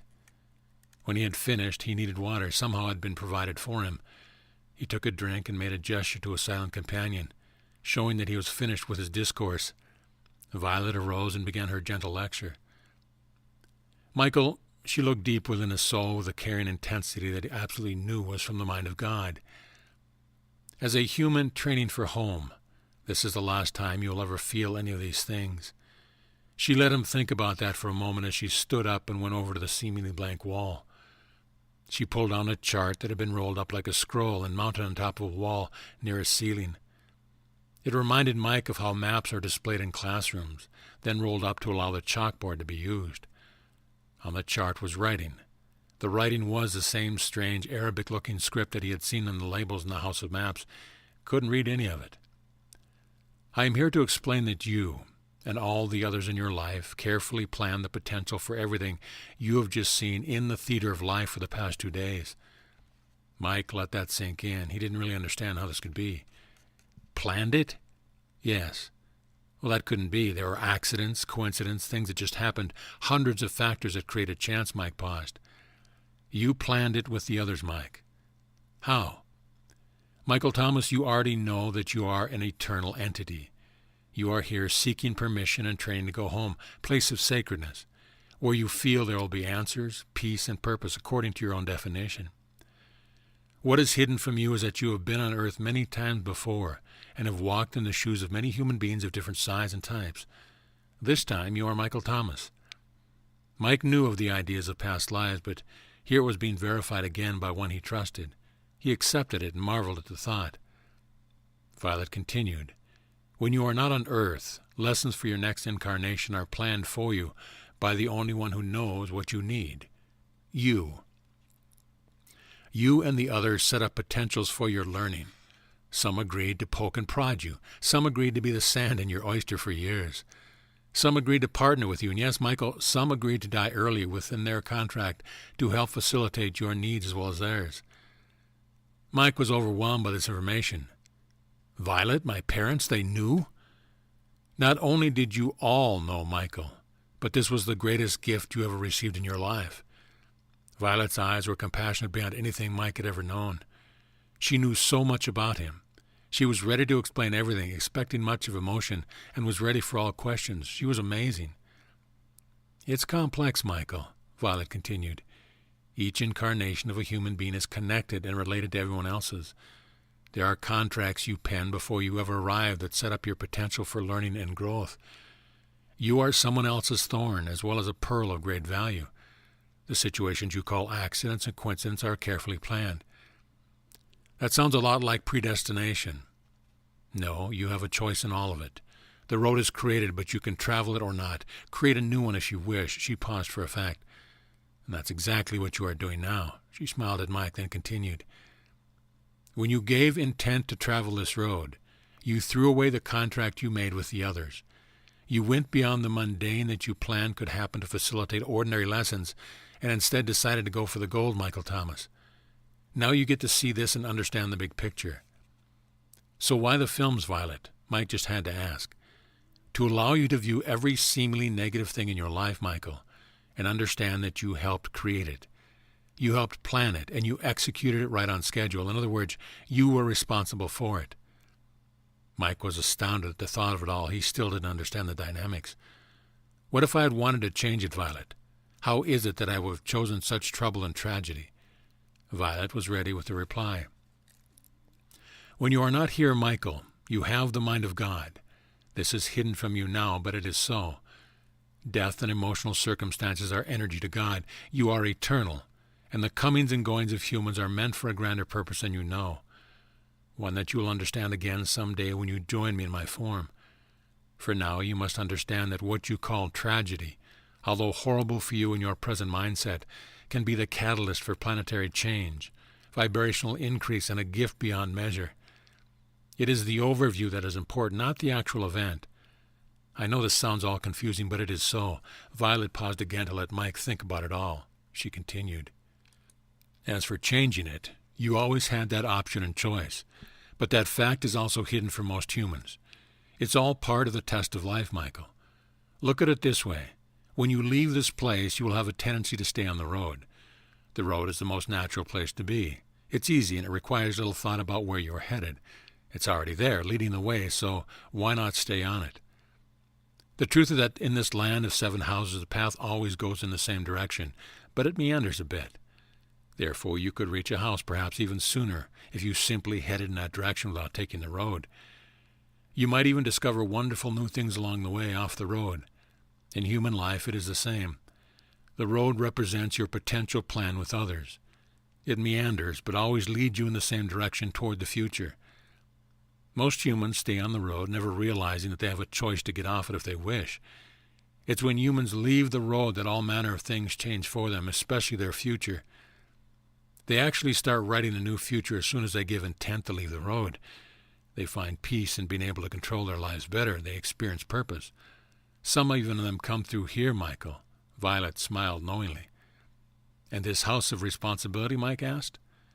It's where you learn that you, Michael Thomas of pure intent, are directly responsible for everything in your life.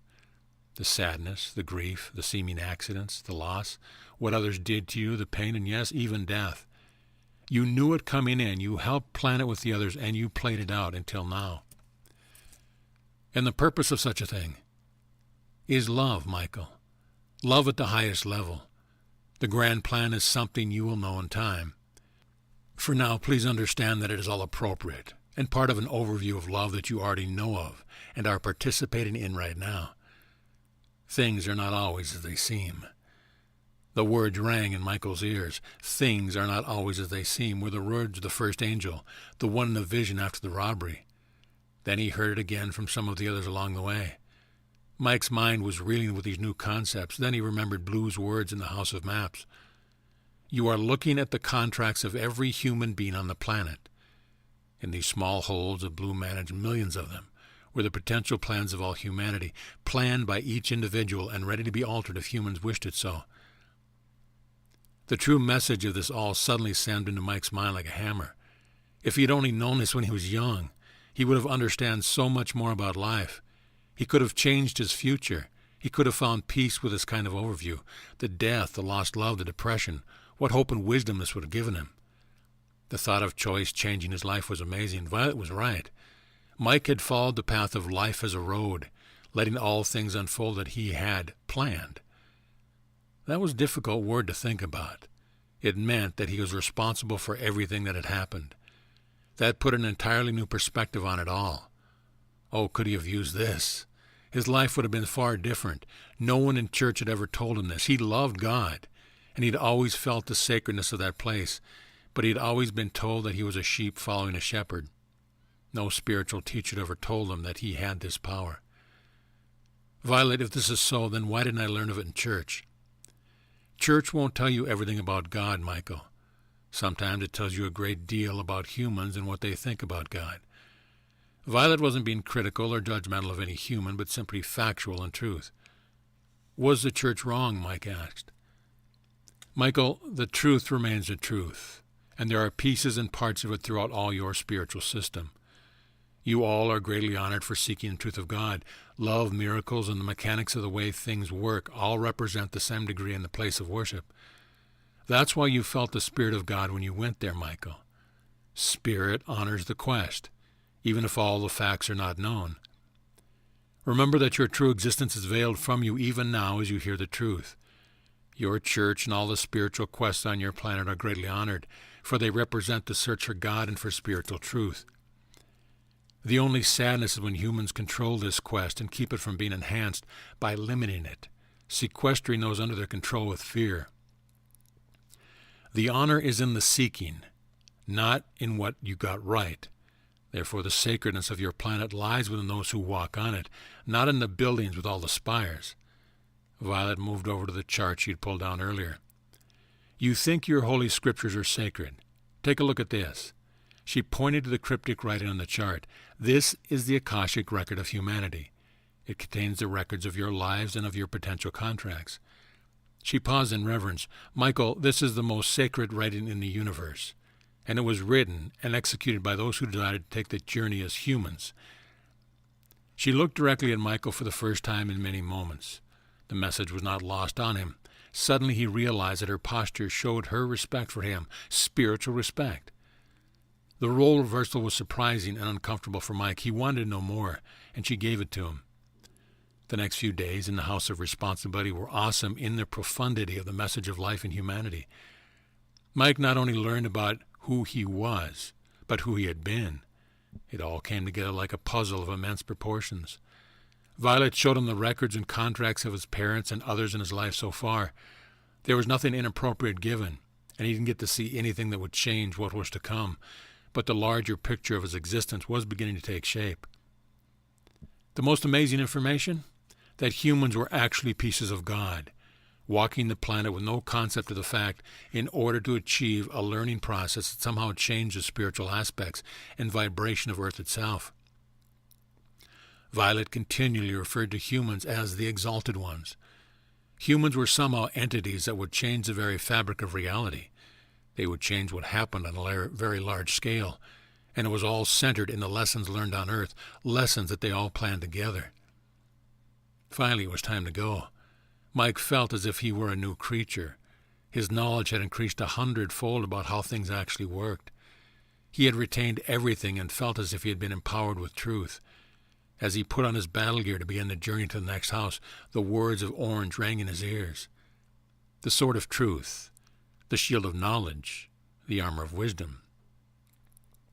Things were beginning to come together in a way that was making a great deal of spiritual sense. He recognized that the weapons were ceremonial and had intent. Much of the language was being repeated, explained, and was finally being understood. Violet led Michael to the front door of the Violet house. Michael Thomas of pure intent, I will miss you. Violet, I feel like I'm leaving home, not going to it. Mike had felt cared for her, and Violet had become like a parental family member. So far he had met 3 fine brother angels, and now a mother angel. What is next, he wondered. More family, Michael, Violet answered Mike's thought. At the door, Mike noticed his shoes right where he had left them. He also remembered the unanswered question regarding them. He looked at the shoes and then back to Violet. There is unfinished business here, Violet, Mike said, wanting to know the answer to the question of why he had been asked to remove his shoes. Yes, Michael, I remember. Now you can tell me why. She smiled at him, waited patiently for an answer. Mike knew, but he was embarrassed to verbalize it. It seemed so grandiose, so self-service. Say it, Michael. Violet was a teacher again. Because the human is sacred. There, he had said it. He continued, and because this house is where humans walk in a high vibration. Violet sighed and was visibly moved. I could not have wished for a finer answer, Michael Thomas of pure intent, she said. It is indeed the presence of the human, and not the angel, that makes this place sacred. Michael, you are indeed a special human being. I honor God within you. Now I have a question for you. Mike knew the question, but allowed Violet to ask it anyway. Michael, do you love God? Yes, Violet, I do. Mike was beginning to tear up. He wasn't afraid to let Violet know of his emotional state. He was sorry to leave this place of violet color, where he had met an energy he thought he had lost so long ago when his parents died. Mike turned and walked a few steps and turned around again. I'll miss you too, Violet, but you'll remain in my heart. Mike started down the path to the next house and again turned back to say one more thing to the watching angel. Violet, watch me. With theatrical style and childlike motions, Michael Thomas left the path with great flair and struck out over the lush, grassy plain. He looked back and shouted at her. Look at me. I've decided to make my own path. Mike laughed at the metaphor he was creating. He skipped and flailed along the uncharted topography until he could no longer see the Violet house. Violet stood and watched Michael until he was outside like a mother. She was proud indeed of this great entity called Michael Thomas. Then she went back inside and closed the door. She returned to her natural form, which was not human-like, but magnificent nonetheless. She spoke to the others. If this is an example of the new breed of human, we are in for a while spiritual ride indeed.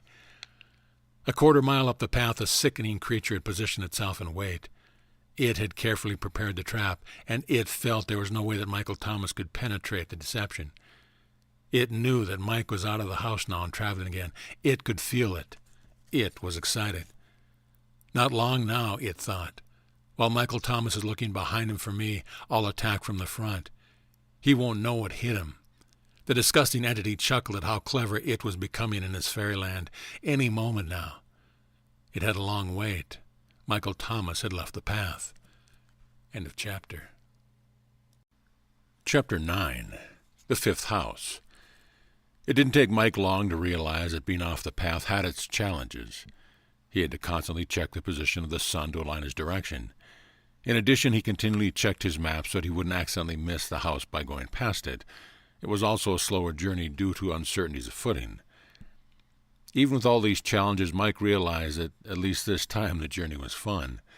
He was fulfilling a wish to make Violet proud of him. He was also doing it for himself, to show that he could rebel against any form of the ordinary, even in a spiritual land.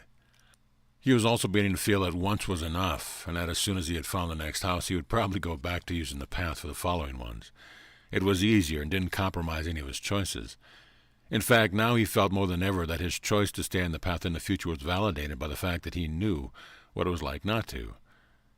Now that he had done both, he felt that he could choose wisely which to do instead of feeling forced by protocol to stay on the trail given to him. Mike also realized that the feeling of being watched was gone. Had he broken the spell of his following nemesis? Had the dark and ominous thing that seemed to follow him on his journey simply gone away? No, Mike was wise. Rightly he guessed that his change in habit regarding traveling on the path had simply confused the vile thing that had been dogging him from the beginning. No doubt it would realize what had happened and go looking for Mike. This meant that Mike had to be wary and alert for surprises ahead of him as well as behind. About 4 hours into his travel over the plain, the skies began to darken.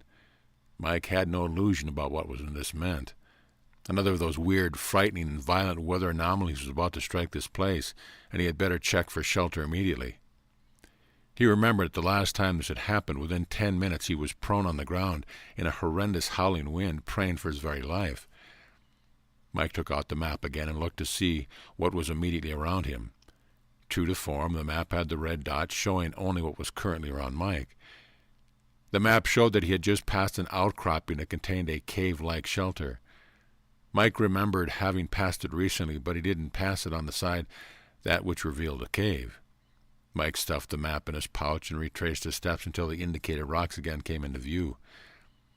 Even in the few minutes it had taken to navigate back to the potential shelter, the storm had developed in an ominous way.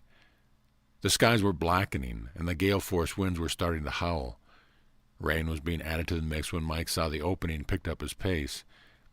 Just as Mike passed into the mouth of the cavern, nature seemed to go wild again. Mike had to stand well back in the cave to avoid getting wet or being sucked into the uproar that raged outside. He again marveled at the ferocity of the event and also whispered a thank you to Blue for the map that had removed him from harm, seemingly at the last possible moment. The currentness of the map had again aligned with his need. Mike continued watching this spectacle from inside the cave, never taking his eyes off the constantly changing program of wailing mayhem. It was amazing. He was so glad that he wasn't out in it. Why are these storms allowed in such a sacred place as this? He wondered aloud. Blue's voice sounded in his head. Michael Thomas, there are no storms in this land unless a human is on a journey of lesson. You mean if I am not here, there would be no storms? Yes, replied the voice of Blue. But I am not in it. It's not affecting me. Exactly, laughed Blue. You have learned to use the map. Believe it or not, there have been humans like you on this journey who discarded the map early, feeling that was some kind of joke. You saw what it was, and the currentness of it has become your way of life. You have one foot in the spiritual now time frame, but you are also learning to weigh linear time against it as you move through your trip here. Therefore, when the lesson of the storm comes into view, you escape it entirely and sit it out in peace. Michael, you are dearly loved. Michael smiled at the thought. It was all for him, all this energy, all this planning. He looked outside and yelled at the wind. You can stop now, I'm safe. Michael laughed and laughed. Storm lasted about 2 hours, beginning to clear about dusk. He didn't know if there was time to reach the next house, and without the sun, he didn't know if he could find it.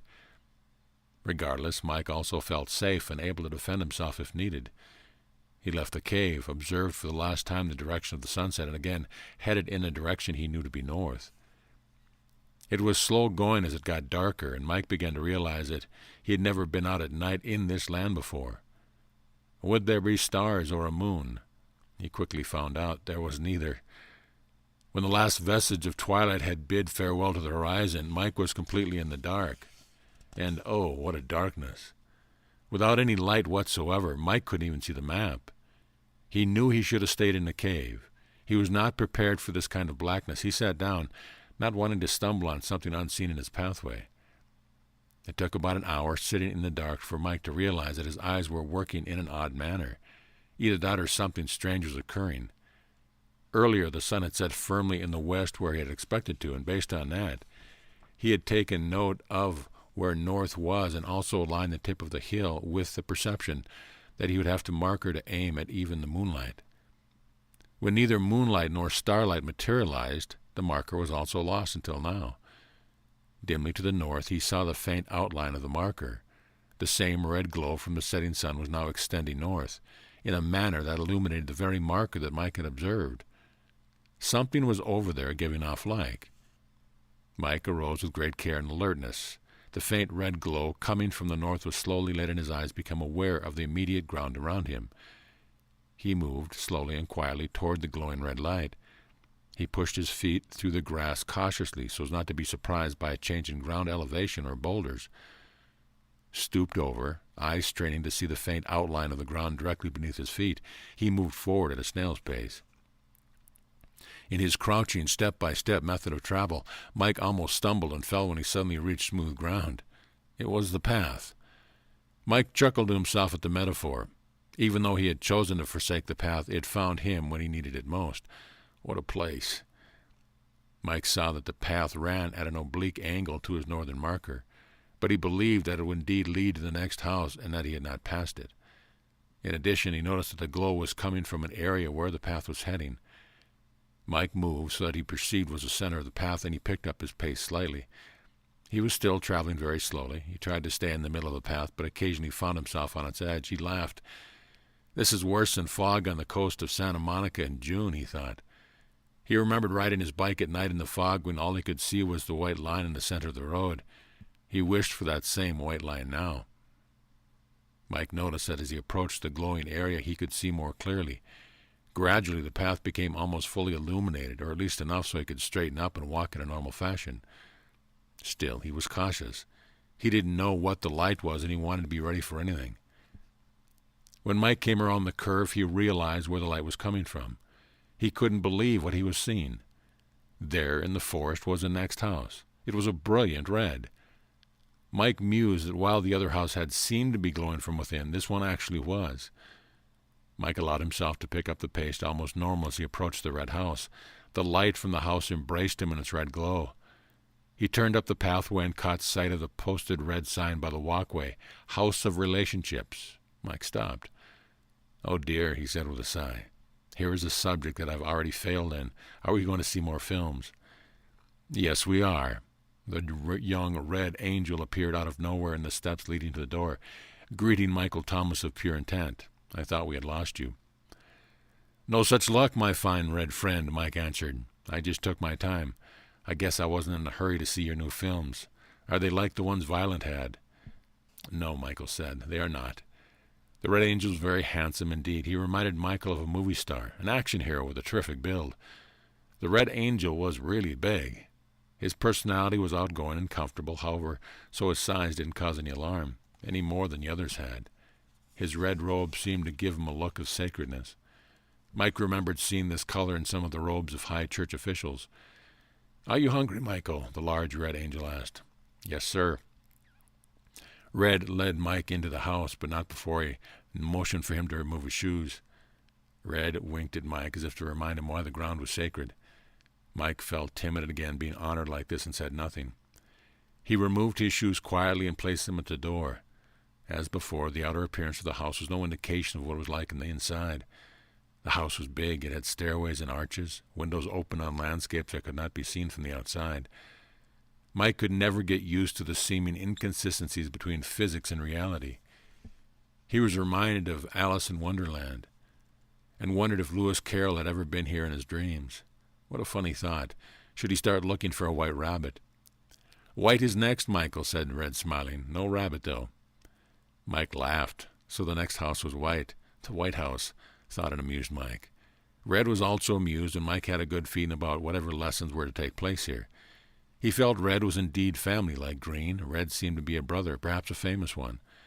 Blue and Orange were like uncles, and of course Violet was Mom. He could hardly wait to see Dad. Are we feeling like family, Michael? Red stopped at what obviously were the quarters for food and lodging. Mike could smell dinner waiting. Yes, Red. How appropriate. That's what this house is all about. Red turned and escorted Mike into the dining room. As usual, an amazing meal was waiting. I'll see you in the morning, Michael Thomas. Sleep well and be peaceful with your lesson here. Red turned to leave, but said another goodbye just before he shut the door. Mike laughed to himself at how polite the angels had become on his journey.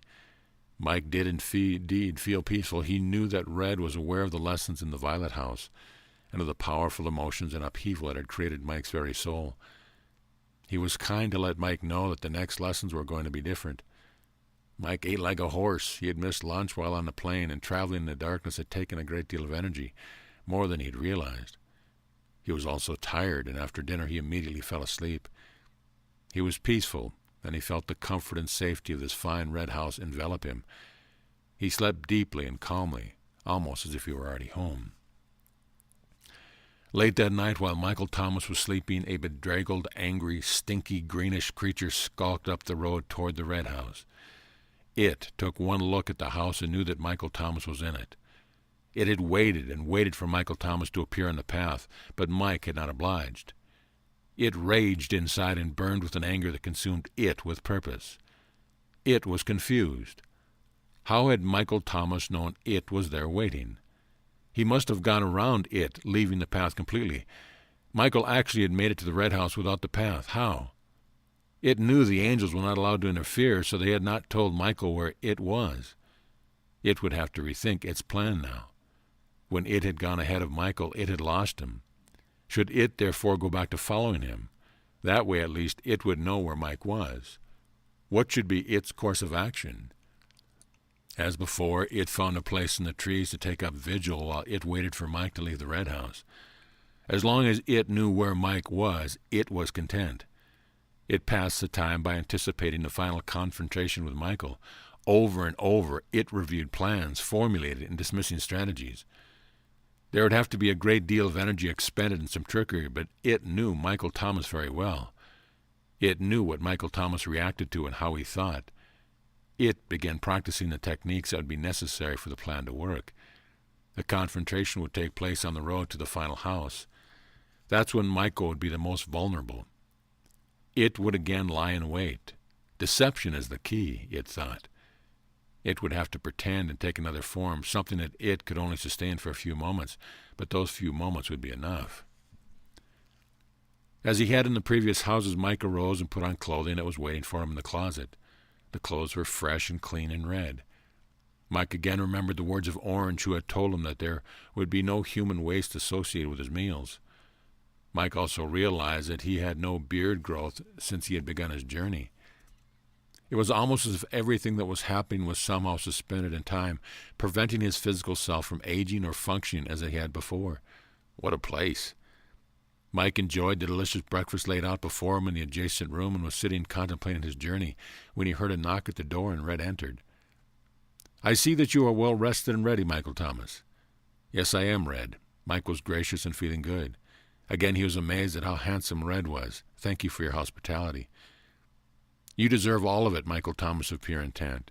Red smiled and motioned for Mike to arise and join him in a walk to the learning portion of the House of Relationship. Red led Mike to areas that he had not seen the night before. The house was indeed different from the others. All the red made Mike feel alert and energetic. It was an amazing feeling. At length they came to a large theater and entered. The wraparound screen was the same as in the previous theater, and the padded chair was there too, except that now it was red. And also, as before, the chair was just a little too close to the screen. Red knew that this place might cause Michael to be anxious after what he'd experienced in the last house. "It's not what you think, Michael," said the comforting Red. "Thank you, my friend," said the grateful Mike. "Do you wish me to take my place?" "Yes." Red made his way to the back of the room as Violet had, and busied himself with the projection equipment. Mike took his place in the seat of honor in front, and the show began. This time there was no sound accompanying the presentation. Instead, Red lectured and explained what Mike was seeing on the screen displayed before him. Red was right. It was invigorating, educational, enlightening, and amazing. There was no sadness or introspective, emotional feeling being elicited from Mike. This was more like a slideshow with narration instead of moving picture.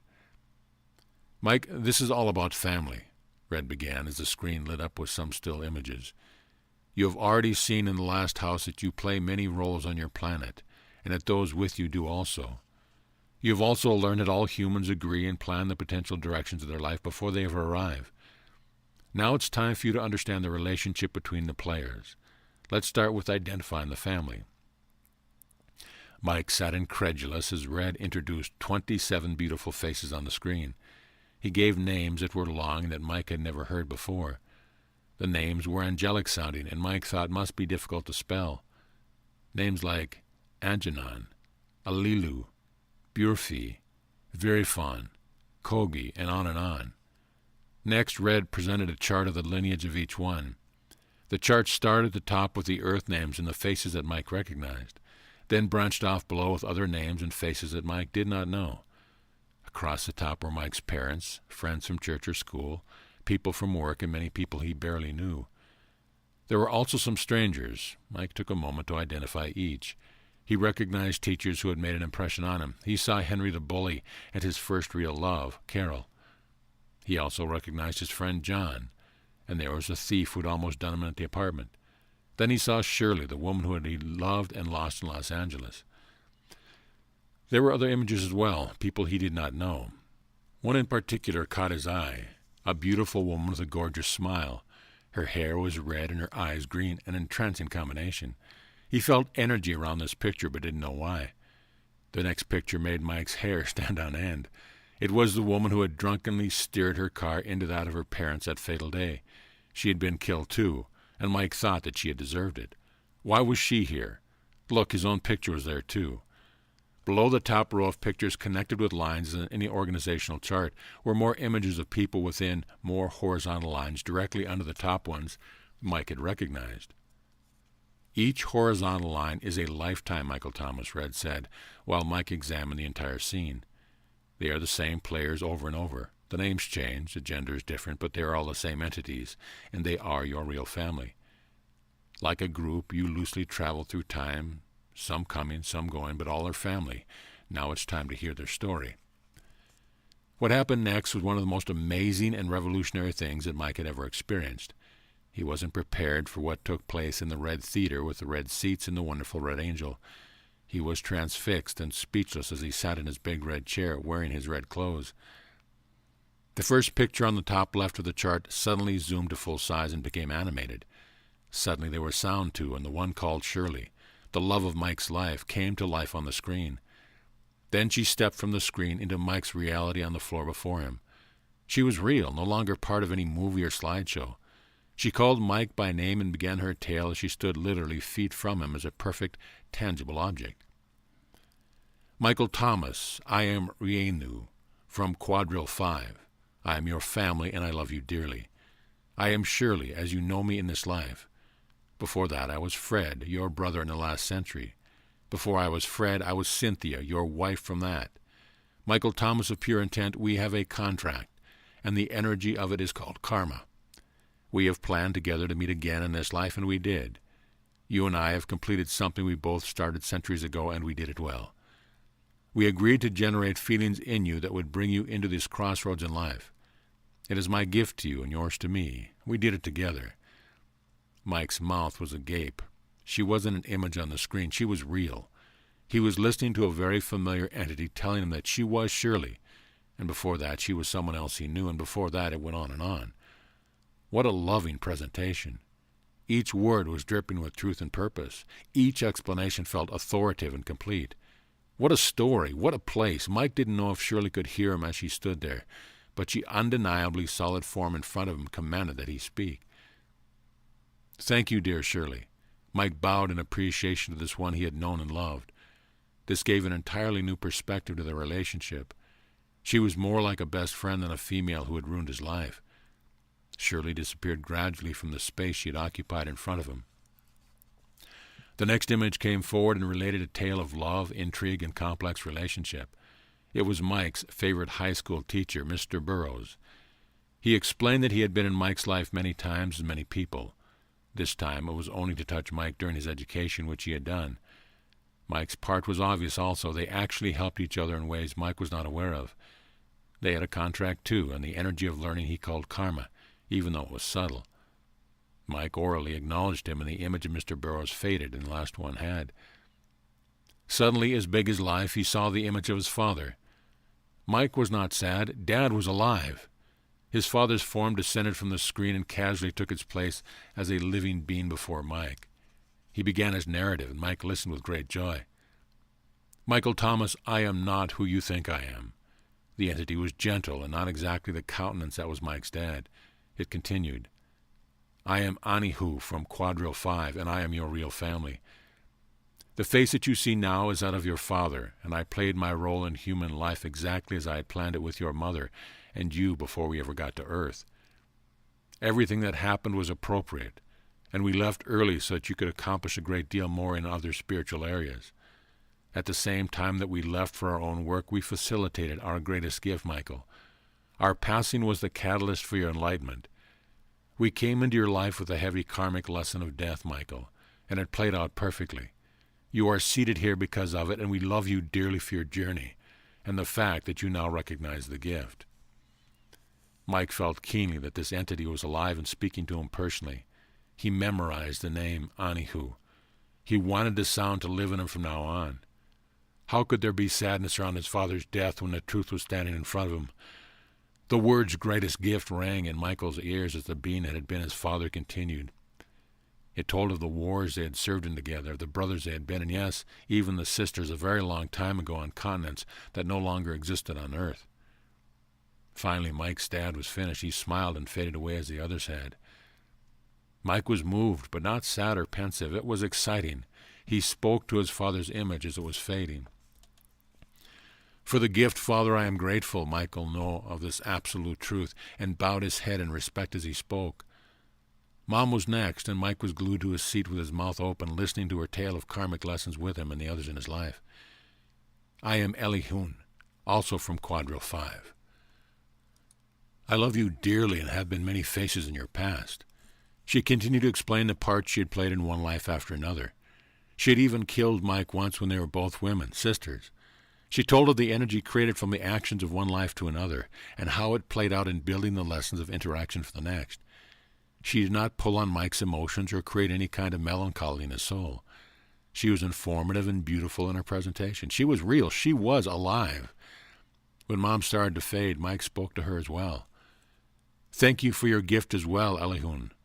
Mike felt it appropriate to remember at least the real names of his parents. Remembering all the names was beyond his ability, but he committed those two names to his memory forever.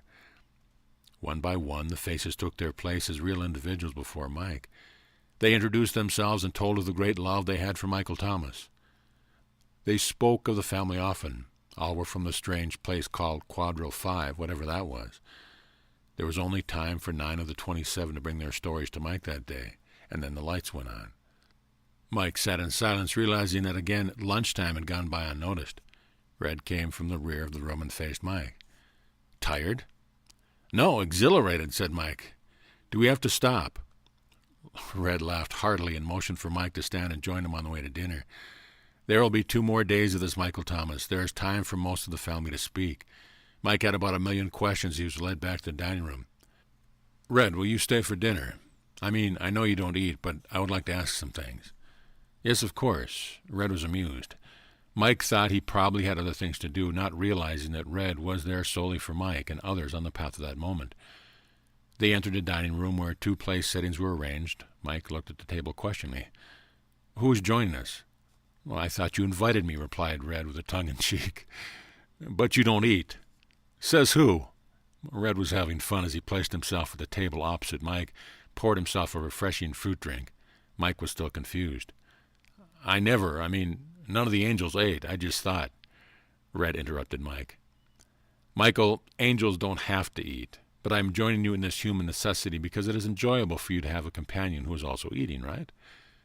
Correct. Mike couldn't argue with that. It had been weeks since he had enjoyed a meal with anyone. The last time it had even come close to happening was when Green watched him.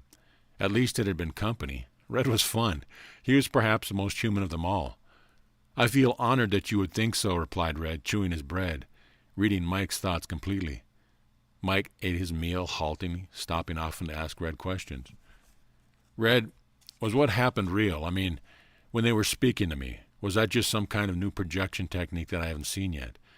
Red again laughed, wiping his chin with a napkin. Why is it that humans want so desperately to assign reality to illusion?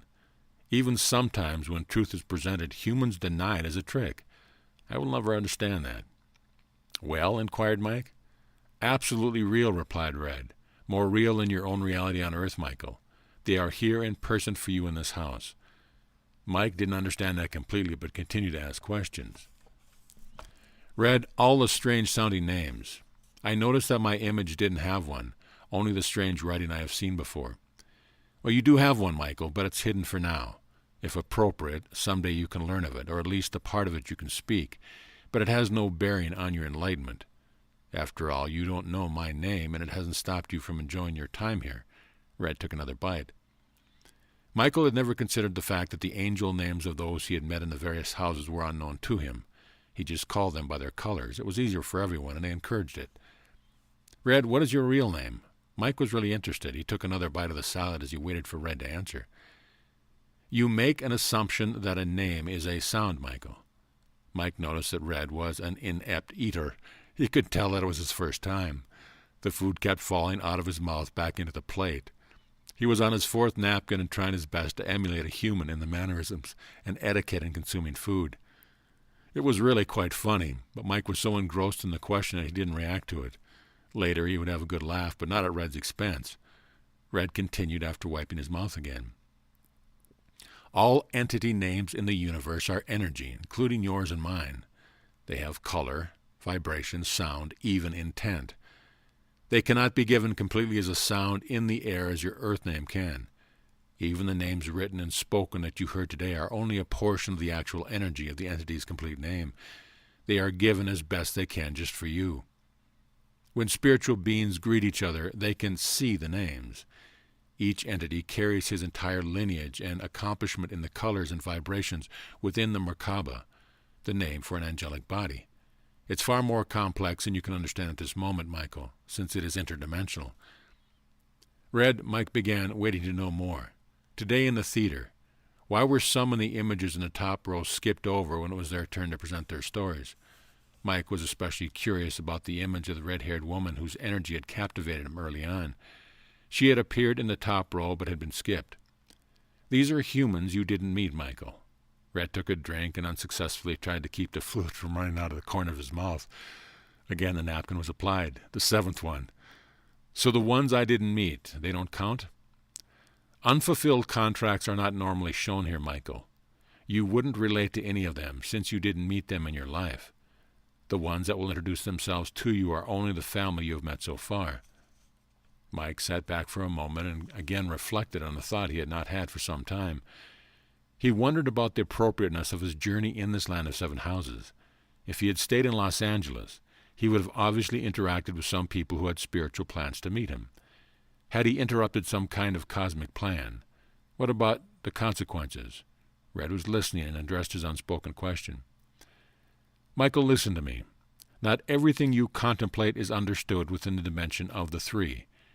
Your mind isn't that of God here.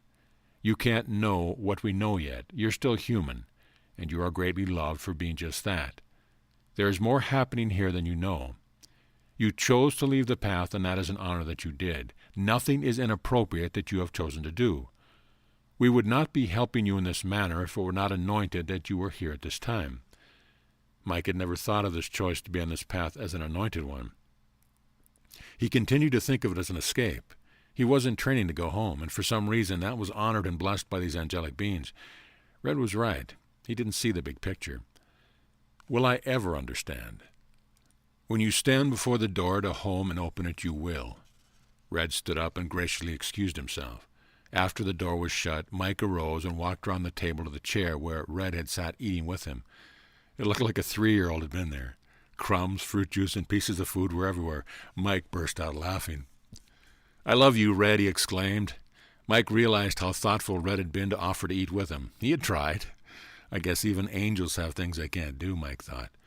Then he became introspective and wondered, if there are things angels can't do and angels are part of the whole, I wonder if there are things God can't do. Mike heard an answer in his head immediately. It was the voice of Violet. "Yes, God can't lie. God can't hate. God can't make unbiased decisions out of the scope of love. This is the essence of why you have the lessons on earth, so that God can have an unbiased test." Wow! Mike knew that something profound had just been imparted, but he understood none of it. Perhaps in time even this will make sense, thought Mike. It was good to hear Violet's voice again. What a place. Mike slept, but the two angelic names, Anihu and Elihun, kept appearing before him, along with vivid colors and geometric patterns. It was all so wonderful. Despite the recurring light show, Mike slept well. The next day, Mike could hardly wait to get started. He wolfed down his breakfast and followed Red to the theater. He literally scampered to the big padded chair and awaited more introduction and enlightened words from his new family. This time it was the turn of some of those he hadn't been so friendly. Still, it all seemed so correct. The bully Henry came and stood before him, telling Mike of the contract between them and the heaviness of its origin. Mike and Henry had been shipmates in some distant past, and the interaction of their lives at that time have dictated lessons to be learned together this time. It was all so fascinating, and somehow it made sense. He and Mike were partners in a dance of energy that was ongoing. He faded, and Mike thanked him for playing his part so well. Next, the woman who had killed his parents with her car spoke. She took pleasure in our explanation. She called herself the walk-in catalyst for completion. More spiritual talk that Mike didn't understand. It was as if she had an appointment with Mike's parents on that dark farm road that night, and she had been there right on schedule. She told of the planning session and how all the entities had clapped their hands in glee when it was finished. The death didn't have the same energy behind it for those on the other side. It was almost like a play. The woman never apologized for what she had done. She didn't have to, since it was in perfect order. There was no more judgment for Mike. In fact, Mike told her as much. "Thank you for your gift, precious one," and Mike meant it. The procession of family origin for that day was completed, and Mike again arose and went to his meal. 9 more had given their stories and lineage. This time he did not ask Red to eat, but instead to remain while Mike ate.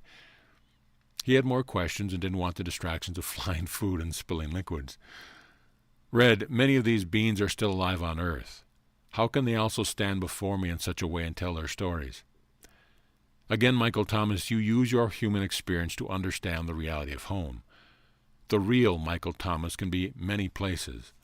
The peace of God that is the highest part of your soul is not fully present as you walk on Earth, but is elsewhere doing other things, such as making other plans for energy potentials with the family now that you have changed your path. Red smiled while he let Michael take in the full meaning of what he just said. "New plans?" "Yes," replied Red. Mike was astounded. It was starting to fit together. Planning sessions occurred not only in the beginning before he got here, but new ones due to his lightened choices were ongoing even now, using a part of him that he was not even aware of. "So does that make me some kind of split personality?" "Michael, close your eyes." Red was giving Mike a lesson. "Concentrate. Remember the events of today. Imagine yourself back in the theater." Mike did so. Red continued. "Now where are you?" "In the theater," replied Mike. "I thought you were eating here." Mike opened his eyes and looked at Red in a disgusted manner. "Wait a minute, that's only my imagination. It doesn't count any more than my dreams. My real body is here. My thoughts are in the theater." "Okay, which is real, your body or your thoughts?" Red asked. "Well, my body, I think," replied an uncertain Mike. Red didn't answer. Instead, he leaned forward and gave Mike something to think about. "Mike, last night," Red paused for effect, "you met your folks again, you know. This time they showed you their real energy and you called them by their real names. You traveled places with them and had a great time." Mike stopped eating. "You mean that was real?" "Yes, but I was asleep, dreaming." Your humanness won't let you understand the reality of spirit, Michael. Your consciousness is the actual reality. The physical is only temporary. Your cellular structure, although a sacred vessel in itself, is only a place where the spirit of your conscience resides, and you can take that spirit anywhere you want. Therefore, wherever your thoughts are, your reality is. And believe me, because it is so, Red smiled. "I can leave my body?" Mike was puzzled. "You do it all the time, Michael." Red was amused. "This puts you in 2 places at the same time, as you call it. Not so unusual as you think. As long as you remember to come back to the human vessel, it is appropriate. You are committed to carrying your consciousness in that vessel as long as you are on Earth, but you can still travel." "You said there was part of me that is not here." "Yes." Red knew what the next question would be. "Well, where is it?" Mike asked. Red arose from his seat and headed toward the door in order to let Mike retire for the night. He turned to honor the last question. "It is in the most sacred place of places. It is with all the others. It is in the temple of physics. It is with God." Red left. Mike was hearing all kinds of new information and couldn't decipher any of it. The temple of physics? What could that be? It sounds like a church science project or a movie with Harrison Ford. What could it mean? It seemed like every answer to a question generated more questions. Mike retired. Just before going to sleep, he remembered what Red had said about his dreams being his actual reality. Had he really traveled somewhere last night with his family? If so, why didn't he remember it clearly? It was all so new, all so amazing. Mike was still thinking about it when he dozed off into that state that left his human mind muddy about what was really happening. Then again, he traveled to his favorite spot, one he had been to so many times while asleep, where love meets reality and family gathers to speak of things past, present, and future, where the laws of physics are seemingly violated but are actually created. He would remember none of it later. It was the final day in the Red House. In the theater, only a few astral presenters came forward. Since at least 5 had been skipped over this one, they were not current to Mike's experience so far. He met the school teacher he had reported to the faculty, and the thief who had seemingly started all this by his actions in Mike's apartment. It all seemed so long ago.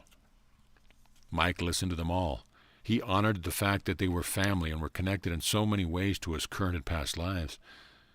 When finished, Mike had an overview that almost no human ever possessed. He had a far more enlightened idea of what life was all about. Again, he lamented the fact that he could carry none of this back to Los Angeles, or that he hadn't known it originally. If he had understood contract and karmic energy, he would have had such a peaceful understanding of even the most emotional experiences. It would have helped Mike, the finest human who had ever walked the planet. Perhaps these things were never to be known by humans on Earth. Perhaps that was the lesson that was spoken about so often. It was almost like being in the dark and seeing if you could discover the light anyway. It was a giant puzzle, but Mike was grateful for his education and enlightening journey. That night, Mike spent some time in a ceremony with his body, as Green had taught him. He felt another shift coming and treated exactly as Green had shown him. It passed within a few hours, and Mike knew absolutely that he had graduated to another level where the biology had melded with his spirit in some way. It seemed as if Mike's acceptance of what he had learned from the different houses had caused a physiological reaction within his cells. Then he remembered again that Green had told him about how his actual spirit was carried in each cell, and it made sense. He slept well again, oblivious to his astral travels and his family meetings, and awoke refreshed. After breakfast, he put on his full complement of sword, shield, and armor and left to meet Red. Red was there, ready to accompany Michael to the door of the house. On seeing Mike approach, Red was obviously affected.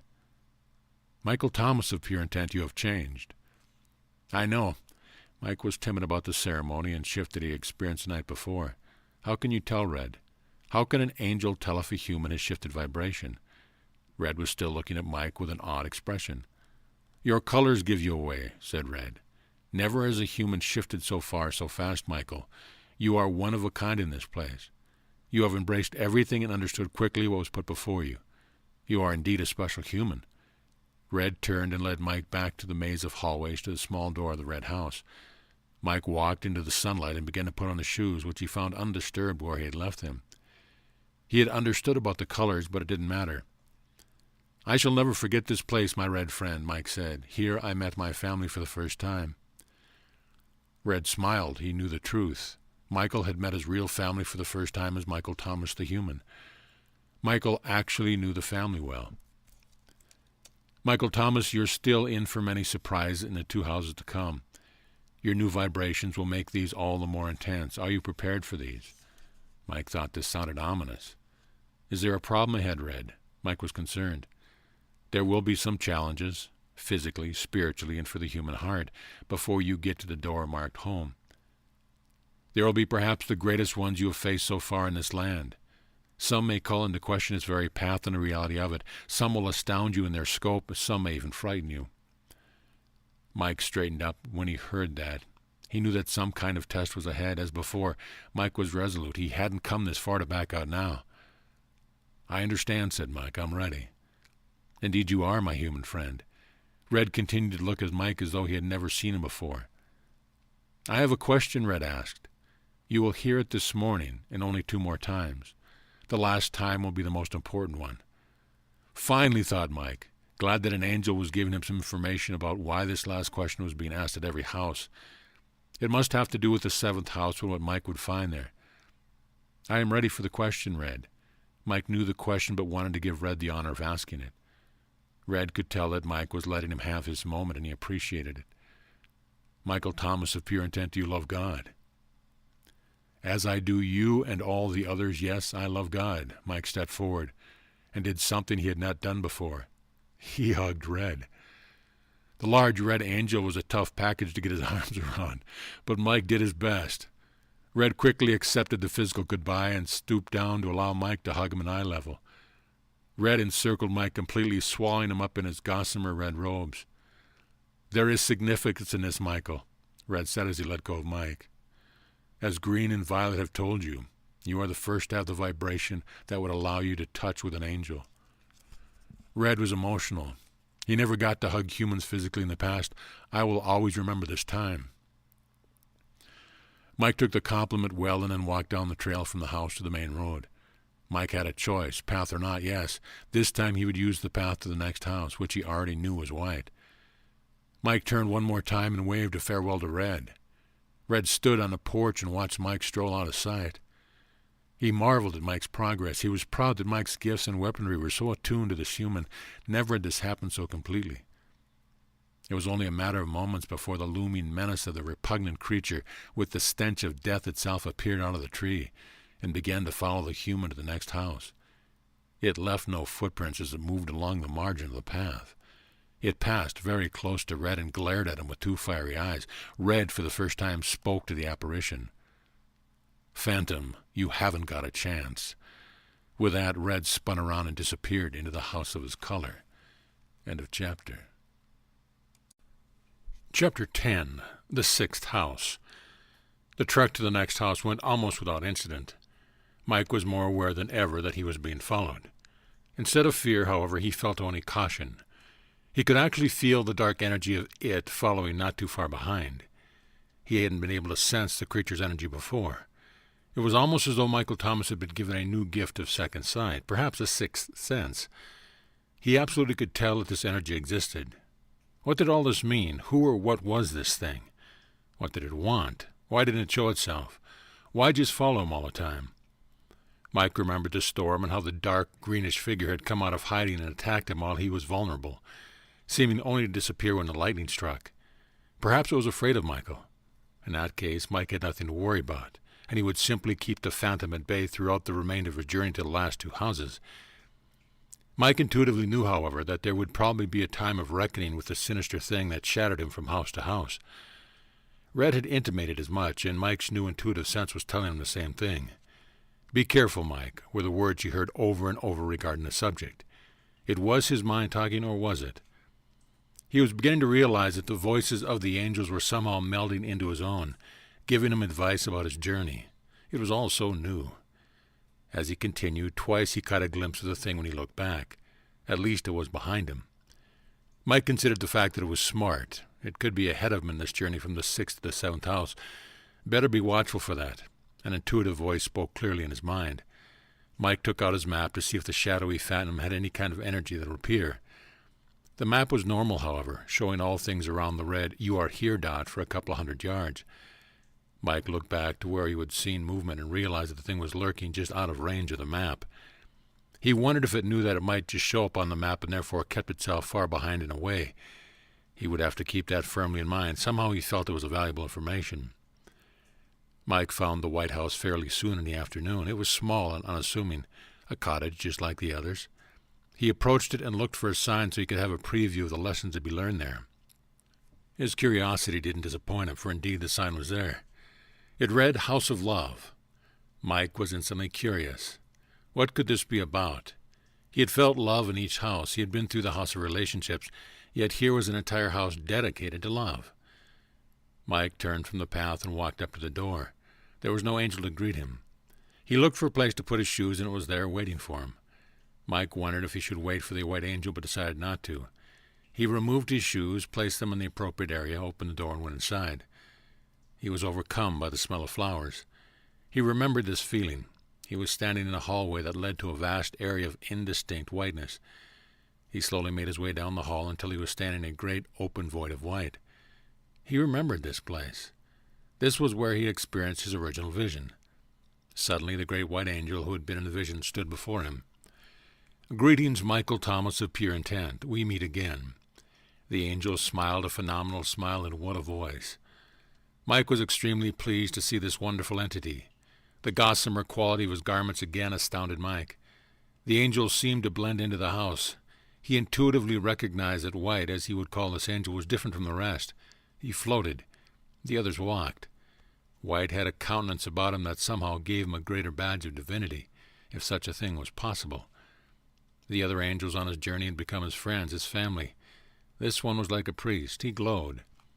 Mike felt the White shouldn't be touched, and he carried a great energy with him. Mike's new intuitive power was serving him well. "You have a face this time," Michael winked at White. He remembered that everything about the angel had been indistinct the last time they met. "Indeed I do, and it is because you have made it this far that you are able to see it. You have done very well, Michael. Your vibration is higher than that of any human who has traveled this land. Already there are colors in your name that announce this. Colors that will remain forever regardless of your success here, whether you go forward to the next house or not." There it was again. Was it a warning that he wasn't going to make it? Was it doubt? Red had given him the same feeling that perhaps he might fail in the last moments of the sacred journey. What was coming that would be so tough?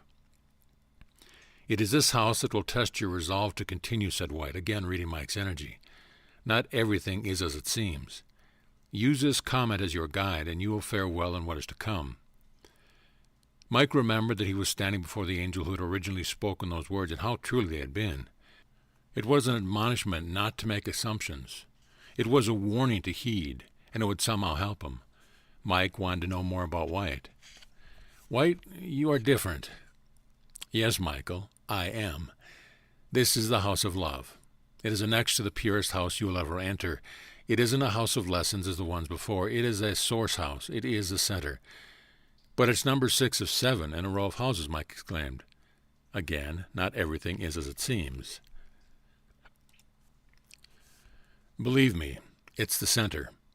The order of the house is only for your lesson, Michael. The layout you see only represents a human attribute." Mike was immediately curious to know more about the house. "What will take place here?" "Revelation." The angel floated closer to Mike. What a face he had. If love had a face, this was it. Beautiful, astounding, peaceful. White continued with his answers. "A journey into choice. A re-examine of all that is. Another vibrational shift if you want it." "Who are you really?" Mike inquired of White. "You are not just the White Angel in the 6th house. I know that." "I am known by all, Michael Thomas, and that I am known by all. Therefore I exist." This was the identical answer that White had given the first time Mike had asked the question. It made no sense to him. "I don't fully understand your answer, White, but undoubtedly someday I will. Of all the angels I have met so far, you are indeed the grandest." Mike was speaking truthfully, for he was beginning to understand that what stood before him now was an entity of great spiritual importance and potent energy. "That may be so, Michael Thomas, but there is one coming who is grander than us all." White was patient while Mike pondered the statement. Then White turned and floated ahead, beckoning for Mike to follow. White led Mike through a nondescript and almost indistinguishable maze of pseudo-hallways. Mike couldn't see details in this place. They rooms and halls, if that's what they were, could have been any shape. "What is wrong with my vision, White? Everything blends in with everything else."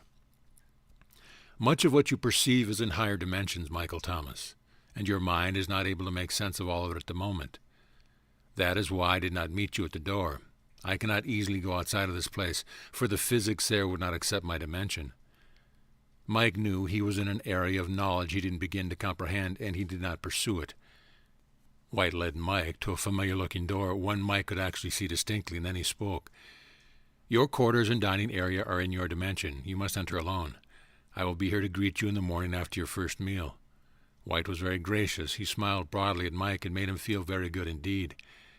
There was something about his voice that made Mike wish to hear him speak over and over. White's voice was beautiful. Mike remembered how he had reacted to White's laughter the first time he had heard it. He wanted to be in White's company. "Must you go?" "Yes, but only for now. I will be here in the morning." "I will miss you." Mike felt as if he were saying goodbye to a long-lost relative. He actually didn't want White to go. The energy between them was addictive to him. Mike recognized that this was unusual. He verbalized it only in a few words and formed a question. White knew it was coming. White, what is it I'm feeling? Are you able to explain it so that I can understand? No. White was honest and smiled at Mike, but I will tell you anyway. This magnificent angel was very willing to talk about everything, even if it was over Mike's head spiritually, and he continued. I represent the source for all matter.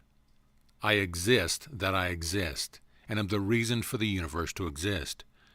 I live in the highest scientific paradox imaginable, but I am responsible for the emotions of a single human heart. I am the smallest part of physics and the largest part of the universe. I represent all light. I am the space between the nucleus of the atom and the electron haze.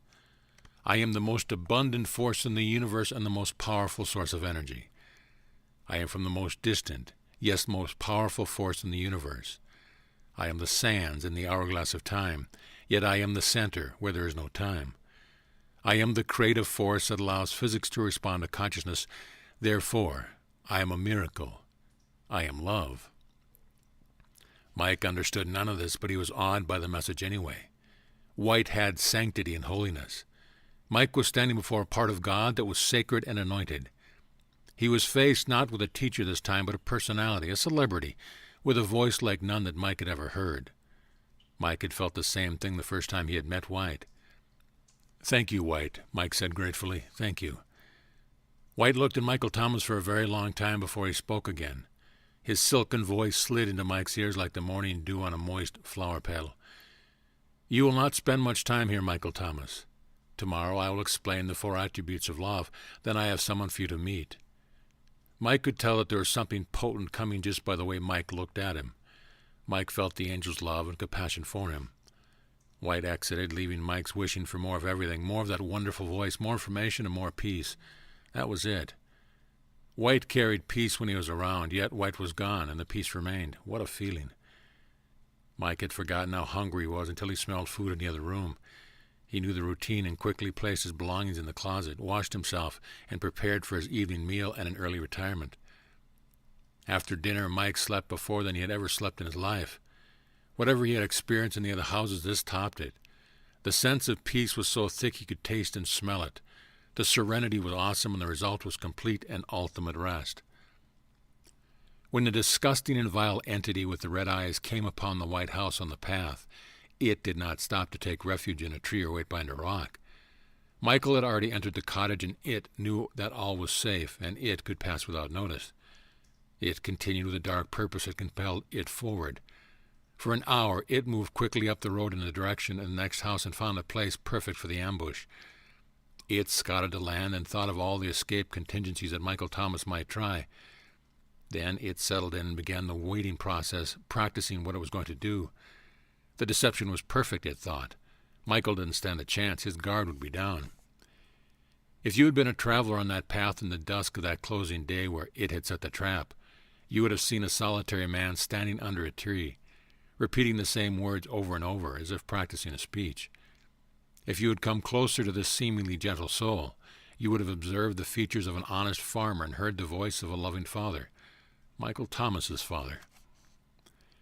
Mike awoke early and prepared himself. His quarters were similar to that of the other houses, except that they were completely white. He had often considered the white-on-white look as feminine decor, but this experience changed his mind. In this place, all the whiteness conveyed a sense of peace, of serenity. Mike found some white clothes to wear, complete with white slippers if he had wanted them. He ate. What a meal. Not only did it taste good, but the food looked wonderful. He was seated at a table with white tablecloth and white china. There were white cups and glasses and even white utensils. The color of the food contrasted dramatically with the whiteness and gave the appearance of a gallery painting. Mike ate slowly, taking in all the elegance in this new surrounding. All the white made him feel as if he were in a palace, as if he were among royalty.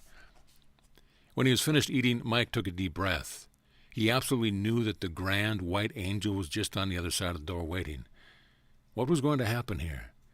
If love was the greatest power of the universe and Mike was increasing his vibration toward it, then what would be waiting that would tempt him to leave his path? Mike opened the door and stepped into the wispy hallway of the White House. He was right. The white angel was waiting for him right where Mike had taken a leave of him the evening before. Good morning, Michael Thomas, said the cheerful entity. Mike immediately felt the grandness of the energy around White. Good morning, White. Are you ready to move ahead?" Yes, Mike loved the feeling here, but was a bit apprehensive. White led him into a room that he could sit. He was invited to seat himself and did so. There was no teaching aids, screens, or charts. Here only a white room with a chair in which Mike was now seated. The angel took a place in front of him and began the information exchange. "Michael Thomas of Pure Intent, I am here to present to you the 4 attributes of love. When the pure love of God permeates your being, your very cells will vibrate with its integrity. You will see things differently. You will treat others differently. You will have powerful discernment. It is the essence of all creation. But oddly enough, your language is only one word for this astounding property." The angel smiled. "I wish to show you how it works. Please come with me." Mike was surprised by what followed. He thought he had been through a great deal in the first 6 houses and had seen everything, but suddenly the angel was taking him on a journey. Seated, he was being whisked into an interdimensional reality. He and White seemed real, but everything else became dreamlike. He had the feeling of motion, but was not dizzy in any way. The white, indistinct room became a maze of colors and sounds, changing greatly before his eyes. Still in his chair, Mike was being taken somewhere else, and although surprised, he was not afraid. It was all so wondrous. After some time, he and White finally arrived at whatever destination the angel had in mind. The indistinctness of the dimensional shift started to fade. Mike found himself and White in a hospital setting. This surprised Mike, he thought. White was taking him to some heavenly place to look at divine love. Instead, he was observing an average hospital room where a patient was lying in a bed. Multiple tubes were attached to the individual, and Mike recognized the area of one hospital called intensive care. It was so real. He could hear everything that was happening, and he could smell the antiseptic the hospital used on the floors and walls. After being on a sacred path in a spiritual land for so long, the sounds and smells assaulted Mike's nostrils and made him wince. It was so different, yet still familiar. The 2 travelers took up a place where they could observe everything that happened in the room. They seemed to float in a stationary way in one corner. There was stillness, and Mike was quiet. Only the beeping, hissing, and clicking sounds on the medical apparatus were apparent. Mike looked around. The man in the bed was obviously of advanced years. He looked ashen, very old and very sick. His eyes were closed. "What's wrong with him?" Mike quietly spoke to White, as if the patient might hear him. "He's dying," replied the white one. Mike started to ask another question when a woman in her early 40s entered the room alone. She stood there for a few moments just inside the room, looking at the man in the bed. Mike realized that somehow she was special. His intuition remained alert, even while his seeming vision. "Who is she?" Mike inquired. "She is the daughter of the dying man," said White. "The story you are seeing is really about her." Mike took it all in as White continued to speak. "Her name is Mary, and she has every reason to despise the man in the bed. Why should she hate her father?" "Because he abused her greatly when she was a child," replied White. "It scarred her emotionally and physically. It ruined her life." White paused, and they both watched Mary approach the bed. The angel continued. "Her mother knew about it. Since Mary was too frightened to tell her, it affected their relationship as mother and daughter, and Mary moved out of her home early to get away from her lusting father. Her mother thought that Mary didn't want her, and they never were able to enjoy any adult friendship. Mary never told her anything, and she died thinking that Mary didn't love her." "Well, that's terrible." Mike was genuinely distressed. He could feel the unfairness of the situation and felt very sorry for Mary. The angel looked at Mike quizzically. "They are family, Michael. Certainly didn't already forget your lesson in the Red House." Mike felt ashamed. No, he hadn't forgotten, but this was the first time he had tried to relate what he learned about his own spiritual family to another family. He realized that White was alluding to the fact that the father and daughter had a karmic contract together, just like those he had with his own spiritual family. "It gets worse." White was still speaking. "When she tried to have a normal relationship and find a husband, the early experiences with her father always somehow spoiled it for her. She never was able to successfully marry and have children of her own." Mike sighed and then spoke. That's quite an agreement they had. He was overwhelmed by the heaviness of what Mary must have gone through. The angel looked at Mike in an admiring way. He didn't have to say anything. It was White's way of giving Mike a compliment from what he had learned so far along the path. "Do you understand, Michael Thomas, that what happened with Mary and her father was a contract of incredible love?" "I do, White, but as a human, I still find it a very hard concept to understand and accept." "That's your duality working, Michael," stated White. You may never completely accept some of the things while you are in human form, and that is totally appropriate. Mike continued to look upon the situation in the hospital room. Mary was quietly staring at her father, perhaps waiting for him to awaken. She placed some of her things on the bedside table. "She must hate him very much," Mike said sadly and softly to White. "No, Mike, she loves him greatly." Mike was shocked by the statement. "After all he did?" Mike questioned. White turned and faced him. "Mary has something in common with you, Michael Thomas, and something not in common." The angel stopped and looked hard at Mike for this reaction. Mike was listening. "Unlike you, she is on Earth now. But like you, she has had a full realization of the information you have received in the first 6 houses." Mike was stunned. He had believed that his spiritual training was something a human only received by going through the journey he was on now. He didn't know what to say. How could this be? The angel saw Mike's anguish and confusion and continued. "Mary made her vibrational shifts on her own, Michael, and it took almost 9 years of her life. You've done yours in a few weeks. You are indeed special. The information you have gleaned in the first 5 houses, plus the information found in the last 2, however, has been on Earth for eons. For a human to obtain it, he just has to realize his duality and give intent to find the truth of his existence. There has been much written about the way things work, and there are many human teachers who can help attain understanding." Mike was very quiet.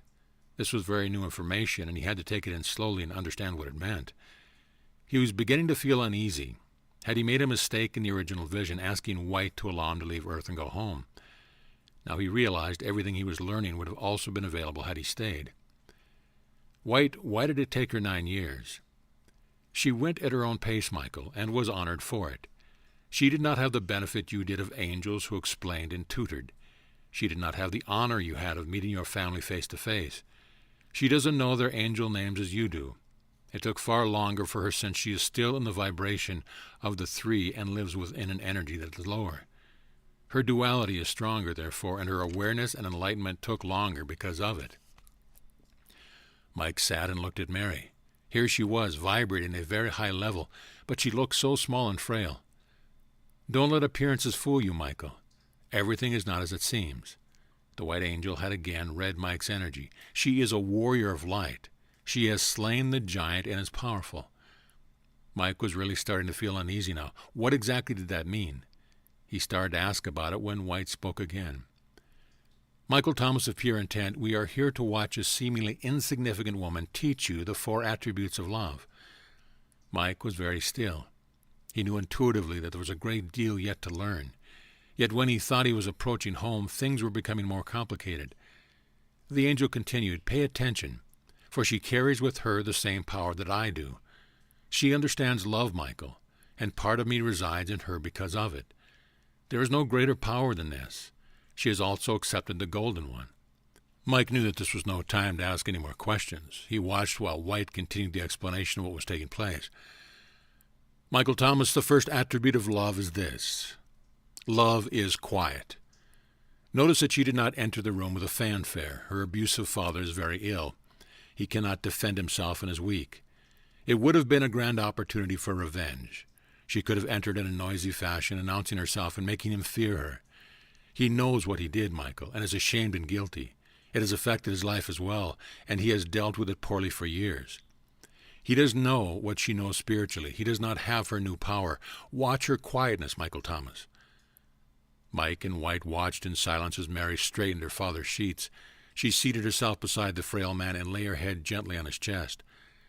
Mike could feel what she was feeling. Somehow White was allowing for this.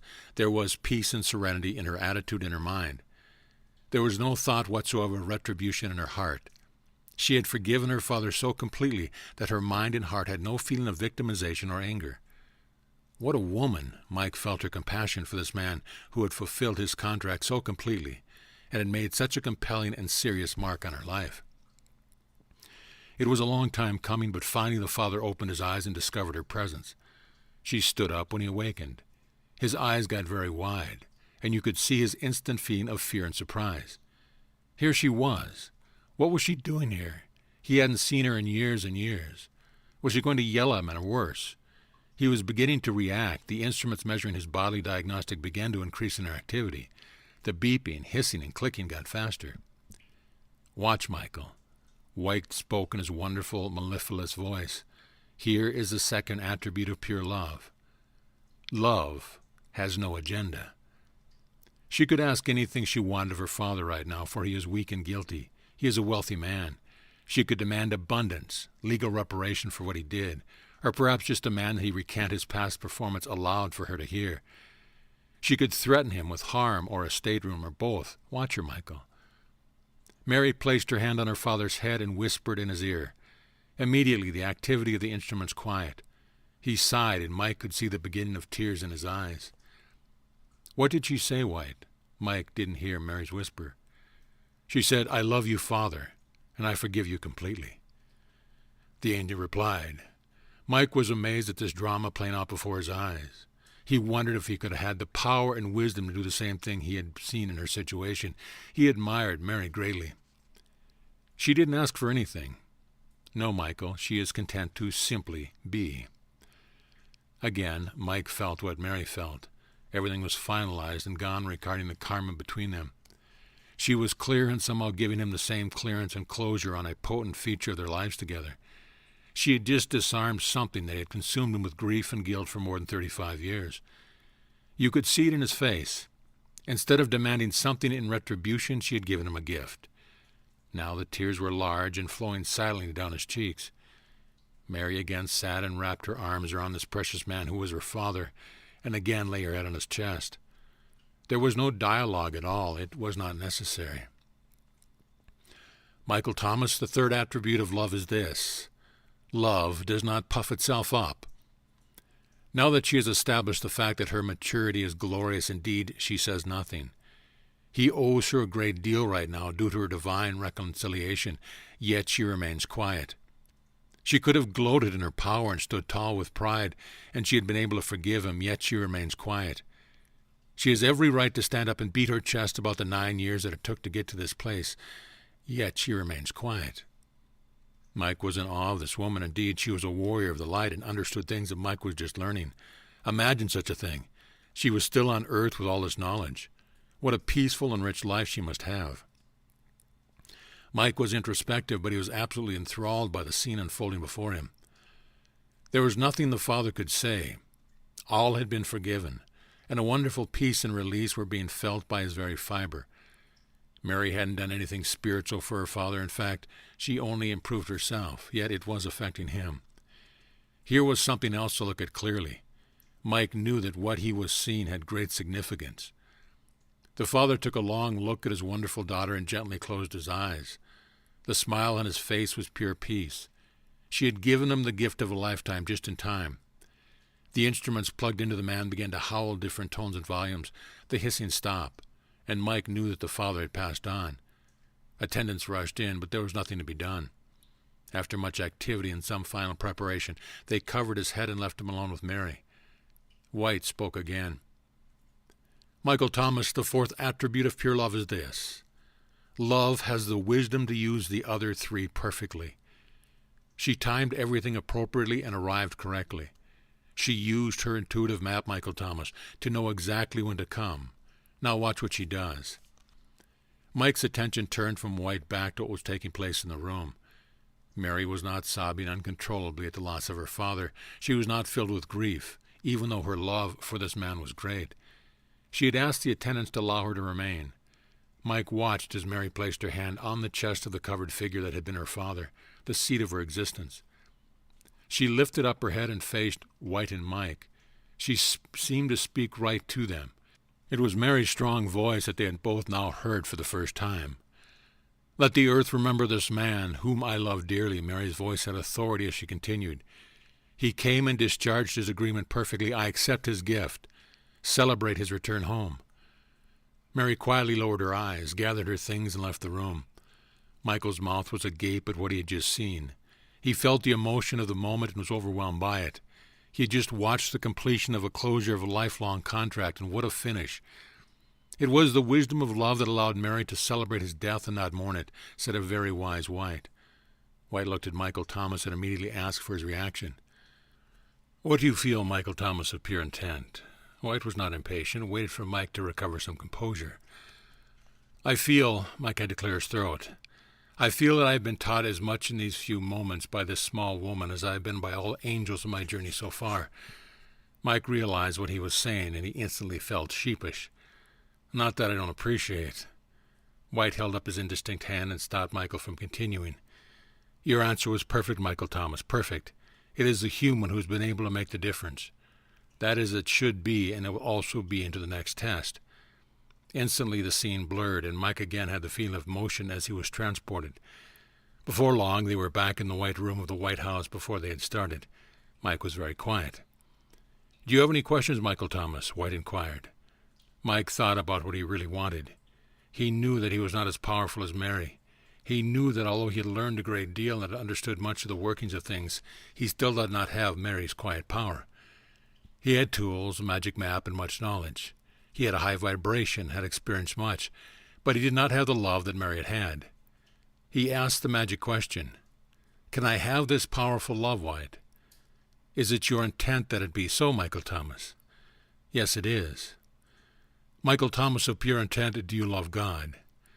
Mike straightened, thinking this must be the reason all the angels asked this question for this very moment, so that he could stand there and answer. "Yes, I do, White." Mike was formal.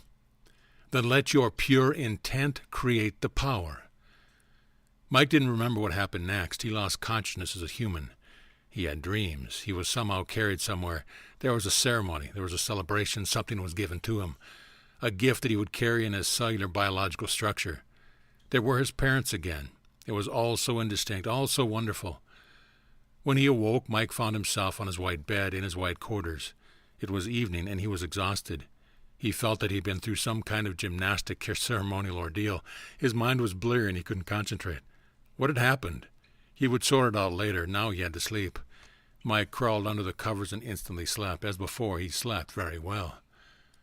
When he awoke the next morning, Mike knew that again a shift had taken place within his own very biology. He sat on the edge of his bed for a very long time, thinking about it all. He felt rested and peaceful. He felt renewed. Although he couldn't assign a particular feeling to it, he also felt somehow wiser within the scope of his being. Mike knew so much, and that's where the trouble was brewing. He couldn't get the picture of Mary and her father out of his mind. Mary was on earth, yet she was such a wonderful spiritual being. She had accomplished great things, and her vibration was powerful in her life. She had stayed. She hadn't asked to go home. She had endured life on earth and had gone the whole route. Mike had bailed. Where was the integrity in this? Mike was just beginning to see where his new wisdom was actually creating a kind of introspection, an integrity check of the kind he had never known before. Oh, Mike was honest, perhaps one of the most honest men around. All that farm living and being trained by wonderfully honest parents had paid off, but it never gave him feelings like this. Earth honesty wasn't the same as spiritual honesty. Spiritual honesty seemed to include the wisdom of several more dimensions before the integrity check was complete. Mike was beginning to understand that red and white might have meant regarding his choice to continue. With his newfound wisdom, his thinking had begun to change. Was all that he was doing correct? Was there a greater spiritual quest for Mike than what he had asked for? Mike continued to contemplate it all as he arose, dressed, and ate his morning meal.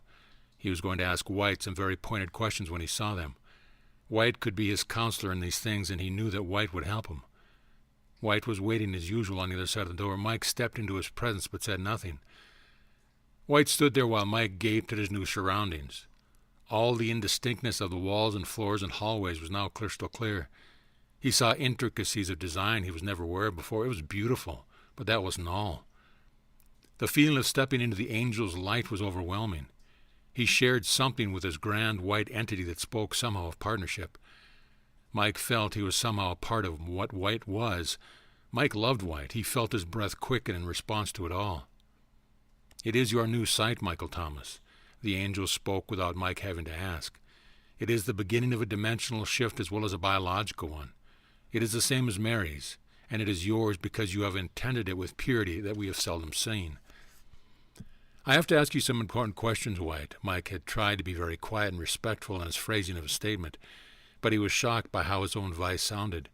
It was larger than it should have been, or was it louder? It was different in an odd way, and Mike was uncomfortable with the change. It was almost a violation of his person. He felt anxious. "Michael, be still for a moment," the angel said in a comforting and compassionate voice. "What is it that you hear when my voice speaks to you?" There is a complement of love and peace that has affected you from the beginning of our partnership. You even asked about it, remember? Your intent to move forward may seemingly rob you of precious personal things. This is a staple on your journey. Remember when Blue told you this? He told you that your old vibration was comfortable, and the new one would take some getting used to. Outside the House of Orange, you also learned of this when your precious belongings were discarded. You lamented and mourned their loss, but it was necessary for you to move forward. After a while, you didn't think of them again. Yesterday, you gave intent for the largest personal change so far, and in response to your request, you have changed greatly. It gets more personal as you go along, Michael. Your sight, your voice, and your very thoughts will take on more purpose. You are turning into a warrior of light, just like Mary. Mike felt a rush of understanding and wisdom from White's words, but the information also heightened his need to ask White about his spiritual quest. As well as he could, he ignored the odd-sounding voice that was his. Thank you, White, I understand. I am grateful for the gift and will get used to it as I did the other things. Please, White, we need to speak. I need counsel. White knew what was coming, and he spoke. There is much I can tell you, Michael, and I will answer whatever I can. There is also an area that is reserved for your wisdom only. Your intent has given you the power of ultimate choice and wise discernment. These choices are anointed and filled with your own essence. They mold your future and create your reality. They affect others around you and must be, therefore, of your own making. Mike expected this. He knew from being in this place that the angels were not going to walk his path for him. He knew that the lessons were his own, and what he did had to come from within his own mind. Still, he was going to try to extract some knowledge that might help him to better understand what was really going on and what he should do next. You are a fine teacher, White. His new voice was driving him crazy. He remembered the first time he'd heard his own voice on a tape recorder as a boy. I sound like that, he'd wondered? No way. This was similar. White quickly turned before Mike could ask anything more and moved down the corridor. Mike followed the large floating entity. It was like being given a tour of an entirely new house. Things were so different. The beauty was astounding and spectacular. It was like a wonderful gallery of architecture and sculpture all at the same time. Everywhere there were breathtaking things to see. He had missed all of this with his old vision, made him wonder what it was that he was currently missing, and what he might see in even higher dimensions. The colors, Michael. White answered Mike without even turning around. Sir? Mike didn't understand the statement. He followed along. What you are missing are the colors. But this is the White House, Mike stated as they moved forward. The angel laughed a great laugh. It filled the corridors and made Mike smile. Only to your human eyes, Michael. The actual color of love is far beyond the vibration you perceive it. It is not white as you see it. You see white because none of the other vibrations are available. It is actually devoid of color for you. In reality, the color shimmers with an overlay of all universal vibrations together. It is pure, and it is the top of the spectrum. It is the color of an interdimensional light so great that it has substance and thickness. It is a billion times as bright as your Earth sun. It is the color of truth. There is much you cannot see as a human. I love this place, exclaimed Mike. We shall see if that feeling remains, said White. Mike again reacted with curiosity to the angel's suggestion that he might change in some way. He had to ask more questions. They continued down the dazzling hallway until White led Mike into a room that had windows and one chair. Another journey, Mike inquired. Not exactly, stated White, but it will take you somewhere. White again took up a place before Mike and announced his readiness to continue with business. Michael Thomas of Pure Intent, what is it you wish to know? Mike had his questions all ready for White. White, from the depth of your wisdom, and in a way that I might be able to understand, can you tell me if my quest in this great land is appropriate spiritually? Mike needed to know from the source if what he was doing was correct. Yes, I can. White remained quiet for a moment, as though he were going to answer literally yes or no to the question. Then he continued before Mike could press him further on the issue. I told you from the beginning that what you are doing is appropriate for your life.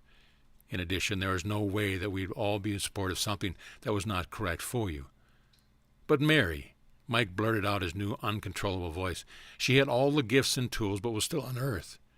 Isn't that a better thing? Doesn't it represent a higher spiritual purpose? Well, for her, replied a wise White.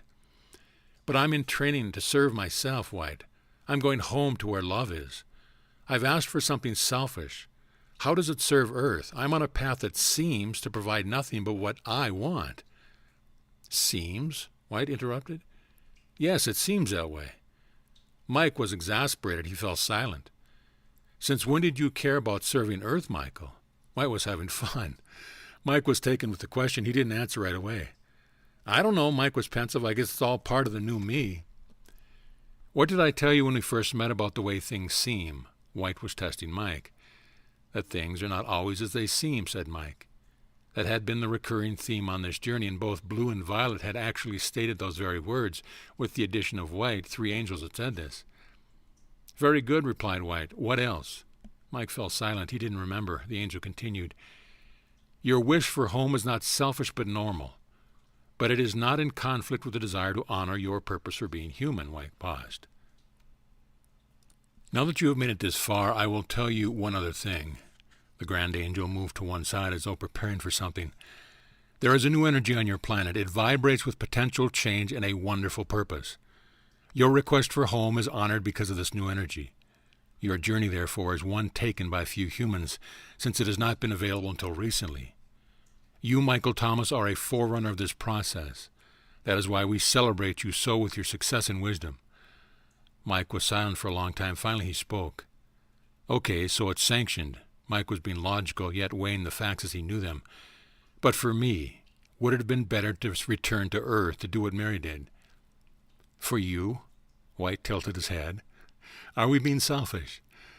"I didn't mean it that way." Mike realized that a logical argument wasn't going to work with the Master of Love. "I mean, where should I really be? What should be my action that fulfills the greatest good for all? That is my real question."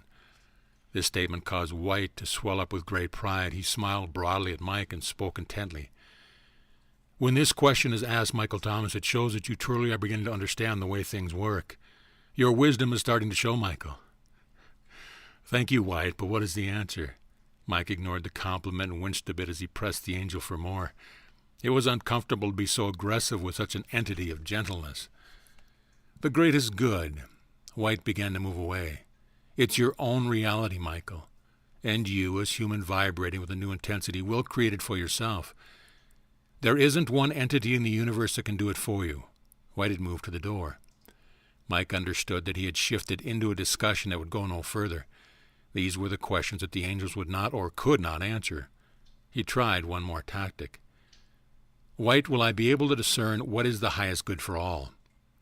"The next event will be the test of that." White opened the door and was about to leave. Mike wondered where the angel was going. White continued speaking. "You don't have all the information yet, Michael. This is the House of Love. There is still more for you to see." White moved out into the corridor. "And Michael," the angel said as he was closing the door, "it gets harder now." White left and silently shut the door to the room. Mike heard the click of the latch and all was still. Mike knew that something was coming, something potent. What else could there be? What could be shown to him that would cause an even greater disquietude in his soul about the appropriateness of his journey? Mike turned in his chair and faced the area where White had stood. He was patient. The fact wasn't lost on him that whatever was going to happen without White. Whatever it was, he was required to go through it alone, and obviously White wanted it that way. The entire room seemed to change slowly, and the light became different around him. The white of the walls dimmed, and a concentrated space about 15 feet in front of Mike's chair was turning into a glowing haze. Slowly the haze turned into an indistinct figure of some kind. Mike was very attentive. He was about to meet someone. He remembered that White had mentioned earlier that this would be so. The figure continued to emerge. Like a strange being flooded with light, the area around the emanating silhouette grew gradually brighter, so that Mike could watch a developing persona that was coming into view. Mike was actually becoming used to this magical way of presenting things, and he sat on the edge of his chair, peering into the changing space before him. It was a female. The shape took form slowly as Mike watched. He took some long breaths as his apprehension mounted. His intuition was set on high. The very cells of his body vibrated with excitement, telling him that what was before him was extraordinary. His new gift of discernment was shouting that what was coming was unique and powerful. The image finally became solid. His vision was there. The woman before him took his breath away. There was far more here than simple loveliness. He had an instant feeling of family, of connection, and it agitated Mike's inner being. She was spectacular. What was it he was feeling? Why were the alarms of his heart going off? Her flowing red hair set off a perfect face of compassion and incredible beauty. She smiled at Mike, and his heart just about leaped out of his chest. Her green eyes sparkled like emeralds set in the perfect ivory of her skin. Mike swore that he again smelled violets. All kinds of things went through Mike's mind. Perhaps this was the goddess of love, like the sirens of old legends. Mike was having trouble with his breathing until he realized that he was holding his breath. What was this about? He looked at her in amazement. What could make him swoon in this manner? What was his heart doing? His brain felt like mush, and he could only sigh with longing at the sight of this glorious creature. Mike had seen many angels along the way, but this one had to be the grandest. Perhaps this is what White meant when he had told him that this was one even grander. Mike could not speak. The heart connection of this woman to him was astounding. He felt as though he was at a reunion and was about to greet a long-lost love. The haze was now gone completely, and she stood in his dimension in all her grandeur. Mike was in a stupor. In all his experience, he had never felt himself vibrate in this fashion. He could not concentrate on the words that he wanted to say. He didn't know what to ask. He knew her, or did he? How could her presence affect him like this? What was the feeling he had of remembrance? Then he realized that he did recognize her. It was one of the faces in the red house within the Charter family. She was one of who did not come forward to meet him as the others had. It had been the image of the red-haired woman whose energy had captivated his interest right away. Why hadn't he met her then? What was it that Red had told him about the faces he didn't meet? They were unfulfilled contracts? What did that mean? The revelation was slowly unfolding in Mike's mind as the two of them continued looking at each other in a charged silence. If she is on the chart in the red house, Mike thought, then she is not an angel. She is part of his karmic family. Mike was beginning to have a bad feeling about this encounter, although his soul continued to sing a song that was brand new to him. It was a song that spoke of joy, purpose, and love. What a feeling, and what a dichotomy! Part of his brain was telling him that he was about to be in trouble, and another part was rejoicing. The rejoicing part was like the child who sees Disneyland for the first time and has been counting the days, enduring the agonizing wait for the grand payoff. The trouble part, however, was in his heart. It felt like it was in a wringer. Mike felt stupid. He again realized that he was not breathing properly. The figure before him was affecting him physiologically. The very sight of her magnificence was causing a reaction in his body. Why were his hands sweating? She wasn't an angel, yet the woman before him was affecting every cell of his body. He didn't know if he had the physical power to speak. He felt teary-eyed and emotional, like seeing a long-lost friend who he had thought died. This was indeed an experience to remember. Luckily, she spoke first. "Mike, it's me." The familiarity and kindness of her voice practically knocked him over. Mike was glad he was seated, for his knees were weak and his legs were vibrating like so much jelly. His entire body reacted to a voice that he absolutely knew. But who was she? Her gleaming eyes and expression pleaded for him to recognize her. He did, but not the way she wanted. Mike had to speak. His adrenaline was pumping like that of a schoolboy reacting to a beautiful girl across the room who finally had spoken to him. Her physical body was glorious and her clothes were a perfect fit. He could just imagine what it would be like to be holding her. Oh my God! Mike realized with some embarrassment and disgust that he was in the first stage of physical desire. What had Green said about that? The intimate physical relationship within pure love represented the catalyst for enlightenment. Mike's humanness made his thoughts somehow seem out of place, but it was happening, and these feelings seemed to be appropriate and spiritually perfect. Suddenly he could hear Green laughing. He ignored the sound and mustered up his courage. He spoke in a shaky voice. "Your outfit is nice." Good God, what had he said? What kind of ignorant, unimportant, inappropriate, inane, insipid thing had he done? This gorgeous creature comes into his space in the house of love. He is filled with awe, and that's the only thing he has to say? Mike was mortified at his stupidity. She smiled. He melted. "Thank you, Michael," she winked. "I am Anno Lee, your love contract, Mike." Somehow Mike had known that. His heart was pounding at the sound of her voice. He wiped his wet hands on his pants, then realized he had seen him do it. She stepped forward and came closer. The light she was bathed in followed her. Mike felt himself try to disappear in the chair as she forced himself back into reaction. The sound of the cushion wheezed in response. He wanted to stand, but knew he would probably fall over, something he did not dare risk her seeing. He had been foolish enough already. She was amused at his shyness, but did not compound it. He felt overwhelmed by her presence. When she had come forward, he had watched her walk, and he recognized the motion. Indeed, there was part of him that knew her intimately. Her new proximity to him only heightened his awareness of who she was. She continued, "Had you stayed on Earth, Mike, there was the energy potential for our meeting. We planned it together, remember?" Mike didn't, and he didn't want to hear this. She saw the beginning of his pained expression in his sinking heart. "It's okay," she said. "I'm here to tell you that what you are doing is honored. The family is proud, and we are all celebrating, especially me." Mike couldn't get past the obvious. It didn't matter that it was okay. He didn't care that the family was celebrating. All he wanted was her. All his life he had looked for true love. All his life he had searched for this very thing. He had known the perfect love was possible, that he could enter into a partnership that was ordained and correct with God. He had prayed for it as a boy, observing how much in love his parents had been and how they treated each other. He had expected it as a man, that is why he had been so depressed after his relationship had fallen apart. This had been the crux of his search for completion back on Earth. It had been his contract. Now it was manifesting itself before him, and he was allowed to greet it and learn that it had been there all along. The realization hit him like a sledgehammer in the heart. He had left too soon. Then he was struck by another thought and was compelled to ask, "Anna Lee, did we have a contract for children?" "There were to be 3, she replied. Mike was emotionally devastated by the answer. He could not speak. He let her continue to tell him the spiritual names of the children, but he agonized as he heard every word. Even though she was there to honor him and love, he felt tortured. His heart was being torn apart piece by piece with every word, and he realized what he had missed, the unborn children, the experiences. What had he done? Mike began to lose control, his emotions welling up. He wanted to hold her and tell her how sorry he was that he had not stayed. That's not why she was there, but that's what he wanted to do anyway. Tears began to stream down his cheek and began to shake. She had finished her story and had given him the information she had come to give.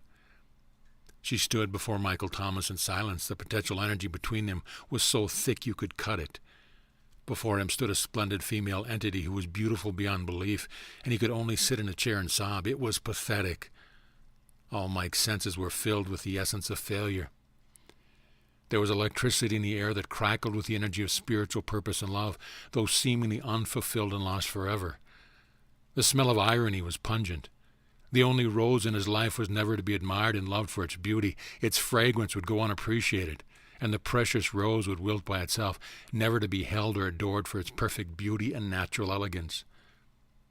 The contract between them had been powerful, and this realization was breaking the spirit and heart of Michael Thomas as he sat in the white chair in the House of Love. Her reality began to fade, and he reacted instantly. He felt himself shouting, "No, please don't go, please." Mike felt he would never see her again. He just wanted a few more moments. These words he spoke in farewell sounded more like angelic gibberish. "Michael, things are not necessarily what they seem." The resplendent and magnificent woman who represented the potential love of Michael Thomas' life faded before his eyes, speaking seemingly trite words that he had heard before. With her fading away went the hopes of a human lifetime. He had watched and listened to his dream of joy being dashed on the rocks of so-called spiritual purpose. Mike was petrified with grief. He couldn't move. Like a statue, he stared straight ahead for hours in the faint hope that this precious entity would return to the very spot she had occupied, a spot made sacred by her very presence. He pleaded with God to allow just a few more moments with his lost partner. The light in the room grew dim and changed color with the close of the day. Finally, it turned into a blackness that echoed the moonless night outside and reflected the hopelessness of Mike's heart inside. He sat in the dark silence of one who had been firmly and decisively defeated. There was no joy in his heart. The peace of his spiritual journey had been replaced by the agony of hurt and the sick, dark, tormenting feeling of loss. His energy sapped by the intensity of an injured heart and a revelation of profundity. Mike eventually fell into a deep slumber. Still he did not move as his dreams replayed the anguish of the potent and tragic meeting over and over. Mike's heart was broken. The new day dawned and filled the room with light. Mike found himself in the chair where he had been all night. He felt as if he had run a marathon and his joints ached, not from activity, but from being in the same position for so many hours. He needed to eat but did not feel hungry. Still, Mike forced himself slowly out of his seat and made his way to the quarters. As usual, the food was prepared and he fed himself automatically without appreciating the fine beauty around him or the incredible taste of the meal. When finished, he went into the sleeping area where the bed was still freshly made, not having slept in it. He opened the closet. There, where he had left them, were the gifts from the angels given to him with love while visiting and learning their houses. A feeling of sad wisdom spread over Michael Thomas. He remembered his question to White. Will I be able to discern the action for the highest good of all? Now he understood the test. The very essence of his existence cried out to return to Earth right now. All he had to do was close the closet, proceed out of the house, and turn left instead of right on the path. He knew it. That would indicate his intent to stop this journey and go back. White had told him that there'd be no judgment in it, no guilt, and of course no enlightenment. Mike absolutely knew what the right thing was. Even Anna Lee had told him that they were all proud of him, and he realized that her heart probably hurt as well. Yet she had encouraged him to go on. He knew what the greatest good of all was. To turn left would be only to serve himself and his human desire for love.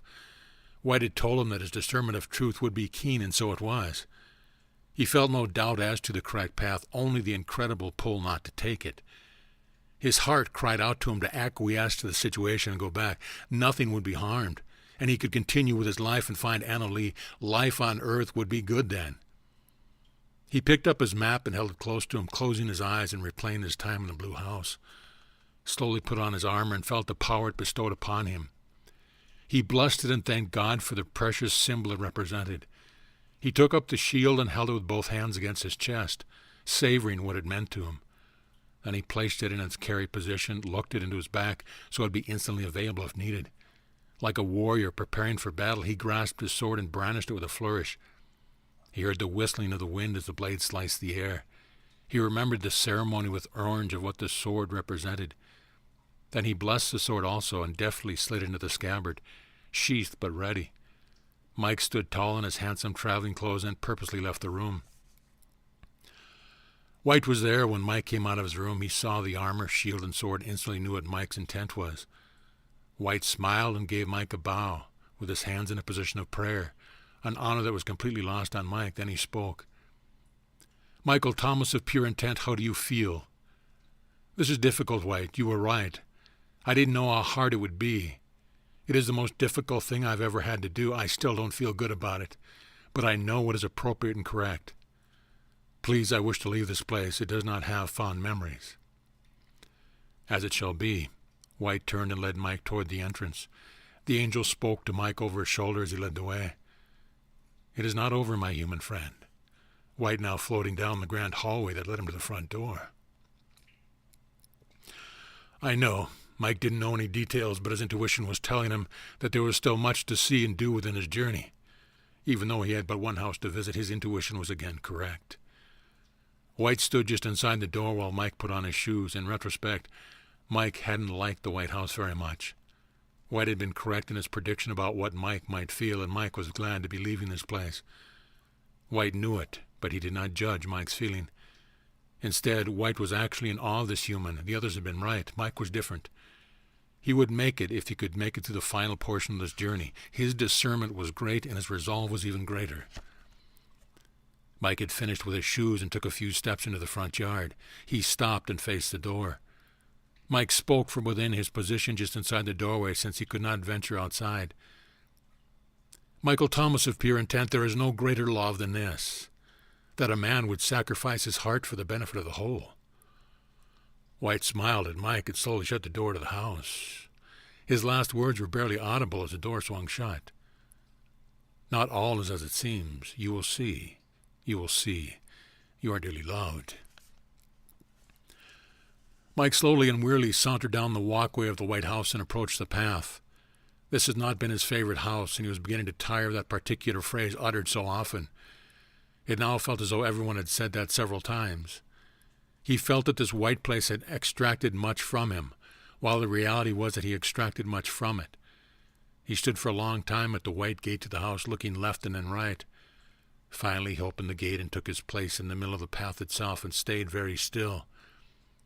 He faced left and closed his eyes, being careful not to take a step. He held a small ceremony of his own and steadied it by silently asking that the angels he had met be present to hear his pronouncement. Then he spoke aloud. "There is no sacrifice here, for I shall meet you face to face, Annalee, and I shall know my unborn children all in time when I reach the door to home." Mike was taking to heart the teaching of the angels about the temporary nature of earth and the absolute reality of spirit. His statement carried with it the promise of a different kind of love in a very different place, but a reunion nevertheless. He had resolutely hung his heart on the reality of the sacred meaning in the future, where he would again see the love of his life, his glorious partner. That is where he would spend time loving her and she him. Mike sighed and did an about-face. With long, purposeful strides, Michael Thomas resumed his journey to the final house. His armor softly clanked around him as he walked into the sunshine. He was aware that he was leaving behind one of the greatest promises of happiness that he had ever known. He had turned his back on all of it, and although he was aching inside from the decision, he had the promise of the incredible love of God as his solace, as well as the absolute knowledge that he would indeed see Annalee again. He was pensive, resolute, and serious. Michael Thomas had learned a great deal about love. This house had taught him the most about himself and God, and had been the one that had wrung his very soul until the drops of truth and discernment came weeping out for him to recognize and use. He didn't look behind him this time. There was no timidness in his deliberate stride. Although somewhat weary, Mike felt empowered and safe. This was now his land. He felt he owned it. He had paid for it, and he deserved it. He would soon find out it was so. For an hour up the road, another great test awaited Michael Thomas. It would provide the battle for his very soul. End of chapter. Chapter 11. The Seventh House. It wasn't that the weather had turned sour, but it certainly wasn't what it could have been. Mike was used to either wonderful sunshine with accompanying mild temperatures or an assault of the elements that would arise almost instantly and pummel a watermelon into a raisin within 10 minutes. Today, however, the skies were overcast and had slowly turned to gunmetal gray, giving everything an appearance of sameness. The temperature was becoming a bit chilly, and there was a slight breeze that somehow felt ominous. It pulsed instead of remaining steady, like some kind of foreboding rhythmic messenger. The clouds didn't develop into anything worse, but they didn't seem about to clear either. Mike had been on the road slightly less than an hour. He wasn't concerned about the weather, but he was aware of the change. Mike had pretty much been on automatic during his journey to the next house. He remained vigilant, watching behind him for trouble, but his mind was filled with thoughts of the decision he had made. When he had started toward the last house, there was an intense feeling that he had somehow passed an invisible spiritual marker, a seeming demarcation point in his journey. He hadn't yet let go of the vision of being back on earth with Annalee and the children at his side, everyone smiling. When his thoughts went there, his heart soared, and he felt relaxed. When he looked ahead of him and saw the winding path leading to an unknown challenge, he felt alone, and his heart grew heavy with a deep sense of permanent loss. No one had died, yet there was a spot in his heart that grieved. Still, he walked forward in deep thought, not noticing that the terrain was changing slowly but dramatically.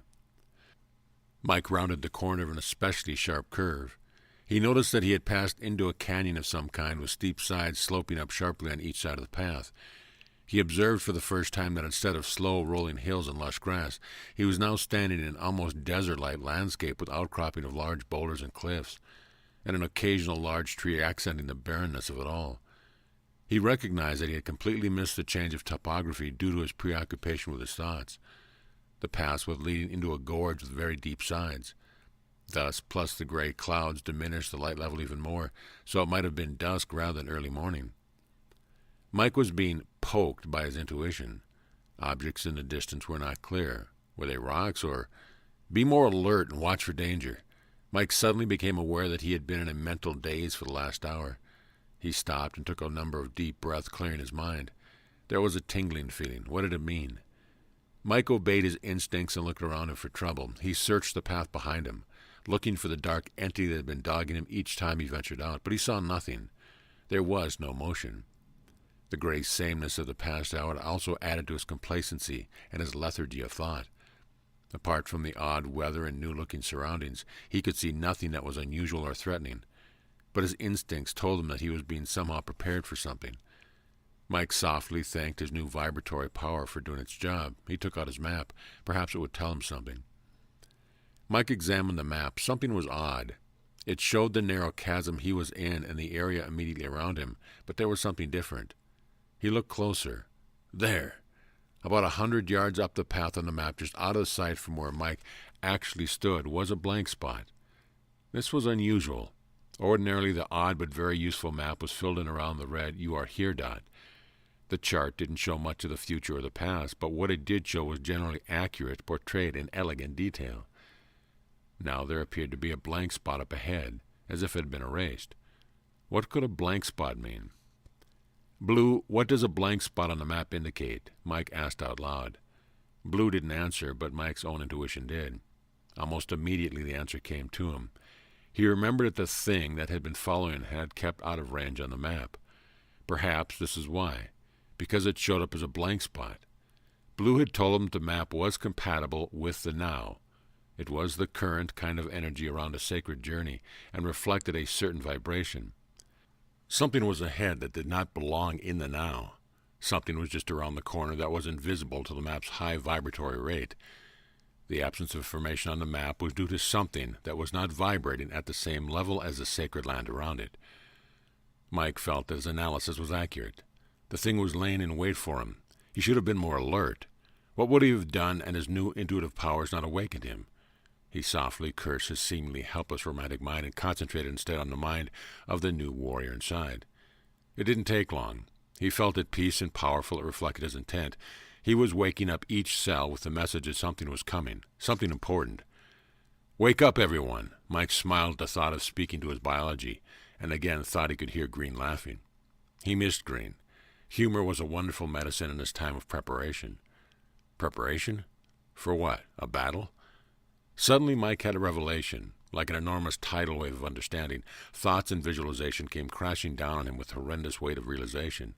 He was motionless. He verbalized his new fear to whatever was listening. "My God, what if I'm actually supposed to use these weapons?"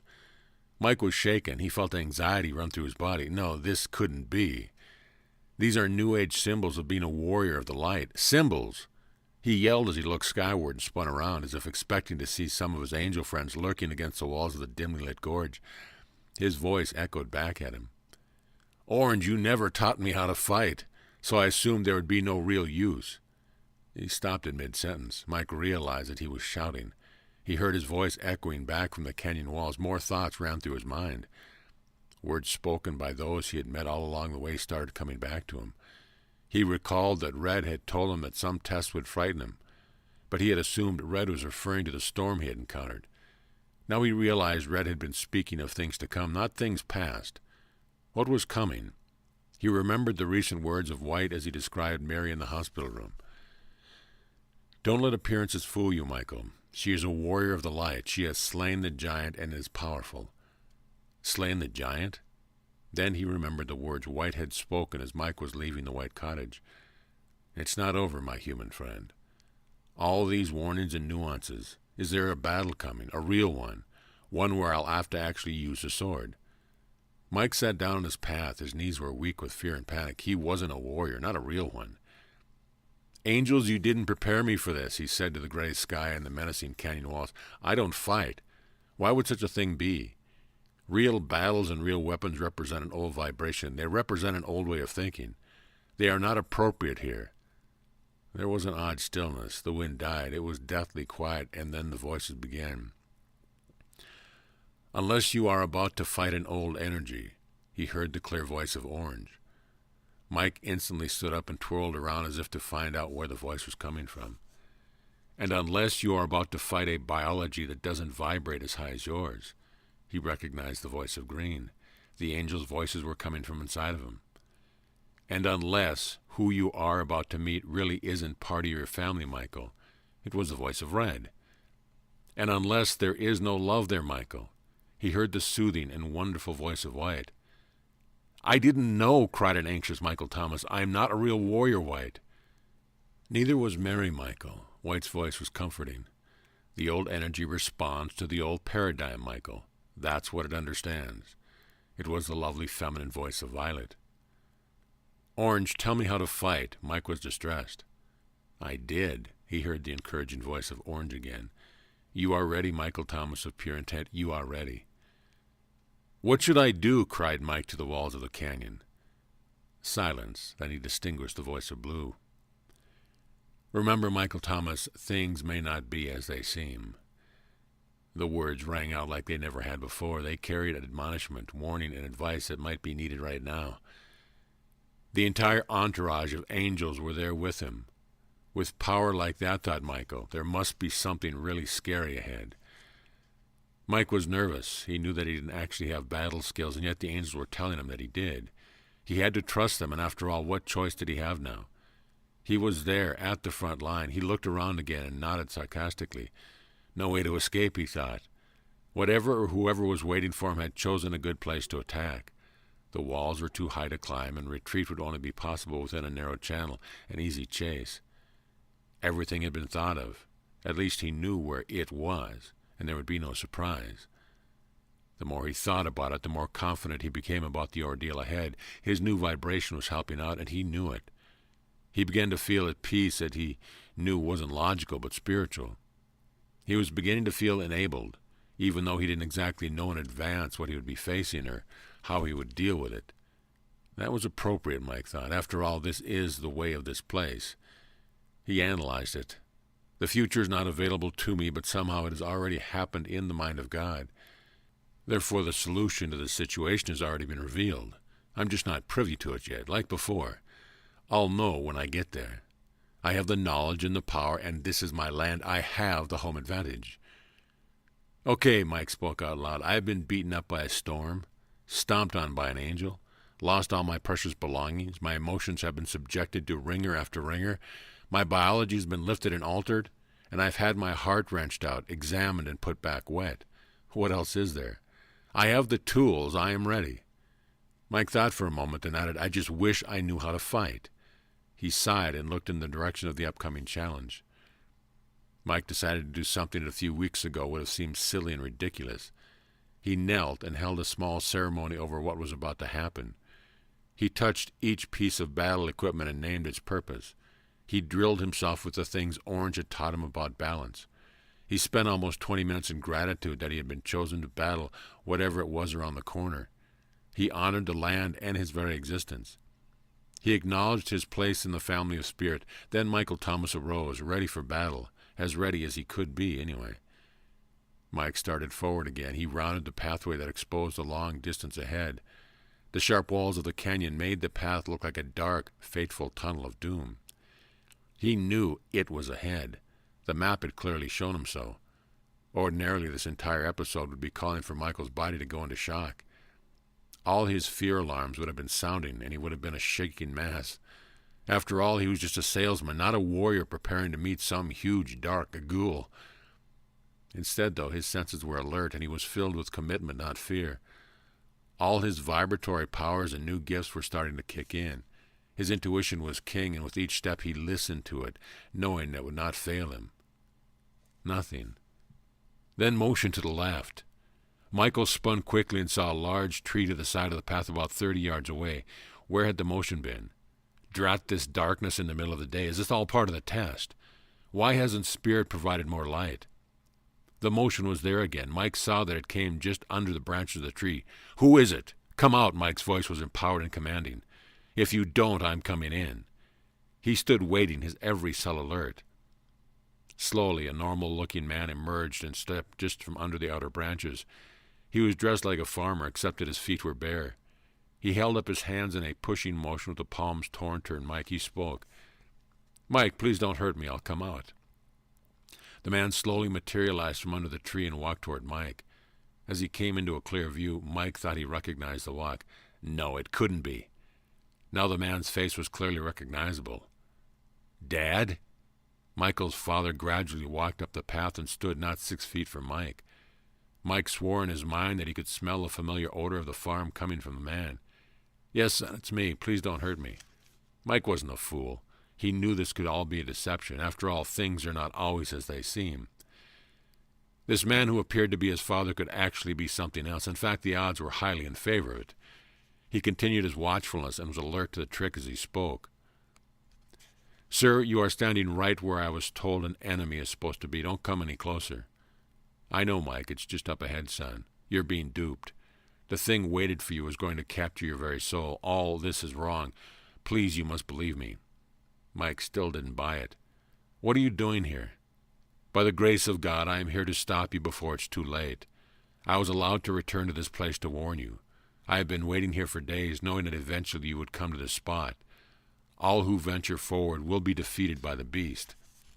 Many have come this way, and all have died. This is an evil land. You are being tricked." Mike still didn't believe that was his father. After all, it was just a bit too convenient. "Please forgive me, Father, but I need proof. Tell me what my childhood nickname was." The man spoke instantly. "Mikey Wakey." Mike winced at the truth. What happened in Mr. Connell's barn in 1964? A giant party celebrating the birth of twins whom he named Sarah and Helen. Mike was examining everything this man told him with a fine-tooth comb. The voice and body were perfect. He continued by asking the man to tell the story of Michael's childhood, schools, friends, clothing, and events. As both men stood facing each other, his father droned on for half an hour, relating every part of Mike's past perfectly and accurately. Slowly, Michael began to relax. This man knew everything. He really was there. No evil entity could have memorized things known only to Mike. Mike's intuition was still on alarm, but this really was his dad. His father was starting to sweat. "Father, what's going on? I still don't understand." "Michael, I love you so. Right now you are lying in a hospital bed with grave injuries to your neck, remember? Surely you have to remember what happened in your apartment. You have been floating ever since in a coma, susceptible to the working of the devil himself." All this, Michael's father swept his hand around, indicating the surrounding mountains, is a fairyland. It's fake. Nothing here is real. Everything you have been shown and all the cute-colored fairy houses are nothing but a trick to take away your soul. This man's breathing was becoming labored. Mike knew that what the father was telling him couldn't be so. It was so confusing. He knew who he was and what he had experienced, yet his father's words seemed to ring with authority. And this man knew so much. Why was his father suffering health problems as he stood there? Wasn't he a spirit himself? After all, he was dead and had come from the other side. He shouldn't be having physical problems. "Father, are you okay?" "Yes, son, but I can't stay much longer. This place is evil, and I am from a heavenly place. The two don't mix, you know." "So I've been told," Mike said. "Mike, come with me. There's a heavenly portal under the tree. I can take you back. You can regain consciousness back on earth and come out of the coma. It will save your life and your soul. Please come with me." The man was growing weaker by the moment, and Mike thought he saw a blurring of the image in front of him. Mike was torn with indecision. He knew better. Everything in his body told him better, yet here was his trusted father with a very believable story. What if this land was fake? No, it wasn't. Mike's inner being knew it. He wanted to try one more thing. What was the name? He had memorized it. He remembered and instantly spoke it. Ani-Hu. Mike stared at his father, and the man stared back. "What, son?" "Ani-Hu," Mike said again, slowly backing away. "Is that some fairy word you learned here, boy?" The man was obviously nervous. His clothing was becoming wet with sweat. Mike stood very still. Chills crept up the back of his spine. His father had never called him boy. Mike stood prepared. This was it. He felt the armor on his back begin to vibrate. The shield on his back was beginning to oscillate on its hook, as if it wanted off. He gave the appropriate answer. "No, sir. Ani-Hu is your heavenly name, and you didn't know it." The two figures stared at each other in a standoff that seemed to last an eternity, but which in actuality was only a few seconds.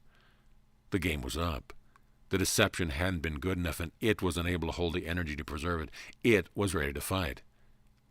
"Enough!" With the shout that had the volume of 10 men, the figure that had been Mike's father began to change its form completely. Gradually, the sweating farmer transformed into a huge, menacing, ghoulish shape. Mike traveled backward as it grew alert and ready. It was at least 15 feet tall, with fearsome red eyes. Its molted, wart-covered skin was an ugly green. The creature looked as though it hadn't washed in eons. It had enormous hands with large, dirty fingernails and arms that were far too long for its symmetry, and it smelled. Short, stubby legs added to the oddness of its appearance, but Mike just knew how swift it could be. He had seen it many times as a blur behind him. The distance between Mike and the hideous creature had grown to about 20 feet, and he was going to keep it that way for a while, perhaps allow even a bit more space between them. Mike was repulsed by the thing unfolding before him. It was neither human nor beast. It was unnatural and didn't belong in any dimension that Mike had ever been in. The stench was unbelievable. The face on the enormous bald head was constantly changing from one horror to another. When it opened its mouth, Mike could see its large, razor-sharp teeth. When it closed its mouth, the fearsome cavity disappeared into the ugly mass of warts and skin. Its bulbous nose obviously didn't work, or it couldn't have lived with itself. Everything disgusting and repulsive that a human could imagine was embodied by this creature. Was it real or was it an illusion? Mike didn't know.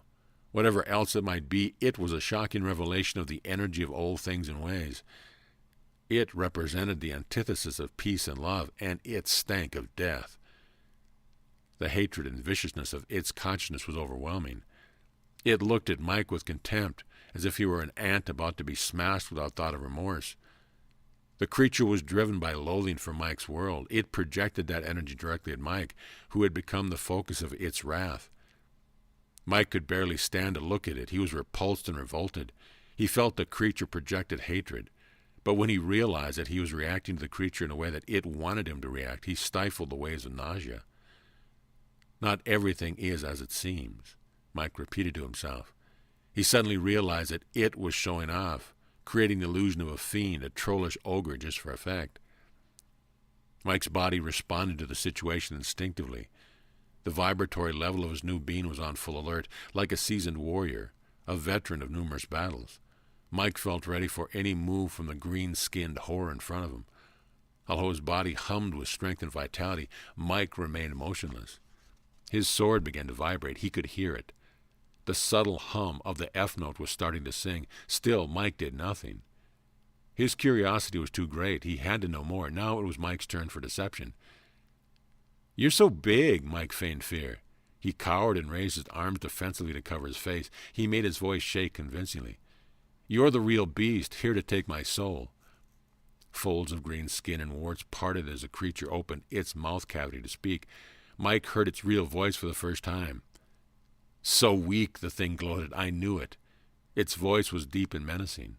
It reminded Mike of something out of a bad horror movie. "Please, I'll do whatever you want," Mike squeaked. "Do you want me to go to the tree, to the portal?" Mike felt his sword beginning to jump up and down in its sheath. He hoped the creature wouldn't notice the metallic noise. "Don't be ridiculous. I'm here to kill you." If it were possible, things seemed to be getting even bigger. Mike realized that it probably had the ability to be any size it wanted. "Who are you?" Mike shrieked. He hoped his acting wasn't too clumsy, but the thing seemed to believe him completely. What an ego it had. "I am a part of you, Mikey Wikey. That's the real Mike Thomas," the creature boasted. "I'm the strong part. Take a look at your power. I'm the essence of your intellect and the basis of your logic. Taking on the appearance of your father may have been just a disguise, but the words were true, boy. You are indeed lying in a hospital bed in a coma, and I'm here to get you out of this pretend land of nonsense entities and good witches and bring you back to real life. To get you out of there, I have to destroy the ridiculous pixie spirit you have become." Mike realized that on one level what the ghoulish thing was telling him was accurate. It was really part of Mike. It was a part he wanted to put away forever, an old, ugly part that he recognized and hoped no one would ever see. He shuddered and crouched a bit more. "Don't overdo it," said a voice inside. "And you have to kill me?" His sword was violently rattling against the scabbard now, but Mike realized that the noise added to the deception that he was shaking with fear. "Figuratively, yes. Your demise in this fairyland of idiocy will end your self-deception and bring you squarely back to the real world. I have been aware of your silliness from the moment you entered the gate, and thankfully was able to slip in after you. I have been trying to bring you back to reality ever since." The thing was starting to move toward him. "Am I that bad?" "Keep it talking," Mike thought. "Keep shaking, sword." He sent his thoughts to his weapons. It's good for the deception. "In your physical weakness, you have embraced their clapper, their silly drivel. Nothing here is real, boy. You have been so tricked by the illusions here that I will have to completely destroy this part of you to save your mind and your soul. I detest everything you have become." Mike had to act fast. "Before you kill me, can you prove what you are saying is real? If you are logic and intellect, then tell me see that logic part of it." Mike knew that this ugly thing wasn't going to wait much longer, but by appealing to its monstrous ego, he thought he could buy a little more time. Mike cowered some more and shook convincingly. His vibrating sword helped the image. "Of course I can." It knew it was in control and was about to squash this New Age fairyland forever. It hated this land of make-believe. It represented the real world, where there'd be no pathetic weaklings like Michael Thomas. It embraced logic and pragmatism, a system of belief based on previous experience and substantiated by reputable men of history and science. The creature rose to full height and announced, "The one who is correct here has absolute power. Logic and reason represent the truth. That's why I can exist in this insubstantial world, because I am truth. Nothing here has power over me." It let out a roar that hurt Mike's ears and actually seemed to bend the grass around Mike's feet, instantly turning to greenish-brown, so that it matched the horrible creature's skin. "Really?" Michael asked, smirking at the beast. He dropped his axe and stood up at full height. "Then let the proof begin," shouted Mike. Mike never realized that he could move so fast. With expert balance and swiftness practiced in the House of Orange, he found himself on a 6-foot-high rock, not 15 feet from the beast. He had actually advanced on the monster. His sword literally leaped from its scabbard and began to sing the fundamental F note with accompanying harmonics as it found itself firmly in Mike's grasp. It was eerie sound, but full of strength and promise. Mike held the sword not pointing toward the creature, but pointing skyward. Mike also found that he held the shield in his left hand. Somehow, as he made his lightning move to the rock, the shield had found his hand. He now held it aloft, its ornate silver inlay facing the beast. Michael Thomas, the warrior, stood ready. To say that the creature was taken by surprise would have been an understatement. It looked at the situation. Suddenly, the frivolous-minded, easily frightened prey had become a threat, and it was doing unexpected things. Was the boy going to attack? How foolish, it thought. It would swat this upstart like an irritating gnat. This would almost be too easy. Mike's proximity made it necessary for the creature to back up in order to use its long, monstrous arms. It drew back, clenching its powerful fingers into huge fists, and prepared to attack. As the creature positioned itself for the onslaught, Mike's voice rang out. "Behold the sword of truth. Let it determine who has the power." Mike had no sooner finished speaking when the beast attacked. Mike felt as if he were watching an ocean liner approaching at top speed. It was all he could do not to close his eyes. At the moment, a light of unbelievable intensity seemed to leap from the blade of Mike's weapon and strike the beast with incredible force. The blow did not stop its forward motion, but served to deflect its attack off to one side. Even though the creature was thrown off balance, it was still able to send a blow into Mike's direction. Mike automatically thrust his shield up protectingly, although he was sure the mighty fist was going to smash him and the shield with a single blow. But the shield and armor again did what they had done during the earlier storm, even though Michael Thomas hadn't realized it. The armor instantly surrounded Michael Thomas with a bubble of protective light. The shield shot a series of intense, dart-like pulses into the approaching arm. Light seemed to blaze up around Michael to fly in all directions. The smell of ozone from the ionized air and interaction of matter meeting antimatter was pungent. Instead of the crashing blow Mike expected from the creature's arm, the monstrous extremity was instantly repelled by the protective light. So powerful was this force that it had the effect of actually lifting the creature off the ground and knocking it backward for some distance. Mike was unscathed and continued to stand where he had been. The light was beautiful. Michael Thomas was astounded by the gift he held in his hand. They had worked perfectly in tandem and had repulsed the attack of the giant. Mike noticed that while the battle-created light was pleasing to him, the massive beast had to shield its eyes from the intensity. The light continued to work in Mike's favor. Used to the dimness of the gray day, the creature was finding it difficult to adjust to light. Mike smiled in recognition of the gift of weather. He indeed was on home ground. He spoke confidently to the beast, something he remembered Orange had said. Does the shield of knowledge irritate you, my ugly green nemesis?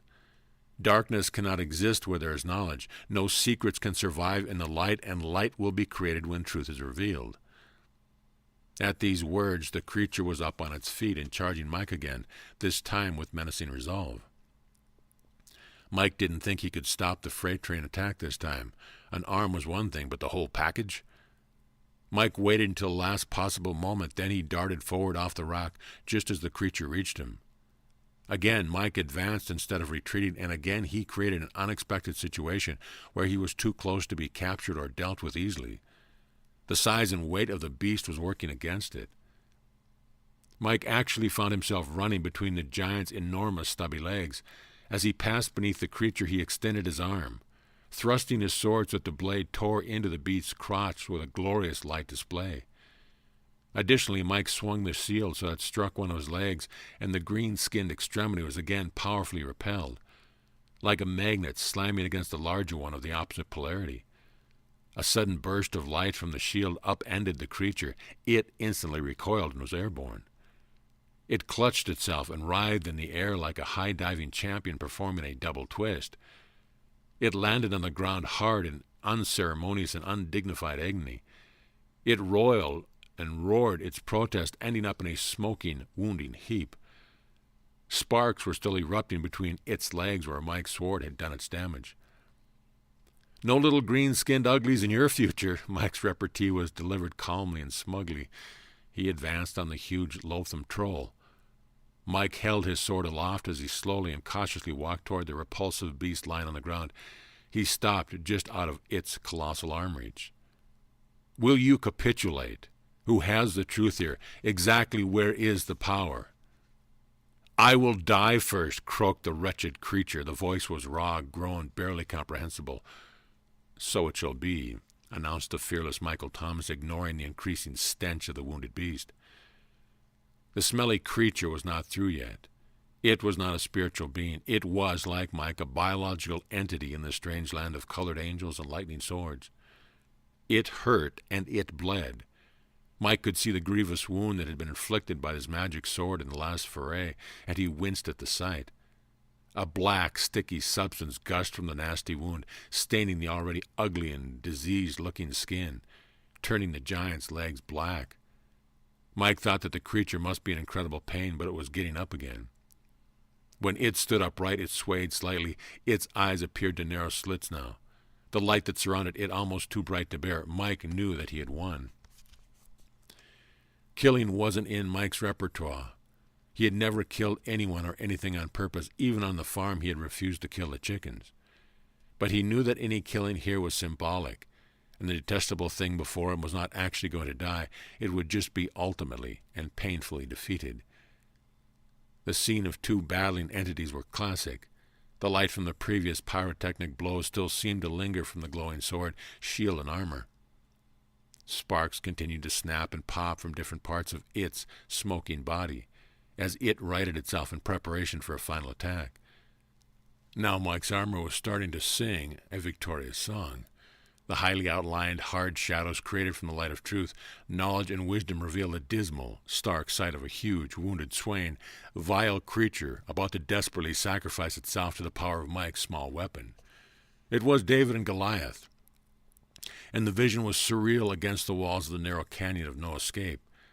The two unequally matched warriors stood barely 30 feet apart, each stubbornly standing his ground. It was again Mike who moved first.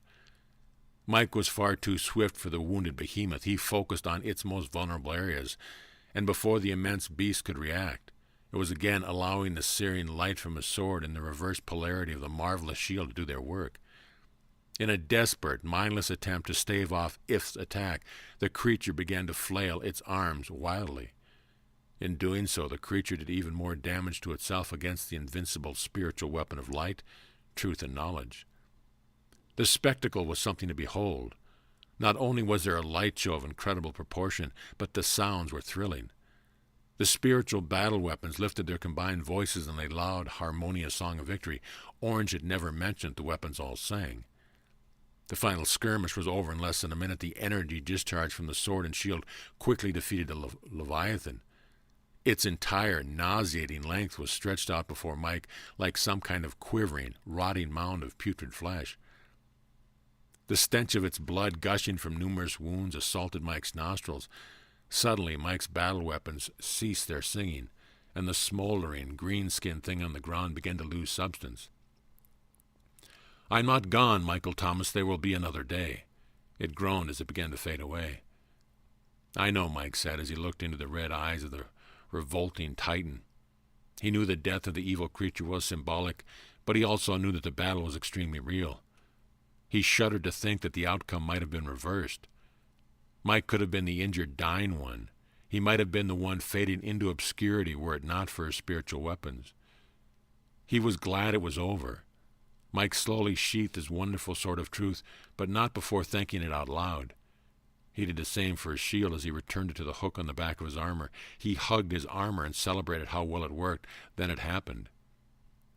Mike felt the three gifts start to leave. They were vanishing as the beast had done. "No," Mike cried. "I need you, please." But Michael Thomas's weapons were being absorbed into his biology. A meld was taking place that was only possible due to the intent of his own ceremony, and because of the victory of the weapons had just been facilitated. Mike was startled. He cried out for an explanation. "What now? Why are they leaving?" "Michael Thomas of pure intent, your marvelous gifts are still there, but now you carry them inside." It was the soothing voice of Orange. It was Orange who had bestowed the gifts in the first place. The angel continued, "You have earned the right to assimilate them. They are now part of you, Michael Thomas, and will reside with your very selves." Mike sat down on a nearby rock. "And the next battle?" Mike inquired of Orange. "Will be won the same way, Michael, but without the tangible appearance of the weapons. Truth lives within you now as well as the power of knowledge and wisdom. There is no beast that can ever take them away." Mike considered Orange's words, and he invoked another angel, Green. "Have I shifted again?" "Yes, Michael. Absorbing the gifts has made you complete. There is only one more of us for you to meet." It was comforting to hear Green's voice again. "Who will it be?" Michael didn't want to wait until the next house. "The grandest angel of them all, Michael, you shall see," Green replied. Michael stood up. He felt strange. Everything had happened so quickly. Meeting the creature disguised as his father, realizing he would have to fight an actual battle, defeating the monster, and now the seeming removal of the gifts he had grown so used to. He sat back down and began to go over the events of the past 20 minutes. "White, who was the beast really?" Mike asked White. Since he intuitively felt that White's answer would be the most enlightening, he was not disappointed. "It was the part of you without love, Michael. It was the human part that is always present and that must always be dealt with. If left unchecked, humanity without love actually creates darkness." White's voice was amazing, and it instantly put Mike at ease. "Will it come again, White?" "As long as you are human, it is in the background, ready to pounce," replied Mike, "but love will keep it weak." Mike was introspective. "I have but one more lesson here," he thought, "and then I can shed my human form." Mike was anxious to open the door to home. The magic door was his ultimate goal. He thought about what it would mean, a peaceful, loving existence, an existence with spiritual purpose. Mike was suddenly aware that the weather had cleared completely. In the warm sunlight, he looked around the battle scene. He could see the scorch marks where his powerful weapons had defeated the enemy. He touched his waist where the sword belt had been and touched his chest where he had worn the armor. He missed it, but he knew that what the angels had said was true. He didn't feel any different or any lighter. He now carried the power inside, and it made Michael a mighty warrior of love indeed, just as Mary had been in the hospital. He smiled when he thought of her strength and thanked her mentally for the vision. Then Mike felt his chest again and realized the map was gone too. "The map!" Mike spoke out loud. He was disappointed. "It's inside you also, Michael." It was blue again. "Your intuition will be every bit as valuable." Mike felt naked. "But it's okay," he thought. "I won't be human long. I won't need these gifts when I pass into heaven and go home. Only one more house." It didn't take long to walk out of the canyon, but there was a grand vision awaiting Michael Thomas as he drew close to the end of its craggy outline. As the end of the narrow ravine came into view, he could see a more serene landscape awaiting him in the distance. Mike also beheld a glorious rainbow arcing over the ravine. It glowed brightly against the increasing clear blue sky on the magic land. It marked the end of the canyon and symbolized the end of his journey. He moved forward, transfixed by the rainbow's majesty, only occasionally glancing down to see where he was walking. Then Mike realized what had created the rainbow. 6 enormous friends ablaze with color were there in the sky before him. They were so grand and so proud, all holding hands and forming a rainbow of celebration for the human they called Michael Thomas of pure intent. He passed beneath them, emotionally calling their color names and thanking each one. There was Blue, who had given him his map and the direction of his journey. Orange, giver of the wonderful gifts that had slain the giant. Green, his comedic friend who had explained biology, stomped on his toe, and had given him the experience of his first vibratory shift.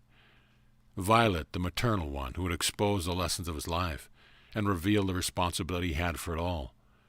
Red, the horrible eater and marvelous introducer of a spirit family, and the loving white, the essence of purity, from whom Mike had learned of real love by watching a pure woman of incredible strength, and where he had also felt the heartbreak of his own missed opportunity. Mike knew it was their way of celebrating his victory, for the next house was the last one, and he would no longer need them in his land. His training was almost over. He had learned well and had passed a great test, conquering the beast of his own. He knew that they were saying goodbye. "I honor you, my friends," Mike called to them, and he watched the glorious colors slowly fade, revealing a totally blue sky once again. Mike did not have to travel very far before the next cottage came into view, but this one was different. It was no cottage. It was an enormous mansion. As he approached it, Mike not only saw its size was unusual, but he realized that what he first thought might be a brown house slowly revealed itself as the House of Gold.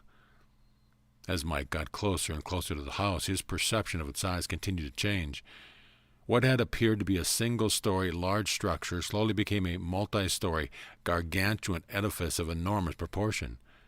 And it wasn't just gold in color, but it actually seemed to be made of gold. A huge, well-kept green lawn set off the building in a grand style. Many rich-looking fountains and streams surrounded it, all gurgling and splashing in the most splendid manner. Everything was offset with gorgeous flowers of almost every kind conceivable, arranged in groups of colors that were breathtaking. Mike saw something else that momentarily took away his breath. The path ended at the entrance to the house. The final goal must indeed be inside. This wasn't just a house, it was also a portal, an entrance into heaven itself. It was the door to home. Mike realized that he was anxious, breathing rather hard, and as he cautiously turned from the main path and traveled up the long, winding footpath to the door of the great golden palace. Finally, he approached the large, ornate door made entirely of gold. He wondered how he would even open it, since it must be heavy indeed. He stooped down and removed his shoes, placing them in the obvious area made for them, and waited. He knew he would never see them again. No angel came. He wondered about the appropriateness of trying to open the massive door and stepped inside, then remembered that this had happened before in the 6th house, where White could not venture out of the house into the yard. Mike made his decision. He pulled on the great golden door. It was far too large and tall for any practical use, but Mike felt it easily swing open. He stepped inside and stood in absolute amazement. Everything was gold. The walls, pillars, floors, grand decor everywhere. It was breathtaking. There was a smell again, flowers. The fragrance of 1,000 lilacs burst on his nostrils, filling him with a wonderful feeling of love. It was truly an amazing, sacred place. Then Mike understood the joke immediately. While the other houses in this great land had appeared small on the outside and huge on the inside, this one was huge on the outside, but the inside, although grand indeed, was restricted. There was no labyrinth of room after room as in the other houses. Instead, all doors and hallways led to one place. There were no choices as to where to turn, and there was almost one direction to go. The path through the house was simple. Elegant, grand, glorious, and exquisite, but simple. There were no ancillary rooms, no living quarters for Mike. Nothing looked as it had in the other house. There was also another feeling here. Mike was trying to locate in his mind what the feeling was as he slowly made his way through the few hallways to wherever they were leading him. He remembered. It was the feeling he had when he entered a great worship hall. He felt a reverence for it. It had majesty, as if he were in a sacred sanctuary. Mike didn't know what to expect. There still was no angel. This was a first, the only time he had ever entered a house without being greeted. After his great battle and all the excitement, Mike should have been hungry, but he wasn't. He was too excited. He continued forward until he reached a door that looked somehow different. It had a name etched on it. The writing was that same strange Arabic-looking script that he had seen on the labels in the House of Maps. Then he had seen it again in Violet's charts. He knew it must be the name of the Golden Angel, wherever it was. Mike opened the door and went in. What greeted Michael Thomas was never to be forgotten. He stood in a grand chamber of majestic beauty. It was a great hall of worship, or so it seemed. It was cathedral-like, with finely crafted, multicolored glass windows lining the walls. At each glorious window, the outside light was converted into rainbows that spilled onto the immense golden floor in pools of undulating color. As he cast his gaze upward, he could see into a golden area that had no end. The walls of the room were circular, and Mike could see the door he had come through was the only entrance to the chamber. There was a golden fog that gently swirled around the room, giving the scene a feeling of being a pond in the early morning, when everything is fresh. The fog interacted with the light in an astounding, gorgeous way. Each time the fog swirled into the rainbow pools of light, a burst of brilliant color would be absorbed into the fog, turning the moist air into a gossamer rainbow, painting the area with the hues of the entire color spectrum. Mike realized that he was holding his breath and forced himself to breathe. Slowly he realized that all the light, the decor, and the focus of the architecture was dedicated to honoring the center of the oval sanctuary.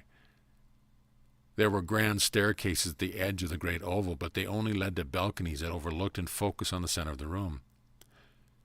Mike concentrated on the room. The center of the grand chamber was heavy with the golden fog, but there was something else there as well. Mike started forward, realizing that he was certainly approaching the end of his journey. As he moved toward the center of the area of the golden fog, he realized that the shrine was far larger than he'd originally thought. All of the gold and deceptive design lent itself to tricking the space perception of the human eye. He walked toward the center and found that it was taking him far longer than it should have. Finally, he was only a few feet from the focal point. He stopped. What was there? Something solid was inside the cloak of fog. Another structure? He was almost at the center when an astounding burst of energy hit him. Mike was suddenly on his knees. A sense of incredible sacredness and sanctity had descended upon him with the power that demanded he kneel. He was breathless, and his eyes were cast down as not to violate some unspoken sacred protocol. His body was starting to shake with a feeling of amazing vibration that could only have come from the presence of God. This was it. He was approaching the final door to heaven and home. Perhaps there would be no angel, and yet all the other angels had told him that he was about to meet the grandest entity of them all. Mike felt that there was an awesome presence here, the anointed and miraculous presence of God itself. He was having a hard time breathing. Mike lifted his eyes and saw the fog clearing. He remained on his knees but sat straighter to watch what was taking place. The clearing fog revealed a large, golden block-like structure. Further clearing showed that the block had steps cut into it. A stairway led upward. Was a door to home at the top of the stairs. The energy was growing very intense, and Mike didn't feel worthy of being there. There are times when a human knows his place, and no matter what Mike had been through, he didn't measure up to the sanctity and the grandeur of what was before him. He was at the portal to heaven itself and felt like a rubber doll. He felt immobilized by the power of spirit and the resplendence of God. He knew that just a few steps away was something far more powerful than anything he'd ever imagined, something so potently loving and spectacular in its beauty that it represented creation itself. Mike felt himself laboring for oxygen, but he kept his head up. He had to see it. Now he knew that indeed there was an entity yet to meet, the grandest one of all, they had said. And indeed it must be so. What stupendous angelic creature could bring this energy? He hoped he could survive the intensity of the vibration long enough to meet it. Even if the next moments vaporized him in some burst of heavenly, multidimensional light, he had to see it. He remembered the stories of what had happened to those who had touched the Ark of the Covenant in Jewish history. They had vanished in a burst of vapor due to the fact that they had touched God. He felt that this could happen to him too, if the energy of the moment increased much more. His cells felt as if they were going to burst. All of them were trying to celebrate at the same time. He had a feeling of expansion from within. Mike was beginning to become afraid, not for his life, but afraid that he would not get to see the entity that belonged in this last unbelievable house. The fog continued to lift. The ornamented golden block with stairs cut into it became clear. It wasn't just a block, it was a throne. Ornate, radiant beyond words, superbly built, and as gold as anything could be. It seemed to glow with its own sacredness. The angel must be sitting on it. Who could it be? Now Mike suddenly found himself sobbing. His biology was bursting apart inside with the grandness of his holy energy, and he felt waves of gratitude and love pour from his heart. He simply could not control his emotions. The energy upon him was thick, and he knew that the golden entity he was expecting was indeed coming down the steps. The greatest angel of them all was about to emerge from the golden fog that hid the top of the throne. It was actually coming. He knew it. Perhaps he was about to meet the guardian to the doorway to home, the one who had wanted to meet all along, the one that knew everything. Mike was a basket case. He didn't want to be seen like this. He wanted to be strong, but he couldn't even stand up. He wanted the golden one to know that he had passed the test and had slain the giant, but he couldn't even speak. He felt childlike and unable to control his emotions. His chest heaved with gratitude and honor and lack of oxygen. Mike's head was starting to hurt. Who was this approaching that carried such power? What entity in the universe represented the God force in such a dramatic manner? "Fear not, Michael Thomas of pure intent. You have been expected," said the great angel whose torso had dimly come into view as it descended the stairs. The voice, it was familiar. Who was it? The voice, although carrying with it a sacredness of the highest order, was quiet and peaceful. The entity who was approaching was perhaps the highest of them all, yet the meeting began in a quiet manner, unassuming, with a message of reassuring safety. Despite the message, Mike could not adequately use his voice at the moment.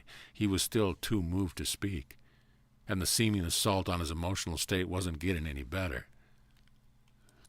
He continued to watch as he grasped his chest with his hand, covering his heart so it would not burst out of his body in anticipation of the golden master of love, who was now speaking to him.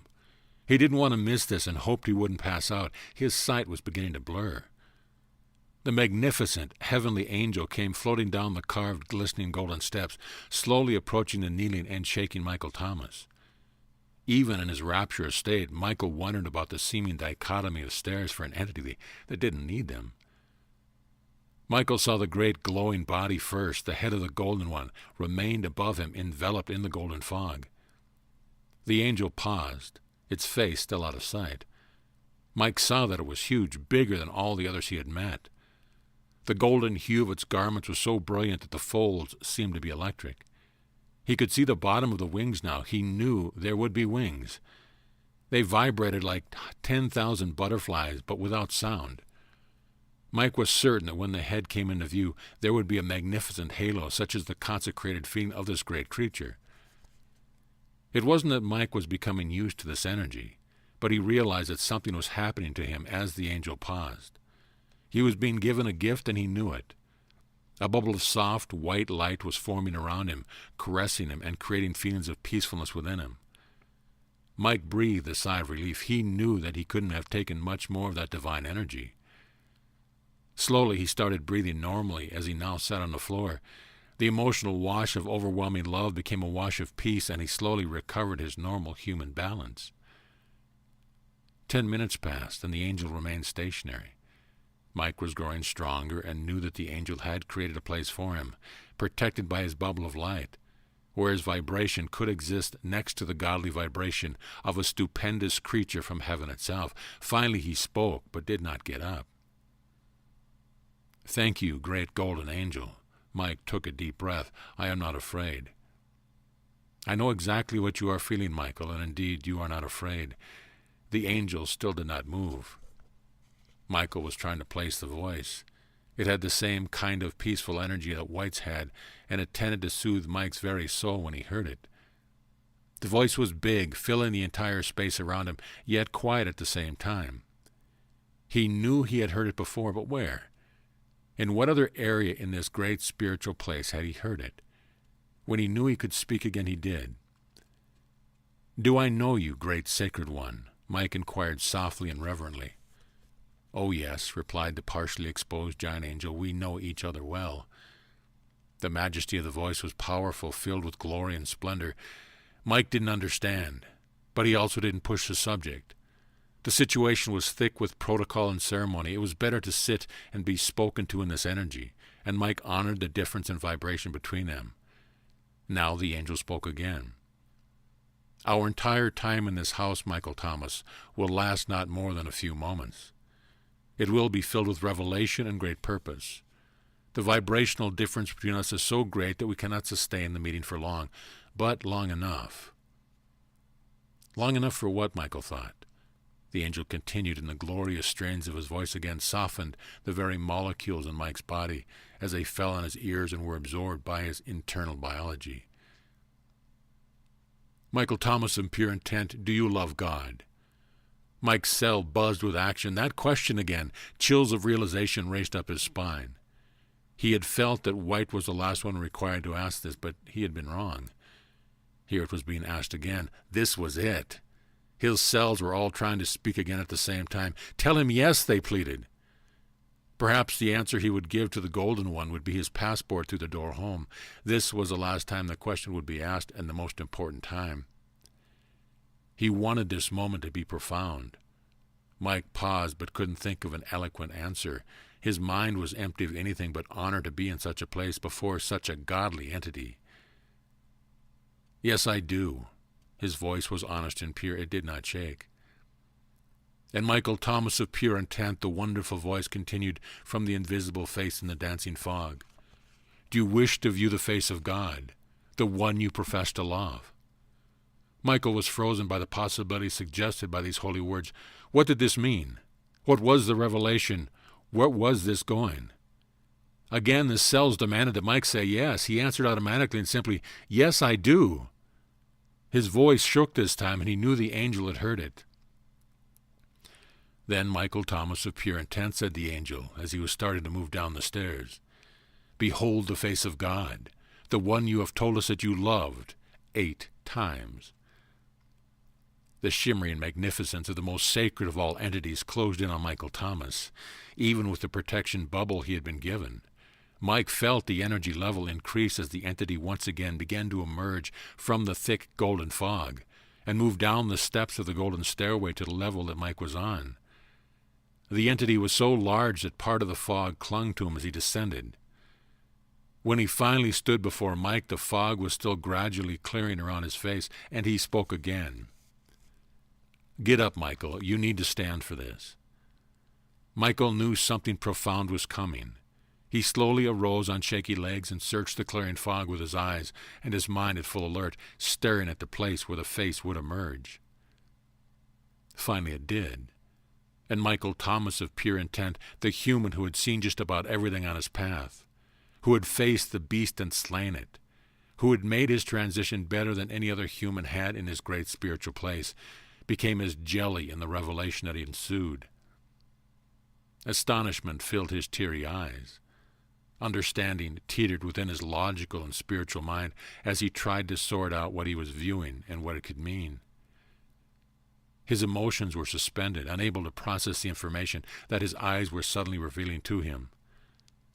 His legs became weak, and he went down involuntarily on his knees for the second time in this sacred chamber of ornate gold. The face of the great spiritual entity that had descended the chiseled stairs in the great golden throne was the face of Michael Thomas. There was no illusion here. It belonged to the angel. It was the angel.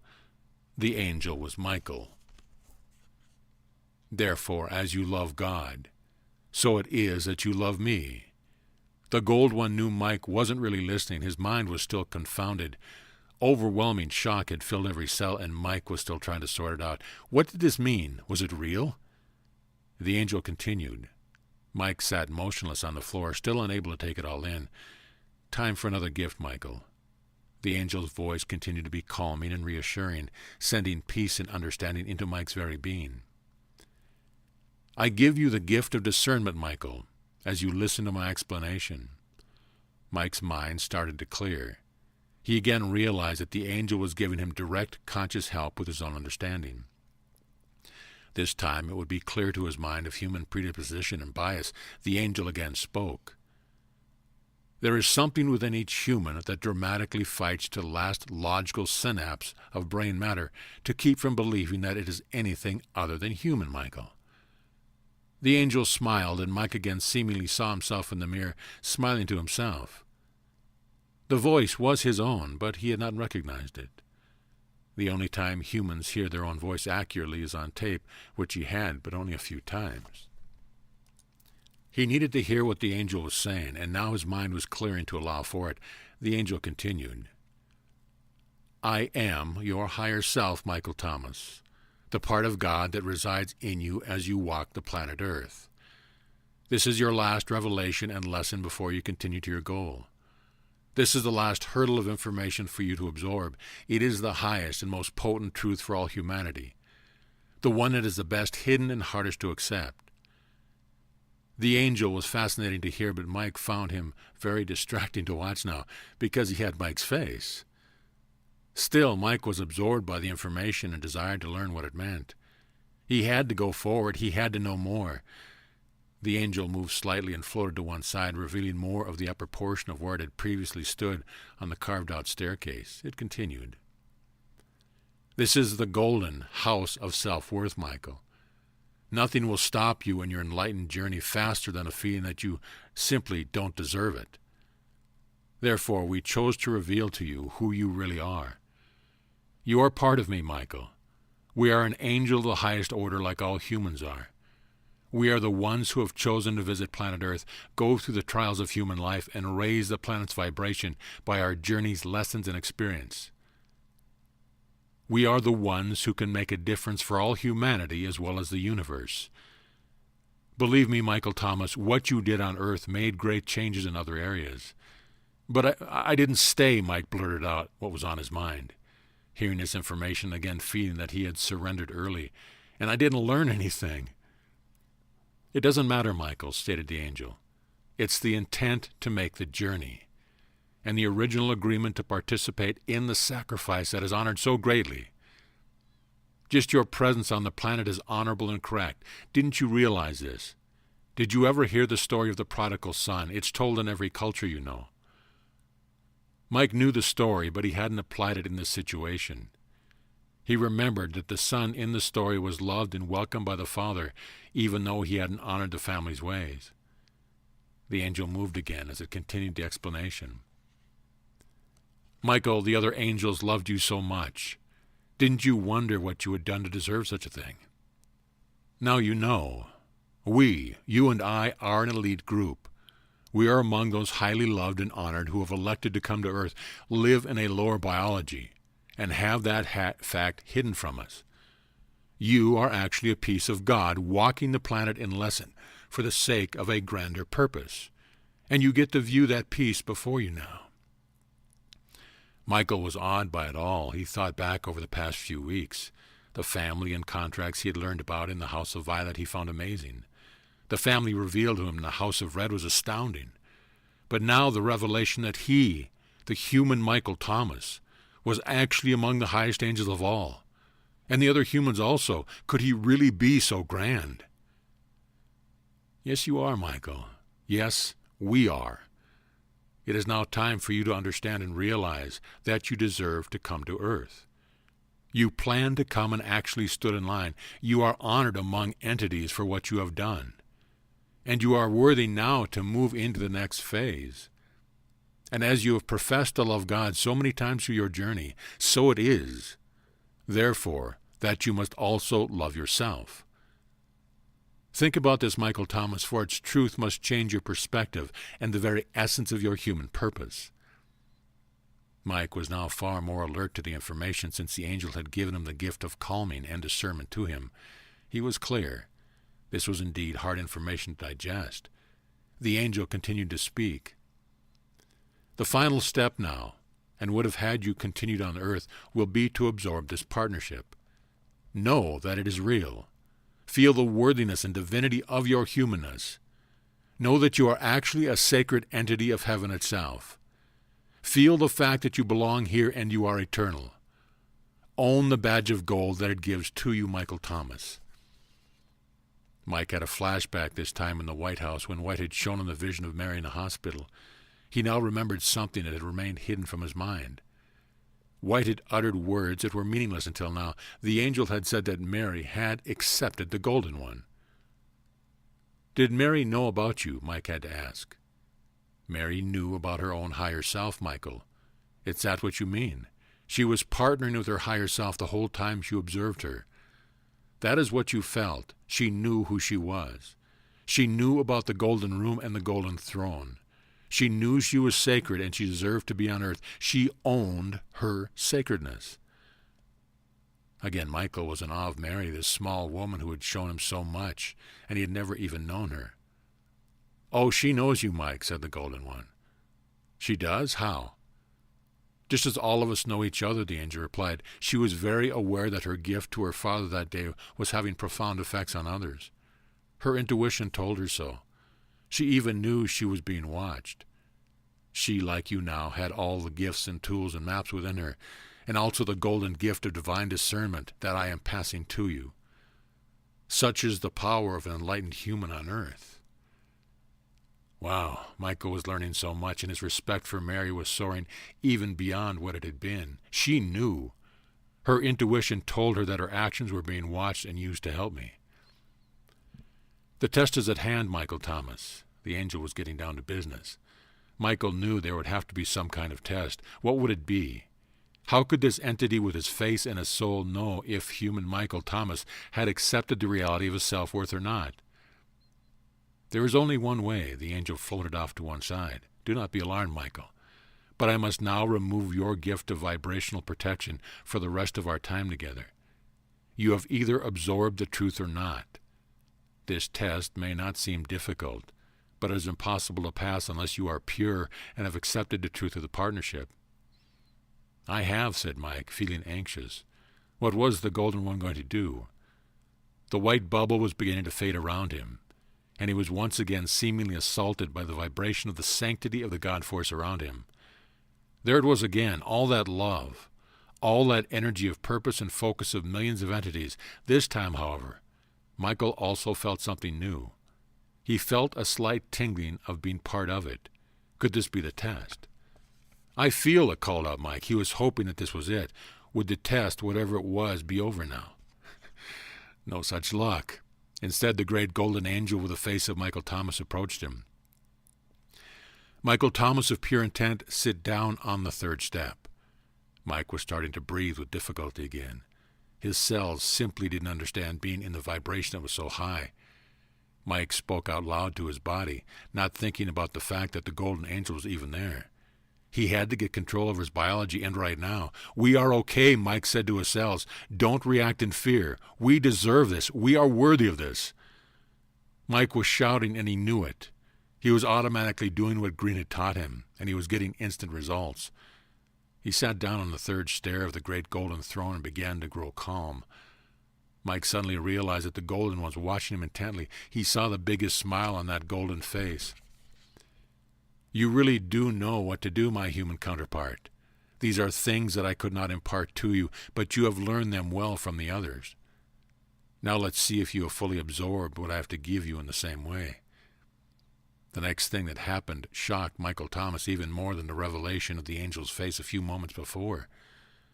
The great Golden One, who moments before had represented the epitome of the God force itself, was beginning to kneel before Michael Thomas. The magnificent golden wings spread and unfurled in a royal manner, like a cape of gold, unfolding and expanding with the angel's movements toward the floor. The two magnificent appendages fanned out just enough to allow the great body to move gracefully down without his wings touching the ground.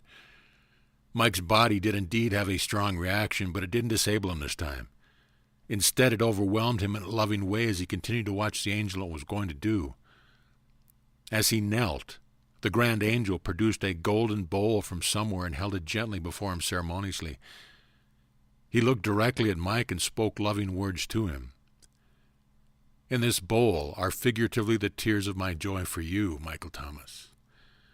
With this, I wish to anoint and wash your feet, for you are worthy of this honor. Oh no, this God entity is going to actually touch me. Now Mike understood the test. A touch from this golden one would determine if Mike's cells had really understood the worthiness issue, and if his body was truly aware of its lineage of sacredness. No wonder the test couldn't be faked. This was it. The angel paused before he touched the left foot of Michael Thomas and answered the question in Mike's mind. It isn't a test of vibrational shift, Michael, for you and I will never be the same vibration until we meld together at the end. This is a test of your human belief. We must own the fact that we, as God, deserve to be human. This will test if you truly understand that you are worthy of having your feet washed by Spirit itself, and if the love you have for God is reflected in the love you have for yourself. Mike relaxed. He knew his own mind and knew he had accepted this thought and lesson from the Grand One. He suddenly realized that the test would reveal it to the angel as well. He was ready. There he sat before the grandest of the grand. The angel, even with its largeness, had positioned itself below Mike's eye level. The protocol was not lost on Mike, and he felt his emotions well up inside him of what was taking place. The noble one gently took his foot, and an unbelieving tingling feeling crept up Mike's body, right up to his very heart and mind. He was starting to overflow with compassion, and tears began streaming down his face. He said nothing as the angel gently wiped his foot. Michael felt he was loved beyond measure. He didn't disappear. He didn't vanish in a flash of energy.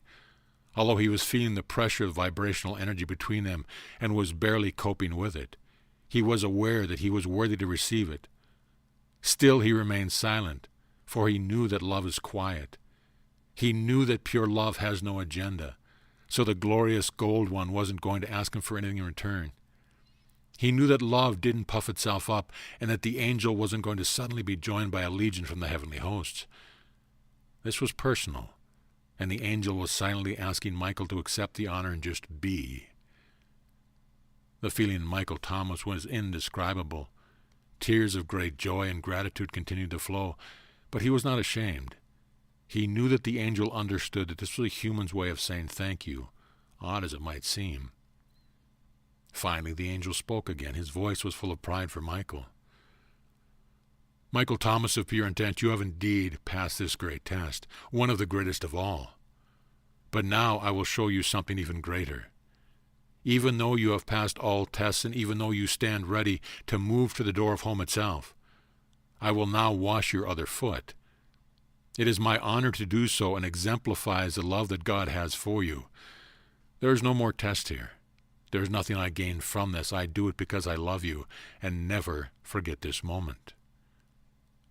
If there could have been a more sacred moment in Mike's life, he couldn't fathom it.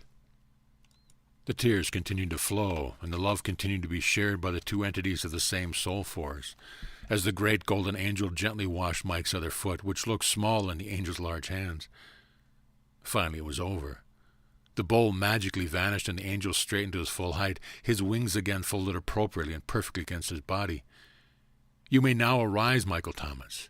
Your intent has been shown to be pure indeed, and you are ready to go home. Michael got up, looked around the chamber, and then back at the angel. As if reading his mind, the angel took his hand and motioned to something beyond Mike. Up the stairs, Michael. The angel again smiled. Mike turned and looked up the swirling golden fog.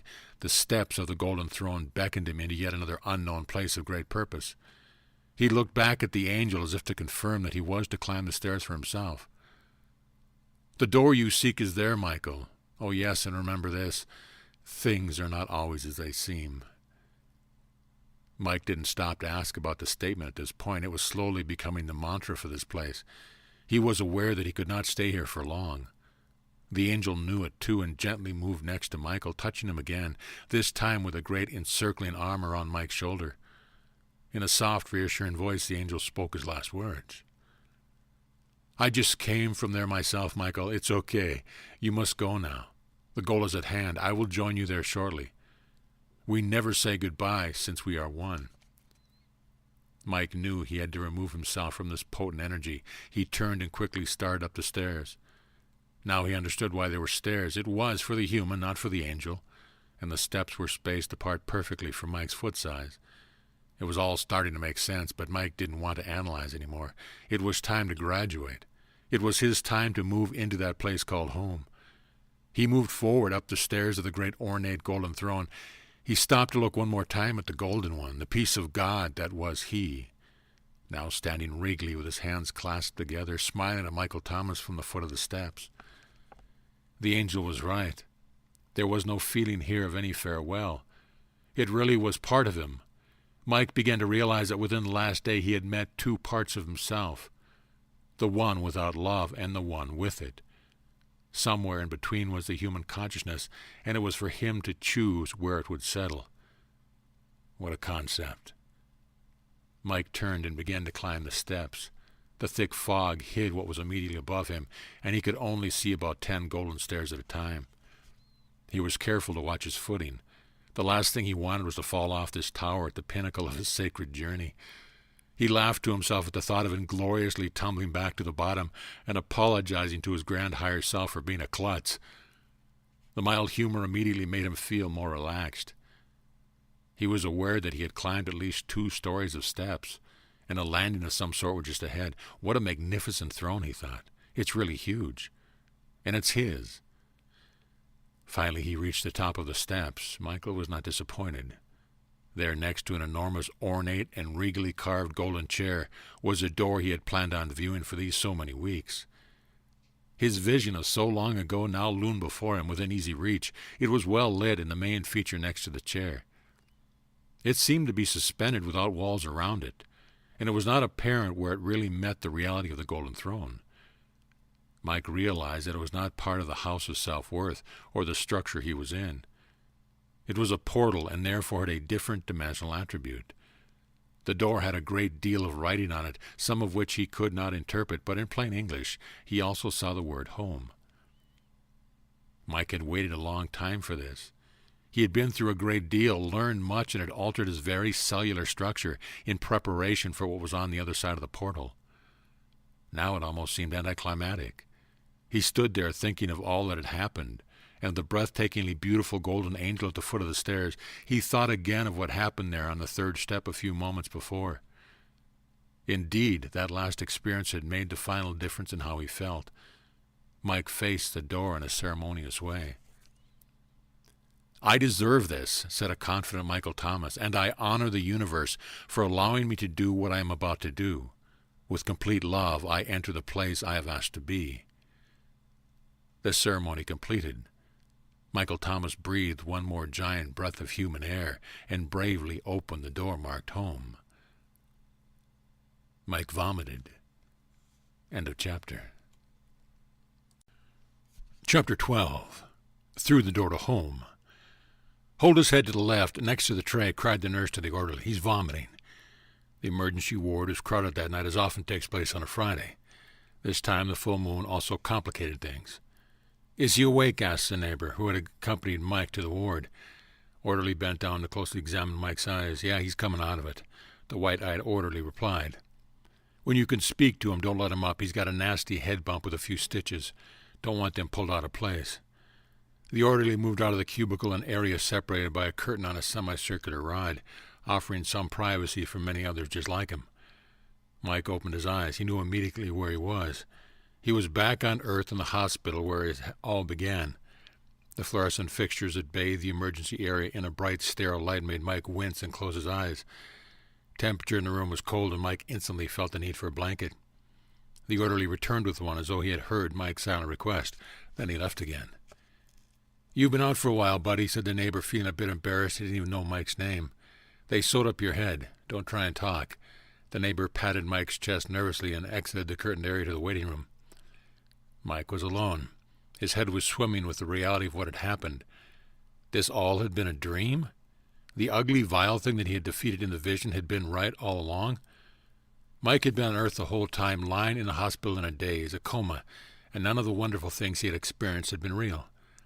Mike felt like he was going to vomit again, this time from the reality of their situation. He was back. Home was just a pipe dream, and the land of angels was exactly what the monster had said. So much fairy talk. None of it had happened, and Mike was still in the hospital. Nothing he had seen or had been taught had any substance or validity. He closed his eyes and wished for death. The head night nurse came into the cubicle and bent over Mike. He could smell her slight perfume over the other smells of the disinfectant around him. She examined the bandage on his forehead and touched him slightly. "Mr. Thomas, are you awake?" "Yes," said a weary and depressed Mike. "You can go now. We sutured and dressed your cut and you're fine. It's okay to leave now." Mike knew something was different. "My jaw, my throat." "Nothing's wrong with him, Mr. Thomas. Was there a problem we missed?" Mike exercised his jaw and felt his neck as the concerned nurse watched. All seemed to be in good order. "No, I guess I just dreamed it." Mike was back into reality. He thought briefly about business. "Nurse, how long have I been here?" "About 3 hours, Mr. Thomas." The nurse smiled and was attentive. "What about the bill?" Mike needed to know. "It's covered under some kind of policy your apartment has, sir. There are some papers to sign, but nothing to pay." "Thank you, miss." The nurse left the cubicle and Mike was again alone. Something didn't add up. Although it seemed like a couple of months ago, Mike vividly remembered that the thief had indeed crushed his throat in the struggle. All these injuries had happened before his vision or dream or whatever it had been. So nothing he dreamed could have changed that. Now, however, not only was there no damage to his throat, but none to his jaw either. Was this still another dream? No, Mike was overwhelmed with the pressure of his bladder. He had to go to the bathroom. This was back to basic Earth reality, the kind he was used to as a real human. Mike arose and ignored the ache in his head. He was still in his street clothes, he realized, and he went in search of the bathroom. He found it immediately. It was small, one-person, generic hospital bathroom, reeking of disinfectant and extremely clean. He relieved himself. It seemed foreign, like something he had not done for months, and it seemed to go on and on and on. Mike was washing up when he caught a glimpse of himself in the mirror. Something was different about his face. He drew closer to the mirror, looked into his own eyes for a long time, and questioned what he was seeing. He was standing up straight and felt good. Perhaps a 3-hour rest in the hospital was exactly what he needed. Mike slowly walked out of the treatment area and was greeted by his neighbor who was there waiting for him. Mike saw him and shook his hand. "Thanks, Mr. Mike was at a loss for the name. "Please call me Hal, Mr. Thomas." The neighbor was grateful to see Mike up and better. "Hal, have you been here waiting all this time?" Mike was curious. "It was nothing, mister," Mike interrupted. "Mike, please call me Mike." "Okay, Mike, my car is just outside. Let's go home." Mike suddenly reacted to the word home and felt a stab in the pit of his stomach that reminded him how his dream had disappointed him so miserably. "Sounds good, Hal." Mike was generally appreciative. While Hal went for the car, Mike signed the necessary papers and went outside. On the way home, Mike questioned his neighbor about the incident. All seemed to be as he remembered except the injuries. Did I imagine that? Mike wondered to himself. Mike thanked Hal again for his gracious hospitality and went into his apartment. He opened the door in the usual manner, snapped on the meager light, stepped inside and closed the door. He was overcome with smells and sights that should have been very familiar to him but were not. Although there was a mess to clean up and a stereo to put back, the fish tank had not been broken as he had remembered. Something was very wrong here. He felt as though he were visiting some poor person and helping to clean the guy's place. Mike stopped and looked around at everything. This place didn't belong to him. Why would he have ever thought so? Why was it so dark and dingy? 3 hours ago it was his, and now it seemed to belong to a guy from an entirely different world. What was happening? Mike realized that his consciousness did not match that of the man who used to live here. It somehow seemed odd and inappropriate for him to even think about sleeping here. Mike went to his top drawer and searched through the things. There, where he had left it, was a current credit card that he had never felt he would use. "It's too much money to pay for credit," he used to say. "I don't need nice things," he would say. Mike flipped it into his wallet, checked to see that he had a few dollars, and began gathering some belonging in toiletries. Finally, he snapped off the light and left the apartment. He knew he would have to come back to get his personal things and his fish, but he made a mental note to himself to give notice immediately. He went to Hal's apartment and briefly told him what he was intending to do in case a police report would be needed later. The cab Mike hired took him to a better part of town where he immediately checked into a fine hotel. He breathed a sigh of relief as he looked at the lush furnishing of the brightly lit and ornate decorated lobby area. This was more like it. He would look for another apartment in the morning, after he obtained the kind of new employment he deserved. Even as Mike crossed the lobby to find the elevator, heads turned in his direction. There was a positive presence about Mike, and he commanded attention. Was he someone special, a star perhaps? Mike was lying on the bed of his hotel room when he began to wonder what had happened to him. He felt wonderful. He felt peaceful. He absolutely knew that he could find a great job tomorrow in one day, even in Los Angeles, because he was very good at what he did. He could hardly wait to meet people and give himself and perhaps even start a new career. Then it happened. He thought of Shirley, his lost love, and there was no pain. There was no stab of remorse over losing a precious relationship, or of feeling pathetic and needing to hide because of it. Mike actually made a face when he thought about the kind of person he had recently been. Ugh! What was I thinking that would cause me to behave in such a manner? She was only fulfilling her contract. I was as responsible as she was for the event. Good grief, what was he saying? But it was true. Mike did something that would have mortified him a few hours ago. He went to the phone and dialed the number he had known so well. It rang once, twice, then a delightful feminine voice came online. Hello? Shirley? Mike was elated to hear her voice. Mike? Shirley didn't seem pleased to hear this. Listen, I just wanted to make sure that you're okay and tell you that I feel really good about everything that happened. Mike, is this really you? You sound different. I just wanted closure on our time together and to tell you that I hope your life is really good. You deserve it, and I think you are really a great gal. Mike, this can't be you. It's me. You got another girlfriend? No, Shirley, I really am serious. I just called to tell you that I'm okay, and that I wish you well in whatever you do in the future. We had a good time, and I hope you remember me in the good light. Mike, what happened? Can't talk now, but maybe some other day. Goodbye. Mike, this is a joke, right? Mike hopped on the phone with a feeling of wonderful serenity. He had closed that part of his life and was extremely glad to have put it away. The sound of her voice hadn't stirred up any negative feelings at all, only the peacefulness of completion and a sense of moving forward. Mike felt odd. Something was very different. He was doing things that were not like the old Mike. He felt the energy of the moment and was not worried about being in the hotel spending $100 a night. He absolutely knew that his abundance would be able to cover the hotel charge from the income of his new employment, a job he didn't even have yet. This was not the old Mike. This was a current Mike, who understood self-worth and the universal working of things. Mike was beginning to feel like he had been reborn, and all the healthy feelings that accompany a man who is happy with himself were solidly in place.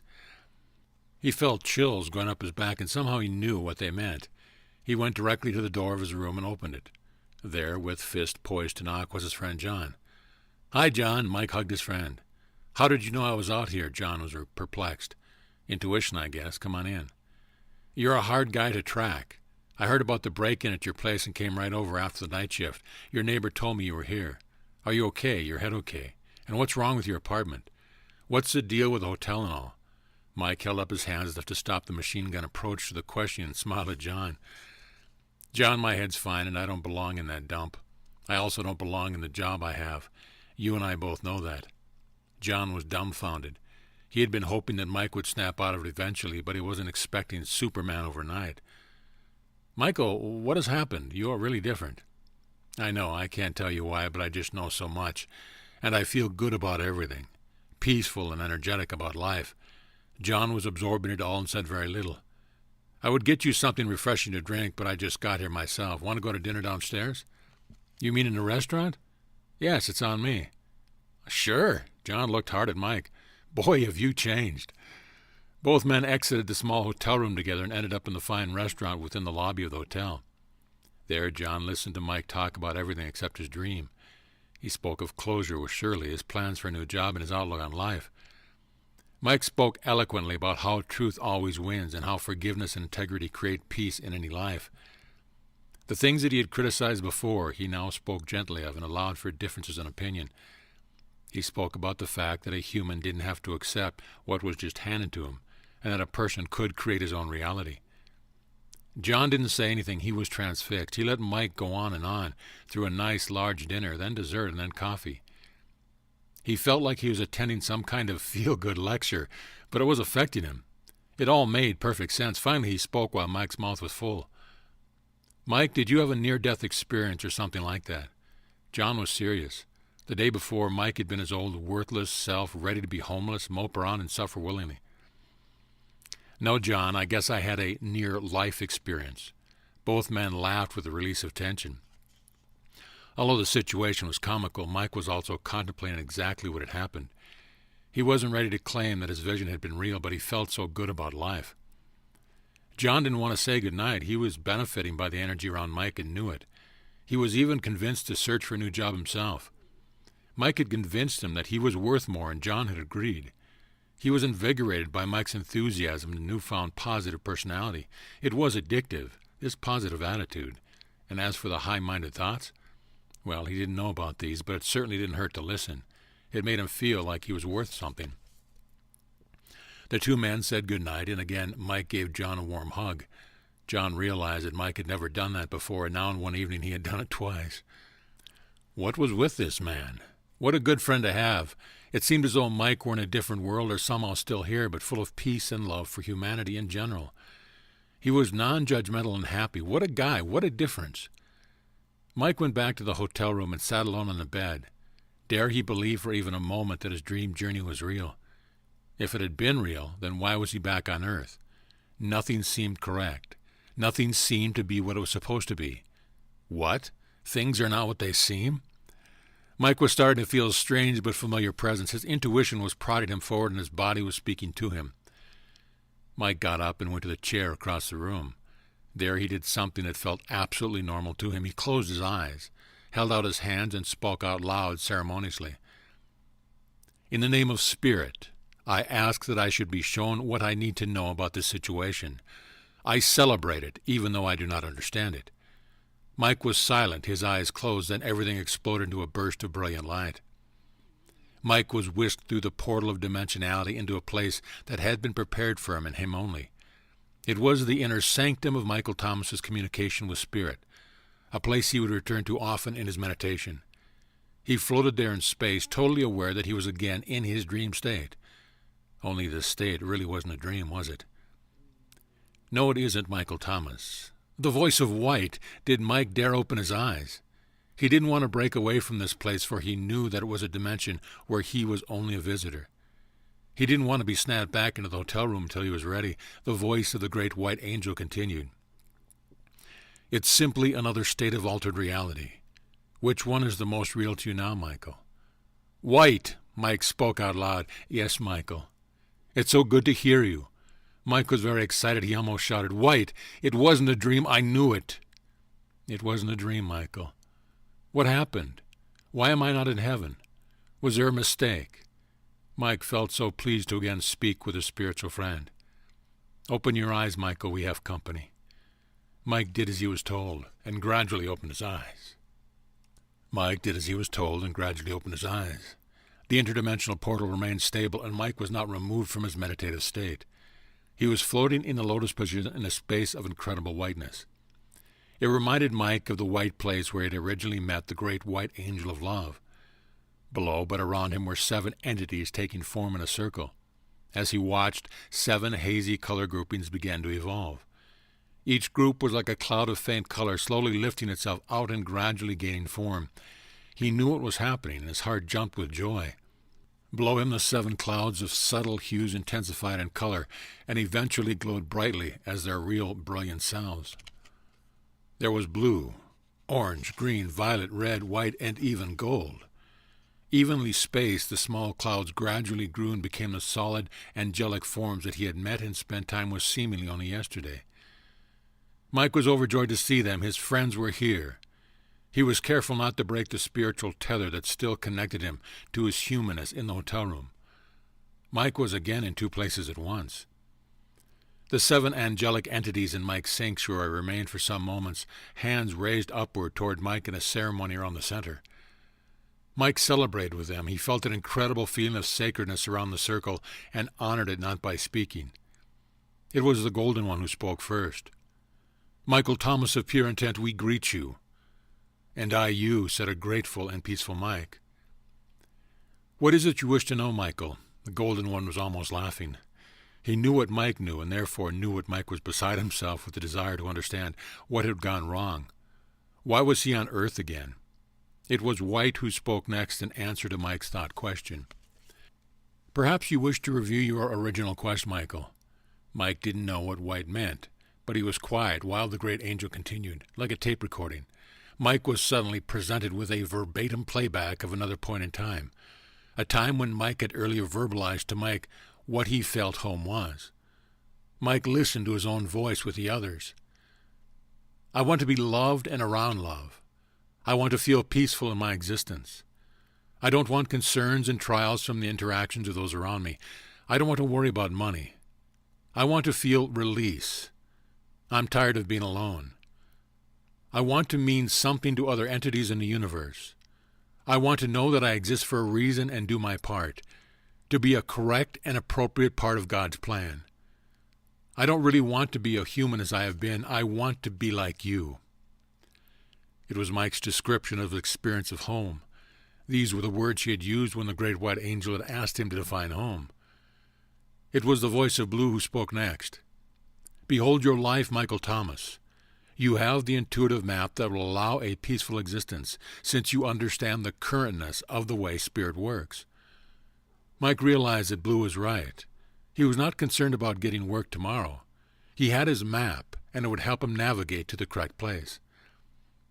The voice of the orange angel came next. And the gifts and tools of your high vibration on the planet will help you balance out the drama of those around you if you choose. And in the process, you have the power to slay any negative things that you should ever try and get in your way. Mike knew Orange was telling the truth. Mike was not concerned at all about any former drama in his life. The Shirley incident was gone from his consciousness, as it had never existed. The voice of Green followed. It was filled with humor and was unmistakable. Your biology will give you the release you need, Michael. It is now filled with wisdom and knowledge. Mike had never felt better, and he knew how to keep himself fit. Green's teaching had been paramount. It was now Violet's turn. Her voice was mellifluous and floated to Mike's ears. You are now part of God's plan, Michael, with purpose and responsibility. You created your own reality, and there never needs to be a moment of worry again. The family surrounds you. Mike knew she was right. He indeed would create his future without worry. He knew the family was there to support him, and he would always be in the right place at the right time. Red's voice spoke up. You will never again be a human as you were, Michael. You have been changed forever by your own intent. Right again, Mike could never retreat backwards. He was not the same man. His apartment belonged to an old, pitiful person, and even the clothes would have to be given away. Mike was new. Then the spectacular voice of White sounded again. You are a correct and appropriate part of the plan of love, Michael. You are loved without measure, and you have the ability to give the same love to others. You have yet to realize the gift that is before you. What did that mean? Why was White always the one with the statement that created a question? And finally the voice of the Golden One, so large and potent, so sacred, yet so soft. You wanted to be like an angel, Michael. What is it that you learned in my house? You are a wonderful piece of God, walking the planet in a very high vibration. An angel in disguise, one of the few who even know it, and anointed of God. Indeed, Mike had asked to be like the angels, never knowing that he really was one. Suddenly there seemed to speak as one, as they all presented a thought to Mike's ears simultaneously. This is home, Michael Thomas. You are here because you asked to be. It is the place where you belong and can make a difference for the planet. Each item you asked for is now in place. You are a warrior of the light. Like Mary, your human counterpart, you resound with the vibration of God. You have slain the giant, accepted the Golden One, and have the wisdom of the ages. There was more, and Michael Thomas knew it was coming. The angelic beings lost their form once again, and 7 small clouds of brilliant hue melded together in one vibrating area of brilliant diamond-like light. The iridescence and sparkle of the cloud was spectacular beyond words. The angels were having a meeting. Mike intuitively knew it. After some time he again heard them speak as one. Michael Thomas, we give you a new entity designation today. As you walk the path, you are known as Michael Thomas of Pure Intent. You stand today as a graduate, a high-vibrating entity who is neither fully human or fully angelic. Instead, you are now Michael the Current. It represents the vibration of the now, and is one of the highest compliments we can bestow. Mike thought this was very funny, but knew that the angels were serious in their honoring of his new vibration.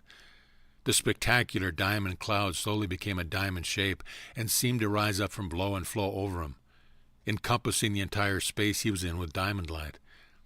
He was washed in love and again felt overwhelmed by the presence of God. Each cell celebrated, and his biology responded with a welling up of feeling and appropriate thanks. The feeling permeated every pore of Mike's body, and he knew it was time to return to the hotel chair. The angels had one more message, and as Mike was again returned to his meditative chair, the words of the collective energy rang in his ears. Michael the Current, you are dearly loved. Mike sat for a time in the hotel chair, coming down off his high of meditative realization. Everything he had experienced in the house of spiritual training was real. All the teachings were accurate and valid, and all the knowledge and power was still his. As he sat in the Los Angeles hotel room, he reeled at the concept and wondered how many others like him there were. Mike was exhausted. He almost fell asleep in the shower, but he finally made it to bed. He was too tired to think about what was next. He had to sleep, and he did very well. Mike was ready for life the next day. He went out on the balcony of the hotel and surveyed the area. There was no limit to what he could do. He would indeed make a difference wherever he walked. Mike knew that much was in store for him, and he would have much to work out and learn about, especially how to integrate his new vibration while being around the older vibration of the other humans. He wasn't worried. He had the love and understanding wisdom of the ages within his soul. The angel inside him would take care of it, and he would always know what to do with every situation. The new job was even easier to get than Mike had thought. Big companies need good salespeople with integrity, and Mike exuded who he was with every word and step. He had purchased a new wardrobe and had set his goals high. He walked into the largest company that needed his expertise, passed the sign and said, "No help needed." He had his job in minutes and left the building ready to hold yet another ceremony, focusing on humans can create their own reality. Mike had been preoccupied with the newness of who he was.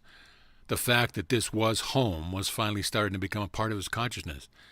His new job was secure, and he was beginning to look for a place to live. 3 days had passed when in the shower one morning a realization hit him like a ton of bricks. What had White said that Mike had not understood? Michael, you have yet to realize the gift that is before you. Michael's eyes filled with tears of understanding. The gift was the greatest one of all. It only could have been given to him as a human, and it had successfully hidden from him in all the spectacular events of the past days on Earth. It was profound in its implication, and Mike knelt while still in the bathroom and gave thanks for the truth of the revelation. He shook with the potential of it and searched his memory for the information he needed. His heart pounded as he thought about what it all meant. We leave Michael Thomas at this point in the story. Michael has a quest. Because of his new intuitive tools and gifts, Michael knows that he is not complete. His map will guide him in the right direction, and his internal sword of truth will be his light in the darkness. A vibrating heart frequency that will sound the F note and sing his joy at the right time. Mike has a clear picture from the House of White etched into the tenderest cells of his heart and mind. Nothing will stop Michael the Current from finding a sacred gift that is waiting for him in the sea of humanity around him. His smile is as big as any human being can muster in the absolute knowledge that his quest will be successfully completed. All he has to do is to begin it. Mike realized that he had been given the gift of a second chance to find the precious one, the love of his life, a contract so potent that would be like a magnet from them both, unable to continue apart from the same planet. Mike is in search of a beautiful red-haired woman with skin like ivory and eyes like emeralds. He doesn't know her Earth name, but it doesn't matter. The energy of Anna Lee will be like a beacon in the darkness to his soul. He thought of the unborn children, and had fanned his resolve to find his flower of life. There was electricity in the air that crackled with the energy of spiritual purpose and love, ready to be fulfilled and kept precious. The smell of victory was aromatic. The only scheduled rose in Mike's life was about to be found, admired, and loved for its beauty. Its fragrance would be appreciated for a lifetime, held and adored for its perfect beauty and natural elegance. She was out there somewhere, and Mike was going to find her. The angels smiled and knew that Michael would achieve his goal. Michael Thomas, indeed, was home. End of chapter.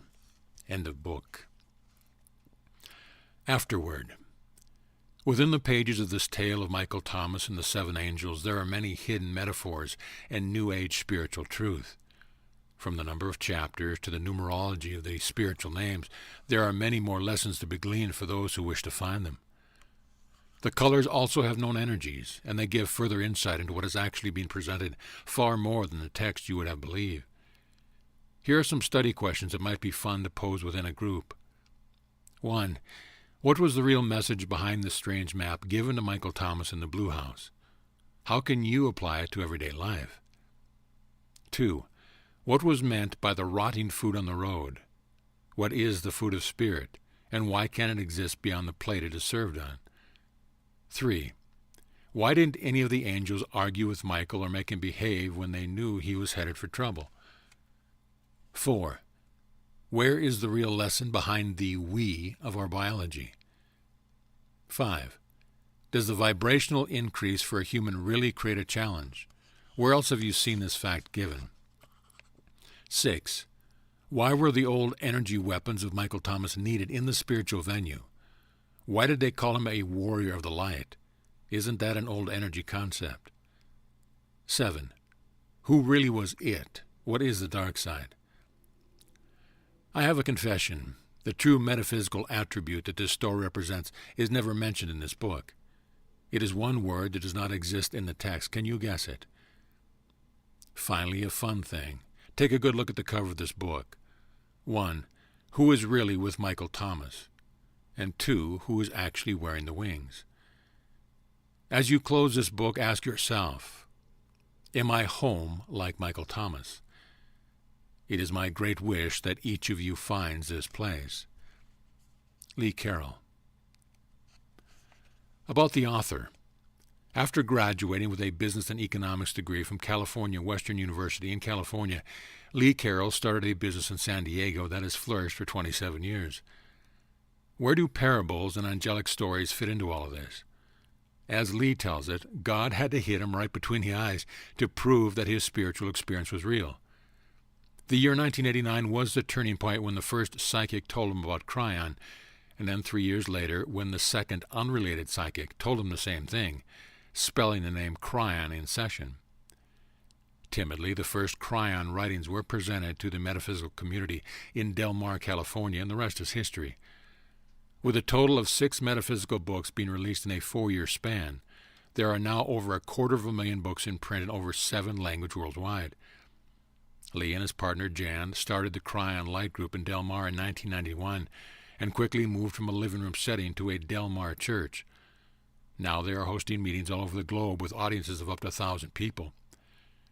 KRYON has the largest consistent New Age folder in the history of American Online and attracts many more electronic browsers on its dual website, kryon.com and kryon.org. The National KRYON Quarterly magazine was started in 1995. This New Age full-color 40-page periodical, without any advertising, now has over 3,500 subscribers in over 12 countries.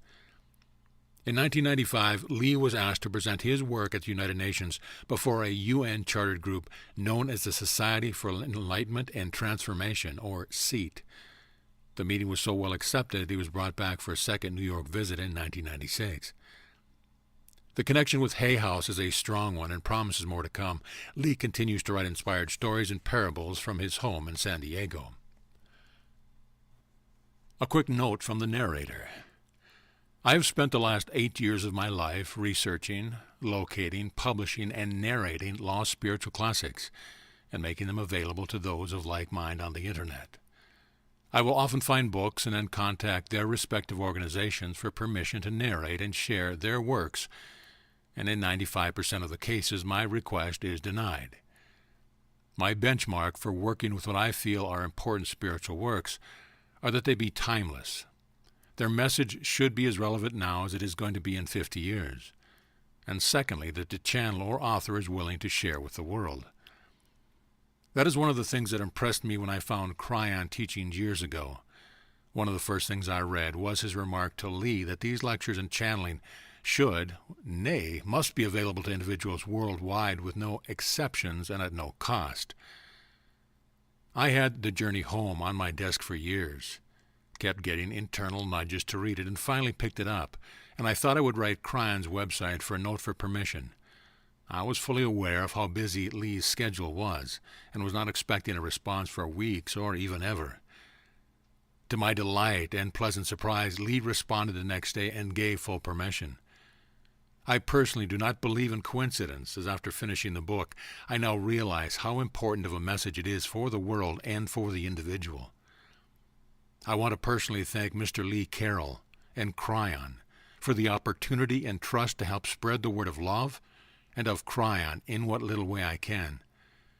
I truly hope you enjoy listening to the book as much as I enjoyed narration.